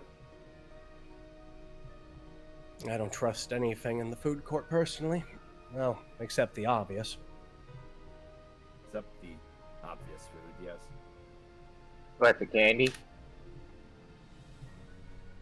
Argyle I'm warming up yes, to the candy. I'm warming up to it, but never eat any of the candy apples. Oh, God, never eat the candy apples. Titania's breath.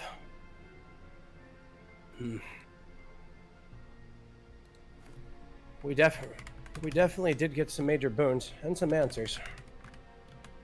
I believe we might need to go ahead and get some more soon. As soon as we follow this creature, we should be able to go ahead and see whether or not the Tunnel of Love is back online. If not, we should go ahead and report our findings over to Locke. Also a good call. So above game, You do have a few things that you have available to you. There's still the thingamajig at the Eye of Heckna that you have to pursue, potentially going to another construction zone to learn more about it. You have 2 different funhouse keys that you can utilize. One of them leads to a room that should have the plans for the train that the Choo-Choo Cadre asked you for. The other is the key to Heckna's pantry, which there's not a really pressing issue to go into the pantry, but you did hear that some non-Revelian food might be in the pantry if that's something that interests any of you. Thank God. So those are gods. There's many gods. Yeah, so those are the main things you're pursuing right now. What was the original? What was the original? What was the original cause of us going into the Dastardly Disco? By the way, was it just additional DLC, or was there something in there that we needed? Yeah, that was additional DLC. That was basically you got hit in the face with a flyer and went, "Huh, that's neat. Let's see what that's about." Because it said, "Hey, magic items in there." And it's additional DLC. If you see, you didn't even charge us for. Ah, what a class act! Salt of the earth, yeah. Yeah. I mean, technically speaking, it was one of the bonuses in the Kickstarter that they eventually hit. But details, who needs them? I need them. I need them. Snack slowly pulls out a candy apple from his bag. Why shouldn't I eat this? It'll poison you.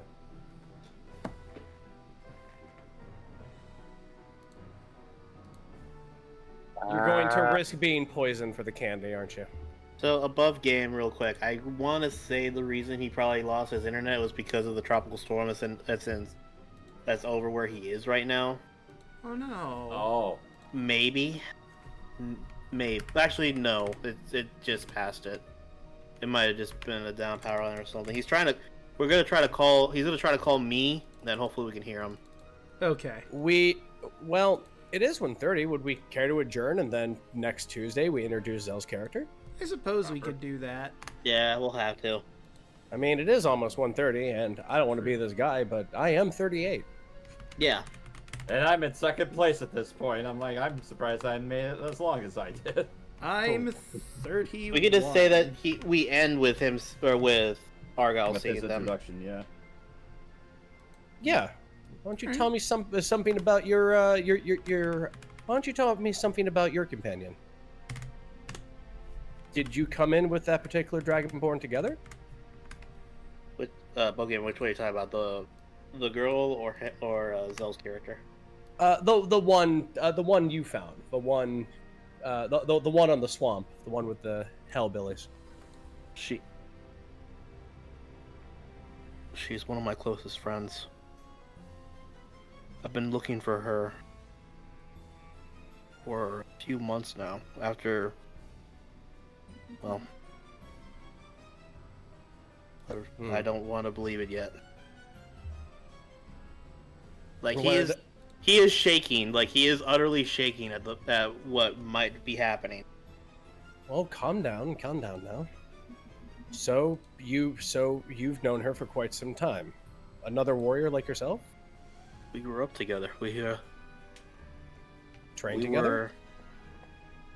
Were sparring partners, training, everything. You name it.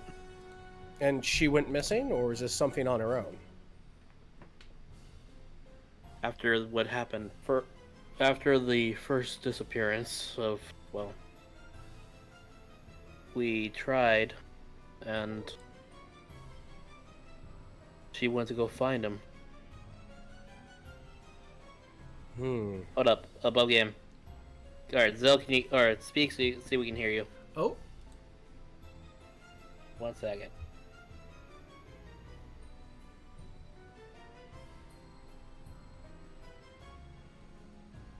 Alright, can you hear?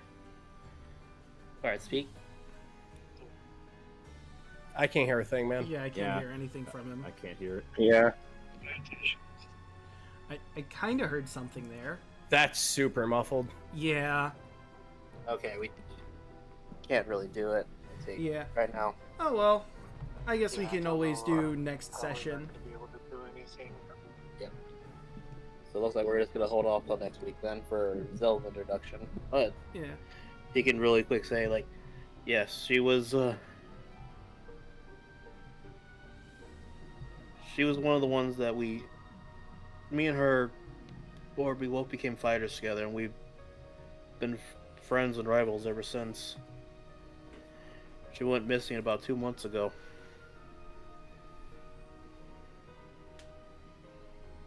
Or more than that at this point. I don't even know how long time we've been in this.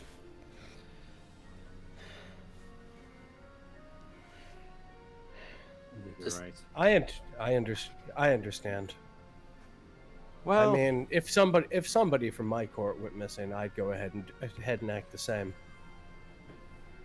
Yeah, but you came here in a lottery like us, completely on chance, and considering what happened to her, and you conveniently being here to go ahead and save them, I don't think it's so much chance anymore. I think it's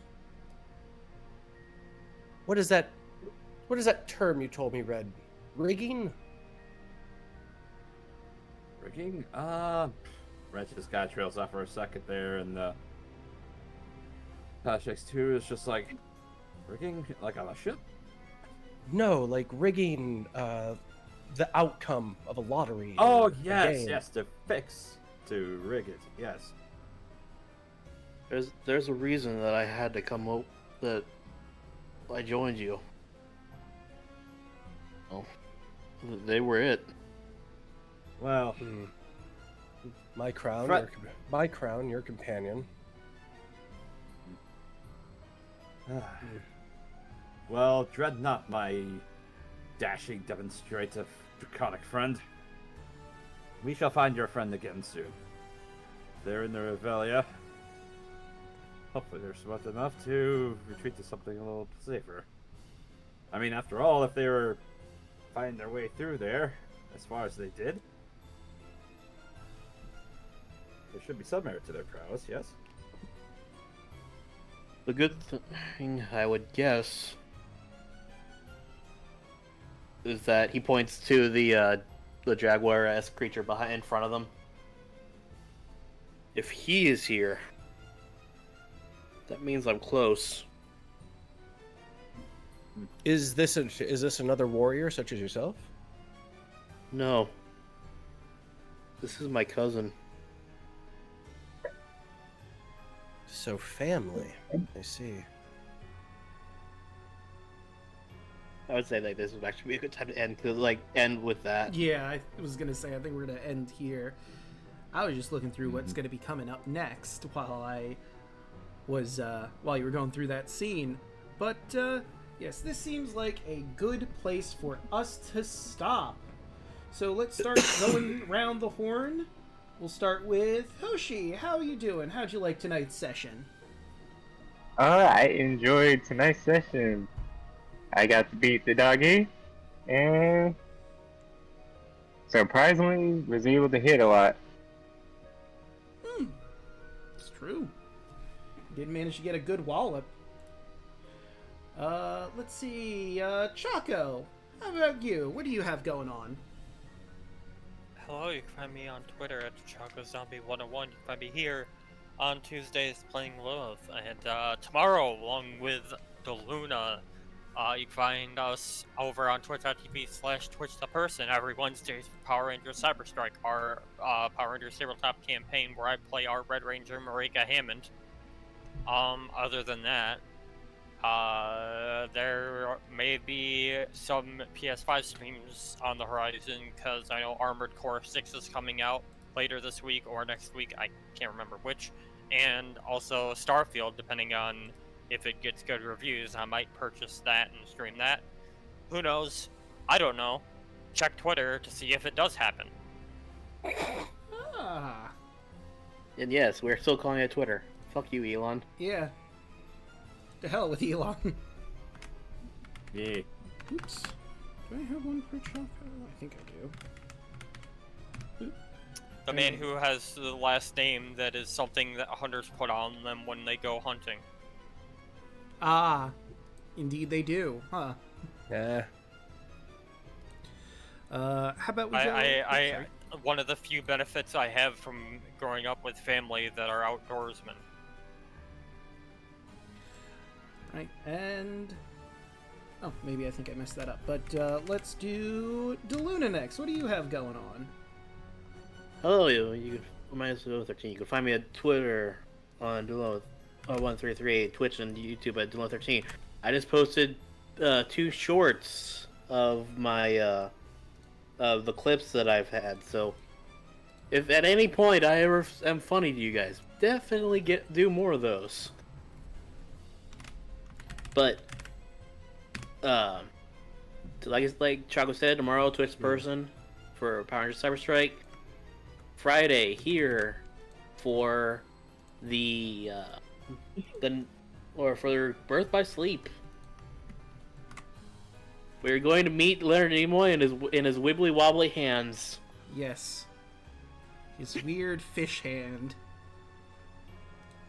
Like, you could tell that during that gameplay, they found out how to do that, and they were just like, "Fuck it, we're doing this. We're making this a thing now." We're gonna make him wave his hands around ridiculously because it's fun.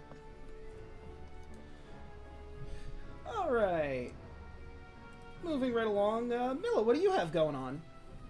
Well, you can't find me with these goons. You can find me on Twitter, because fuck you, Elon, at Millaninja Nerd. You can also now find me on Blue Sky at Millaninja, as I'm expanding my horizons. So you can also find me on Twitch at Millaninja, where I need to get back into the swing of streaming, post-Gen Con, and other stuff popping up. But, on top of that, Monday nights at twitch.tv/LoJake, where we play through our Horror of the Dragon Queen campaign. That's an interesting time. My brain is going kaput, so, I'll just leave it there. All right, and next, Scoop Cat. Well, what are you up to? Oh, I just removed the icons off of Roll20. I completely had no idea. It was Scoop Cat the entire stream, and I didn't want to bring it up till now. I'm so happy. Scoop We Cat made will it through possibly the entire remain. day. Yo, Scoop Cat rides again, baby. Hey there. I'm Scoop Cat. You can find me on Twitch, Twitter, and YouTube at Hey Mr. Rabbit. I stream horror games, retro games, and RPGs. Mainly like RuneScape, Falcom games, and I think we might be doing Alan Wake or something on Thursday. Anyway, you can go ahead and find me at those particular locations. That being said, not a whole lot going on. Just cooking, chilling, chillaxing. Yeah, that's pretty much all she wrote. If you want to go ahead and see my shit, go ahead and go to twitch.tv/HeyMrRabbit. VODs are at YouTube at Hey Mr. Rabbit. YouTube videos will be coming up. I am just scripting out what I need. I'm trying to find a very, very particular Breaking Bad meme. All right, that being said, there I go. That's me. All right. And then last, we have me. You've already found me here. I stream Monday, Tuesday, Wednesday, Thursday, and Fridays. On Monday, you can catch me and Daluna doing more of our Heart Gold randomized Metalock. We've beaten Sabrina. We beat Misty. I drowned a beaver. Don't look too far into that. Anyway, we're going to be doing, I think it's Erica next. Yeah, Erica. Yeah. And then we're going down to Battle Fuchsia's daughter, whose name I totally remember. But, you know, I'm seeing if people in chat remember what her name is. Totally. While you're killing time, I'm going to say real quick, I almost party wiped to Sabrina. It's true.